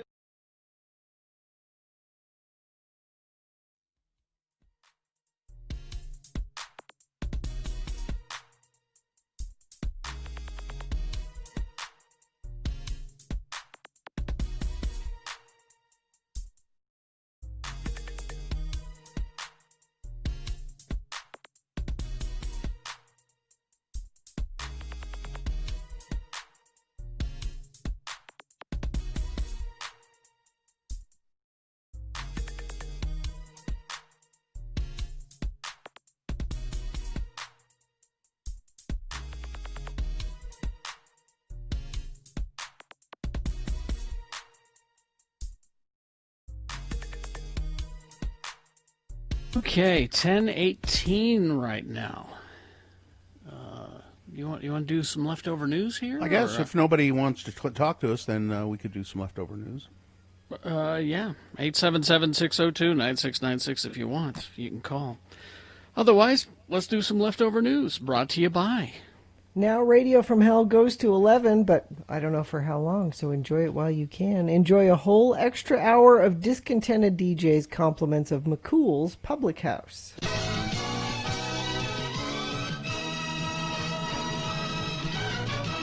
Well, a new study out shows that men who own cats are less likely to get a date. This answers so many questions. This is not surprising. It's a takeaway from a study by Colorado State University. It's the one that we mentioned yesterday. It's all part of the same study. Attractive people are more likely to have more, or will have more sex partners than unattractive people. And then they also found that men who are cat owners probably don't get as many dates as other men. Holding cats were viewed as less masculine. It explains a lot. More you went neurotic. Through a cat period, Carrie. I know you did. Mm-hmm. And single at the same time with a cat. It explains a lot. I'll bet you had a tote bag too, didn't you? If you're holding the cat in your profile, yeah, holding the cat with a tote bag in the other hand. There's just something not quite right about you, Nancy boy. These things are so ridiculous. Yes, they are. I had two burly workmen at my house yesterday. I'm burly workman. Installing cable, and they were very happy with my cat. They liked my cat a lot, and the cat that hangs around, not the one that runs off scared all the time, but Mr. Fluffy Pants, who hangs around, is more like a dog than a cat, really. But nonetheless, he's a cat, and they liked that cat. Hey, he didn't even run away when I started up the drill. Yeah, he came. Actually, he came over. He was curious as to what I was doing. Well, yeah, it's okay to visit a cat. If you own with a cat, then that's a different thing. You know, just saying hi to a cat for an hour or so, that's different than having it at your house and an uncomfortable awkwardness when you get home and she sees, oh, you have a cat. Yeah. Well, I've had two cats for a number of years and lost my masculinity a long time ago. According to, did you see this? Michael Keaton in early talks to appear as Batman. What, like Batman in the future? Like okay, I don't know, Batman's grandpa or something? He would be playing. Okay, all right. First of all, this is just a maybe. First of all, yes, I've heard about this. Stop emailing me and DMing me. I was aware of it before y'all. Carrie's heard about everything. You don't ever need to send him anything. Carrie's heard it all. Second of all, the source that they're quoting is dubious. And it's funny because everyone got so excited about the idea of this news. And it is very exciting. I hope it's true. Don't get me wrong. I hope it's true. I just don't have enough evidence to make me believe that it is true. Now, what they're talking about is because, the Warner Brothers has been having trouble with their DC comic-based movies. Well, they don't see them as successful. Even though they're making money, they're doing fine. They don't see it as being successful because they keep comparing themselves to Marvel. Mm-hmm. And so they thought, we'll do the opposite of Marvel. We're just going to, instead of slowly introducing all of our characters and then getting them all together, we'll start out getting them all together. Well, they think that didn't work, and that's why you're getting Zack Snyder's version of Justice League. Anyway, so what the plan is for this movie is there is a story in the Flash comic book called Crisis. And what happens is Crisis on Infinite Earths. There have been a couple of crises, but this storyline comes up every time they need to reset the universe in the comic book. So they think that what they can do is use the Flash's time travel ability to reset the Warner DC movie universe. And what they would do is they would make... I'm really sorry I brought this up. They would make... No, I'm listening. I'm just about done. They would make all of the DC superhero movies canon in one way, in that you created alternate Earths. Now, Michael Keaton would be playing the Batman that he played, just older, on an alternate Earth. So that way they're all canon, but they're not all in the same place. And the end of Crisis, he finds a way to bring all of them together in one place. Okay. But again, this is just rumor. So I just don't get why it's so important. Just make some damn movies That's about what I these say. people, You about know, these characters. You should have just went about it your own way, or said, hey, Marvel, you guys seem to know what you're doing. Why don't we do that with our characters? That would have been fine. People would have been fine with that. Sure. You started out, you introduced Thor. So DC should, they should start with Thor and then move on. No, wait. What? Huh? No. Oh, yeah. The What thing are you is, though, doing? the way they've got their universe set up right now is fine. It's just fine. Go with that. I mean, again, I hope this news is true. I'd love to see that. I'd love to see Keaton as an old Batman in some sort of Dark Knight, armor. That would be very cool. And he's I hope good. it's He's true. good. To me, he really is the Batman. He's the Batman I like. But so I won't even bring up J. Jonah Jameson. I'm just not going to. That one's easily just addressed. He's already recorded stuff for future Spider-Man movies. J.K. Simmons. Yes, he will So be in them. that's why he says, don't worry, there's going to be more. Yes, he's J. already Jonah recorded Jameson. it. He's already done it. So. Already done. All right. Is this geek show, geek news? Well, it's just there was a bunch of geek stuff in the news today. There's plenty of other things. Too. We didn't do tragedy. Joel Schumacher. Oh, God, we could go on with Joel Schumacher. We did Joel not Schumacher, do that who, tragedy. speaking of Batman, who ruined the Batman franchise. They with say his- that, but it was a financially successful film.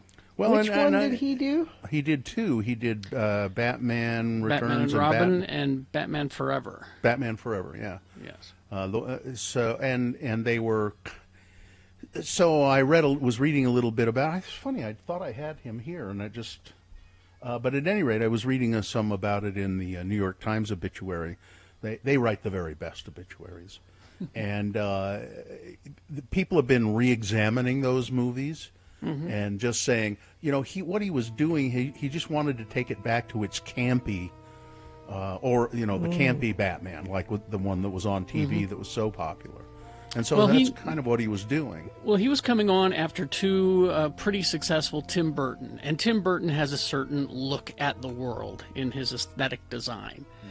And, so along comes Schumacher, and he says, I can't copy that or recreate it, so I'll just try to improve on it in my own way. His second and last films in the franchise, 1997 Batman and Robin, with George Clooney as Batman and Arnold Schwarzenegger as Mr. Freeze. So in the New York Times obituary, they say, the openly gay Schumacher introduced nipples to the costumes worn by Batman and Robin, leaning into the long-standing latent homoeroticism between the two characters. You know how he introduced it? He came to a meeting and he said, what would be fun? Would be fun? Nipples on the bat Batman. suit. But he made some of my 80s The Lost women of a Boys. certain age, Lost Boys, St. Elmo's Fire, Flatliners. Oh, God, that was a horrible movie. Flatliners. He made a lot of movies that really, let's see, Under Siege, The Fugitive. Dying Young. Shut up about Dying Young. You are not allowed to talk about that. We recorded the new episode of Geek Show before we heard about Joel Schumacher. And it's just coincidence that I found an article in the Hollywood Reporter interviewing the people who made Batman Forever and the stories behind the scenes of Batman Forever. None that I can properly convey here on the radio because you're all children, according to the FCC. But listen to Geek Show and you'll hear him there. Yep, Geek Show podcast. I'm trying to see any of the movies that he directed that I really liked. I can't. Yeah, boy, he did a lot of stuff. Oh, The Wiz. There it is. The Wiz and Carl. You like The Wiz? Well, no. Yeah, I don't see any. That no. Not even Lost Boys, huh? I see again. Now I saw Lost Boys. Yeah, you need to watch it again. Well, I was past the age of where I would have liked Lost Boys when I finally saw it. You know what I mean? I think it appeals to I don't know, maybe I would like it if I watched it again, but I just thought it was kind of juvenile when I saw it. Well, it's about juveniles. Yeah, but I just thought it was kind of like, Michael. Yeah, see? That's because you got Kiefer Sutherland in one of his earliest roles, and he's just terrible. Yeah, I thought he was laughable. You know, he was chewing up the scenery, all right. Yeah, but he didn't. You guys, he's going to say he didn't want to be his dad in that role. You know? You were not women of a certain age because that movie was riddled with good-looking men, vampire. Well, and what's her name? Jamie Gertz. Jamie Gertz was just. She helped me through those tender years. But we can always return to Dying Young. You are not allowed to talk about Dying Young. I don't want to talk about it. It's terrible. Anyway. Well, let's take a break, and we'll continue this news after these. How about X96?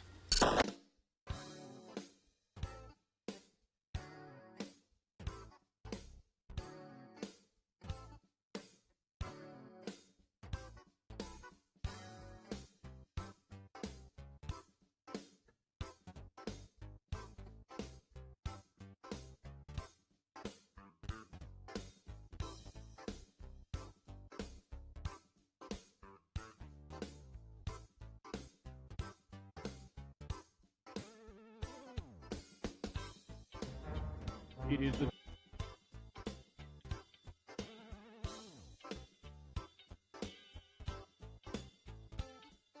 sensuous. Sensuous. Spell it with me now. Sensuous. And now we'll use it in some dialogue between our two Utah friends, LeVar and LeGrand. Elder LeGrand R. Dunn is on the roof of his lovely West Valley bungalow installing some new shingles. His friend LeVar is down below on the porch having a nice cold glass of root beer. Again, the word is sensuous. Looks like you're doing a bang-up job with them shingles, LeGrand. That hole's being patched up just fine. Well, I got to get this done before the snow flies. I don't want no leaking on my food storage room again this winter. Well, if you don't want no leaking in the food storage, then you should keep LeGrand Jr. out of there. What? Nothing. Looks like it's kind of hot up there, LeGrand. Yep. I'm as hot up here as a tin roof cat house. You're what? Nothing. Hey, what's that you're drinking down there? Rut beer. Nice, ice-cold rut beer. Bet you could use some up there. I could for sure. I'm as hot as a hot dog with mustard and relish. Well, say, that's pretty hot. Bet you a nice cold Fanta root beer would sure go down good about now. Yep, I'm really hot, LeVar.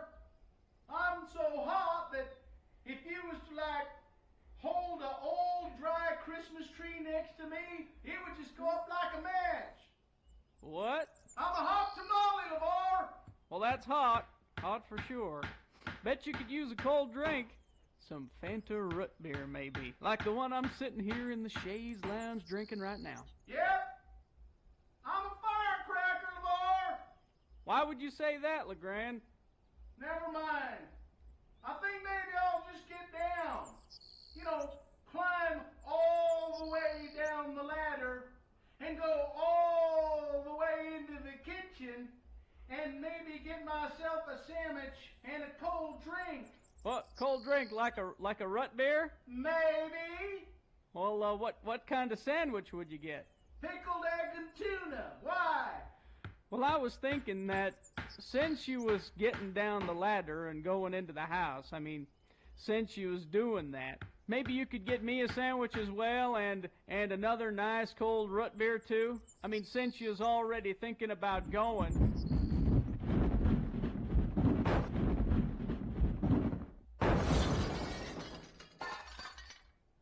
Look out below! LeGrand, I was nearly... That flat of shingles nearly hit me. You should be more careful. That was an accident, wasn't it, LeGrand?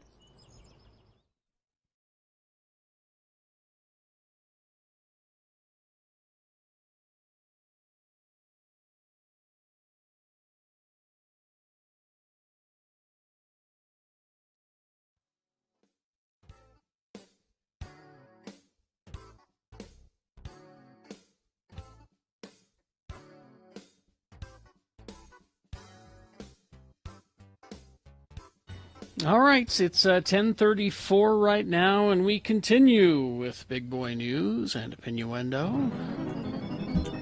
Well, more and more Utahns are, and I thought about doing this, renting recreational vehicles for summer getaways. Salt Lake City RV bookings rose 86% as of late May compared to the previous year, according to RV Share, which is a peer-to-peer rental marketplace. It's kind of like an Airbnb for RVs. Based on RV Share survey, 77% of respondents are looking to make travel plans within the next 3 months. Almost half said that they would like to go for at least a week, and about 93% are aiming to avoid crowds in the summer. It's really funny you bring that up because I actually just rented an RV for September if things are still happening with my crew for camping. So we're going to Glacier next week, and my sister and her family are coming with us, and they rented an RV, and they had a hard time finding one available. They are booked. Yeah, I thought about doing it because, but I just don't like the. I watch people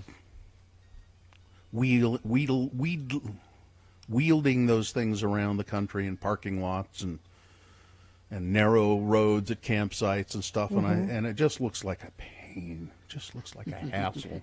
It's just nice because none of us are taking a real vacation anytime soon, and if you want to go somewhere for, you can tent camp for a few days, but if you want to go somewhere for longer, you do kind of need something a little more substantial, and it's so nice for that.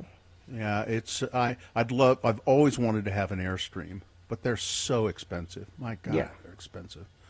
And it's a big expense to have something that you keep parked most of the time.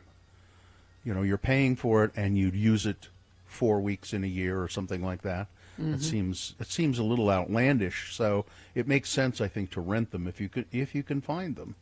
And if you're looking, good luck. I don't know what to tell you. This was a sad story, and I won't do the whole thing, but so for many years at the Hogle Zoo, they did this World of Flight bird show. More than 20 years, I think they've done it, and it's not a show that was put on by the zoo. It was subcontracted. Okay.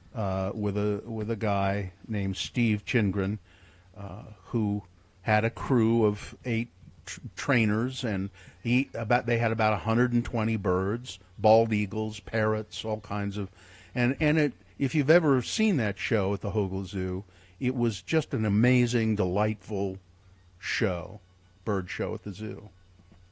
And Hogle Zoo has said, well, we have to cut back. We're not renewing your contract.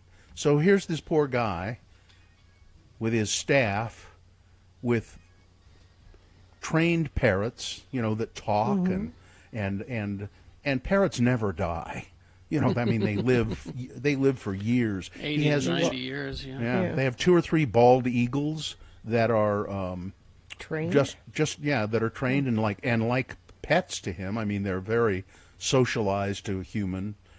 And here's this guy, no source of income now. and what to do with 120 birds. So he's just been scrambling, and the zoo has said, take care of them. You got to feed them. You got to. And the zoo has said, you're out. You got to get out. And it's just been a scramble. And he's been trying to sell some of them, and his staff very attached to a lot of the birds, and so the staff have taken some of the parrots and things because he can't pay the staff anymore. There's no income coming there. But he's got to feed these. It's just terrible position to be in. We got to get him on the phone and see how he's doing and what's going on with that. Maybe our friends from the aviary can help a little bit. Yeah, I mean, I'm sure 100 plus know. birds is a lot to take in, but So the Loch Ness Monster. It says here the Loch Ness Monster debate has been resparked after a mystery creature was photographed by a tourist at Loch Ness. Now, this is ridiculous. It is ridiculous to say that the Loch Ness monster mystery creature has been rekindled. It has never gone away. I've always known and believed that there is a monster in Loch Ness. You have? Have you ever been to Loch Ness? Well, I've been to Scotland, but I haven't been there. No. Oh, it's really cool. But because of how the peat has absorbed into the water is just black. You cannot see anything in that water. I did a trip to Scotland. We went to Loch Ness and went hunting for Nessie. Well. And boats have cameras in the water to search for things. Nothing. You can't see anything. Well, take a look at the picture that came with this story from the Mirror in the United Kingdom. I think you'll clearly see. Kerry Jackson. That's thank you. Excellent. Is there a picture? Yeah. Cynthia's pulling it up here in just a second. You will clearly see that there is a monster in Loch Ness. I never doubted that Nessie was fake. I always thought she was real, so... X96.com/live. I'm looking forward to seeing this photo that will convince me that there is a dinosaur-like creature. The guy said, I initially thought it was a giant catfish, but now I'm thinking it's a sea monster of some sort. So that's a leap from catfish to monster. Well, it's a monster catfish. Have you ever seen big? Have you ever seen some of those catfish that they do hand fishing? And they go and reach into those holes. That's completely different from all the other, pictures or whatever that we have seen, because it's supposed to look like a diplodocus of some kind. Yeah. This looks like a monster. It looks like it looks like a log. I don't know. Or a rock. See, but you see, the debate is never the debate has never gone away. That's where I take issue with this. I think that the Loch Ness monster is very much alive. Well, the people of Loch Ness need her to be. Yep. No kidding. I don't need any more proof. Sell them T-shirts, coffee cups. Nope, condoms. No condoms. joke. They actually have Loch Ness specialty condoms. Why would you want to? Katie, I don't want to know. I don't want to know. It was a big thing because I was with a group of kids and they all thought it was funny.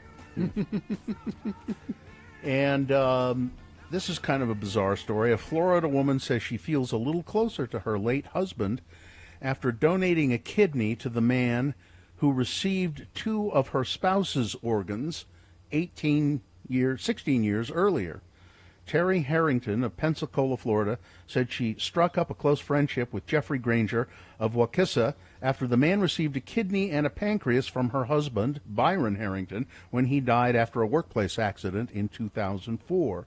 Harrington said she did not hesitate to offer one of her kidneys to her friend when he announced in 2019 that the kidney was failing and he was going back on dialysis. You know that kidney your husband gave me? Lousy after he kidney? Died? It's a bum kidney. I'm telling you, it's defective, he said. And she said, well, why don't you take one of mine then? It is a family business, and all parts are guaranteed, so... Mr. Granger said he thought the offer had been a joke, but Ms. Harrington clarified, no, I'm as serious as a new kidney. If you need a kidney, I will give you one of mine. The pair underwent surgery at the University of Florida Health Shands Hospital, and Harrington's kidney is now nestled right beside her husband's inside Mr. Granger's body. Yeah, because they don't take them out. They leave the one in and add to it. Oh, I didn't know that. Yeah. Huh. Why don't they take them out? I don't know. I think It's they're too bummed. complicated, you think? Maybe. Anyway, so there you go. It's a transplant, organ transplant, 16 years apart. You want a kidney? I can get you a kidney. I can get you a toe, dude. And bring back the baby goats. Somebody bring back the baby goats. And in Nashville, a popular ice cream shop with a free petting farm became a crime scene yesterday. 6 baby goats were stolen before daylight from Mooville Creamery's petting zoo in Nashville, Michigan. The business is operated in Berry County, about 15 miles west of Charlotte and 30 miles west of Grand Ledge. We're really hopeful that whoever stole our baby goats will bring them back safely, said Lindsay Westrop. Westrop, a co-owner of the business, and the person or persons who took the goats can return them safely. We will not call the police. We won't just bring back the goats. They have to be bottle fed every couple of hours or they can get sick very easily. I think you should be on baby goat bottle duty, Bill. Well, I don't have a baby goat. Oh. What? Just what offer kind of up a your dumb services. suggestion is? What kind of dumb? And I'm not anywhere near this petting zoo. Okay. That's a dumb suggestion, Gina. That's probably the dumbest suggestion you've ever had for me to do something. I mean, if I were there and the baby goat were here, was there with me, I would be happy to be on bottle duty. But that's not going to happen. Carrie, what if they were wearing jammies? You'd want to feed them bottles. Oh, if they were absolutely. Goats in jammies? I have no problem feeding a goat a bottle. I've done it before. I encountered some baby goats a few years ago there, and I can't remember why, that there were 2 in a front yard here in our neighborhood, 2 baby goats that somebody had rescued or inherited or something, and those 2 little animals were jerks. They can be. Goats? Oh, they were just little jerks. They can be. They were cute, but you know, one of you'd sort of kind of be petting them, and then another one would come up and try to butt you, and then they'd snap at you and run around, and they were just. And I'm taking it back. I'm not doing bottle duty for any baby goat. They can all go to hell as far as I'm concerned. All of those baby goats. They're not jerks when you have the bottle. Suddenly, Yeah, you're the not. best thing that's happened to them? Oh, all right. We'll take a break. We will be back after these. These shows go to 11. Not for long. Oh, wait a minute. I have to find this copy. Yeah. For some reason, I don't know why I didn't. You did? Oh, yeah. No, I mean, I've got it. I just didn't open it up. I don't know why I didn't open up all my commercial copy today. There it is. All right. There. Okay. Ready. Manscaped.com. Yeah. Now, get ready to. You're going out a little bit more. You're going to be out in the summer sun. People will still be able, from 6 feet away, to tell that that there's hair curling out from your bathing suit where it shouldn't. Okay, gentlemen. So here's what you need to do. Manscaped. They will ensure that your post-quarantine body is ready for being out and about. Manscaped is dedicated to helping you level up your full-body grooming game. They have the Perfect Package 3.0 kit with the lawnmower waterproof cordless body trimmer, and they have the nose hair trimmer that's really a great trimmer. It's rechargeable, and you should try them out. So what you need to do, and get a free gift, is go to manscaped.com. You will use the promo code X96. You will get free delivery, 2 free gifts, a travel bag, and some boxer briefs, and some of the best grooming products around. 20% off free shipping with this code X96 at manscaped.com. It is the 23rd century. Humans have left the lowly confines of planet Earth and have sought their destiny among the stars. While many things have changed, one constant remains: the need for young men to venture forth and do the work of the Lord. This is the tale of two such men who at the age of 19 have answered the call of their general authorities and are embarking on a 2-year mission to spread the gospel throughout the galaxy. This is the story of Space Elders!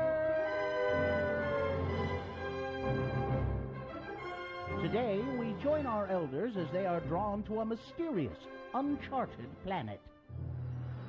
Are you sure the weird booming voice in your head said that this was the planet? Yeah, this is the place. I'm getting no signs of life on this planet anywhere. Just some weird power source in a cavern well beneath the surface. Well, we better check it out. Wow, cool cavern. Hey, Lehi, look! Lava lamps. Keen, huh? Hey, Butch, you shouldn't mess around with stuff that's not ours. Put me down. Who said that? It came from the lava lamp. That is not a lava lamp. It is my receptacle. I am Calgon. Welcome to our world. Sorry. Well, who's in the other receptacle? That is my son, Polygon. We have resided here for 50,000 years, waiting for someone to come. Hi, I'm Elder Christiansen, and this is Elder Jensen. Hi. We represent the Church of Jesus Christ of Latter-day Saints. You know, the Mormons. And we heard you call, and we're here to offer any assistance we can. How did you guys end up in these receptacle thingies anyway? We were a proud people, so technically advanced that we would be considered gods by your standards.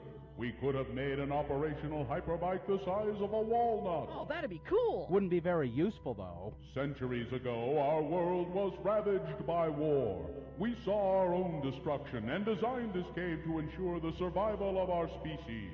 Of all the great minds of our world, only my son and I have survived. Well, what do you want from us? A chance to hear the first discussion? After 50,000 years, we wish to borrow your bodies so that we may get out and stretch our legs. Oh, and what would happen to us?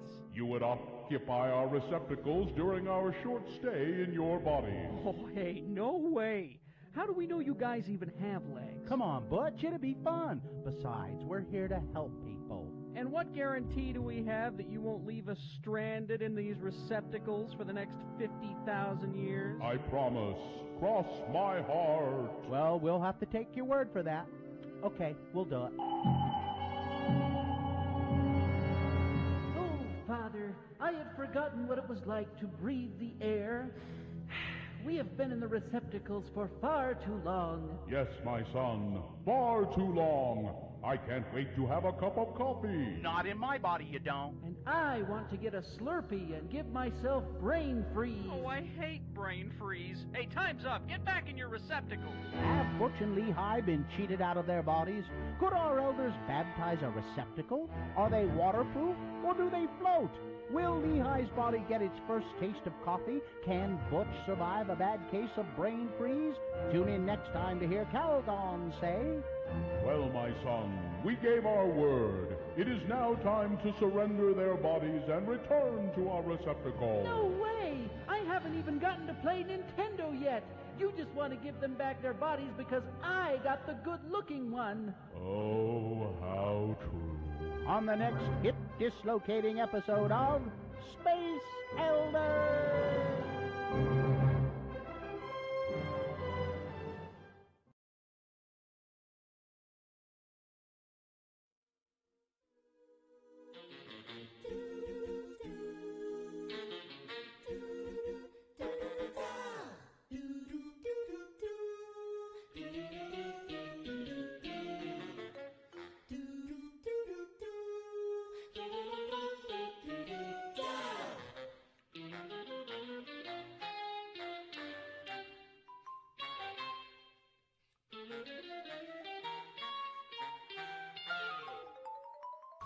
10:52 right now. Concert season has taken a hit, and we're bringing back the Larry H. Miller Used Car Supermarket X96 Fake Festival Volume 2. We have our lineup. This time we want you to have a VIP access. We have your backstage pass. I know Bill has his. Yeah. Head to x96.com, print your very own backstage pass, wear it with pride, post your selfies on all your social medias, tag X96. Go check out the lineup and download your backstage pass at x96.com. Well, I'd say that the internet change has been successful. From Hank's Worm Farm and internet service to my new service that I've been using for the first time today. I had a little bit of trouble early this morning figuring a couple of things out with it. It wasn't, all of a sudden it wasn't working, and I was very clever and found out why. But it's been really stable, yes? Yeah. Yes. Pretty amazing. This has made a difference.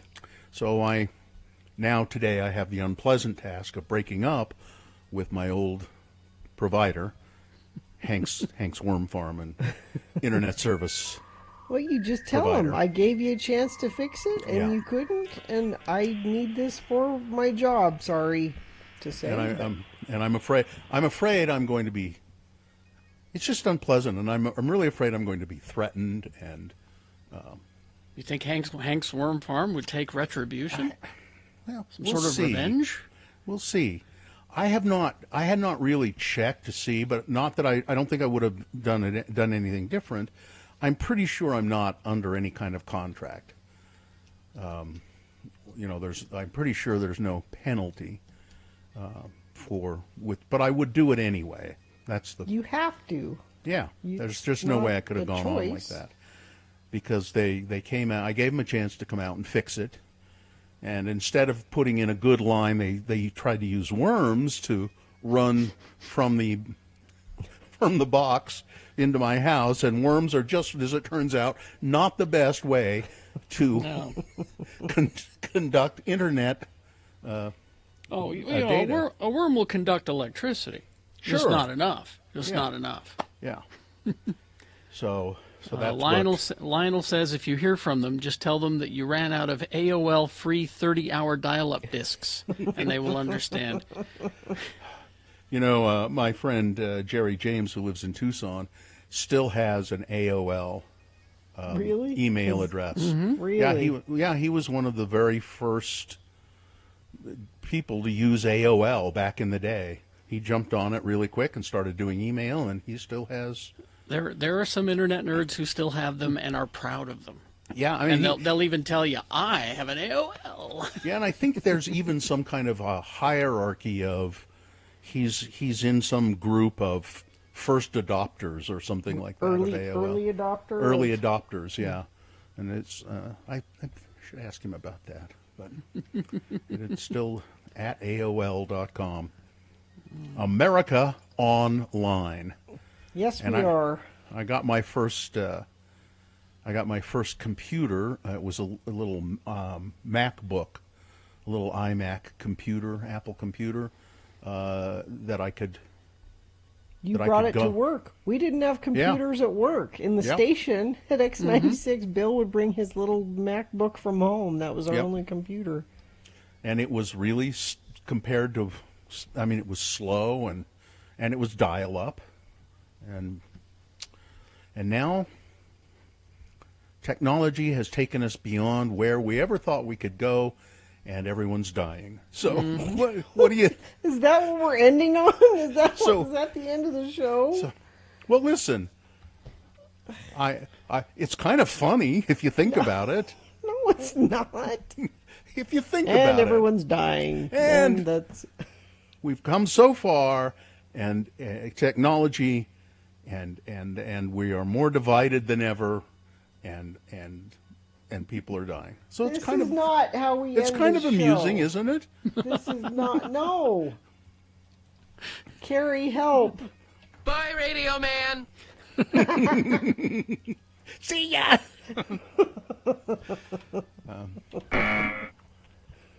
It's no.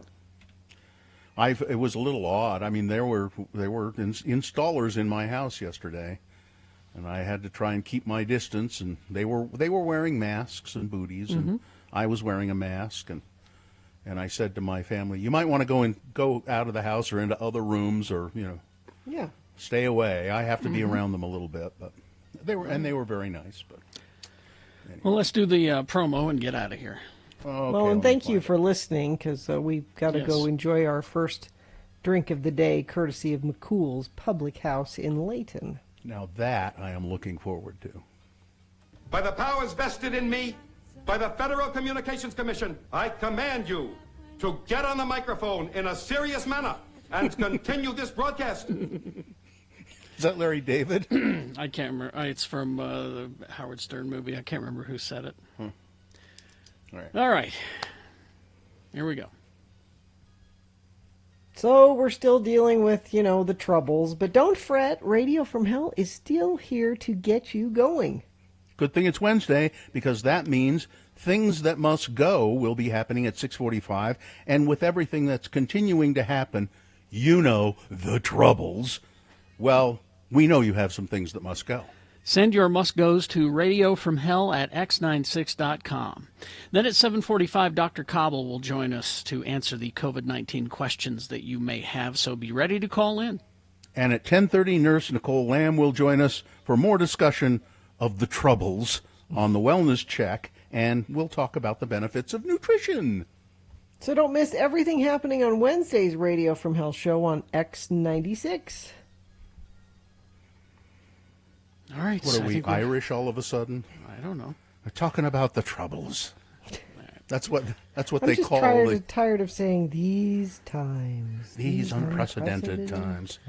They are, in fact, unprecedented. As I said, that epidemiologist. Mm-hmm. We're living through history, man. Mm-hmm. We all ought to appreciate it in an odd way. Fine job, Katie. Live long and prosper, bitches. Don't you know who I am? I was up all night catching red wigglers. Corey is next.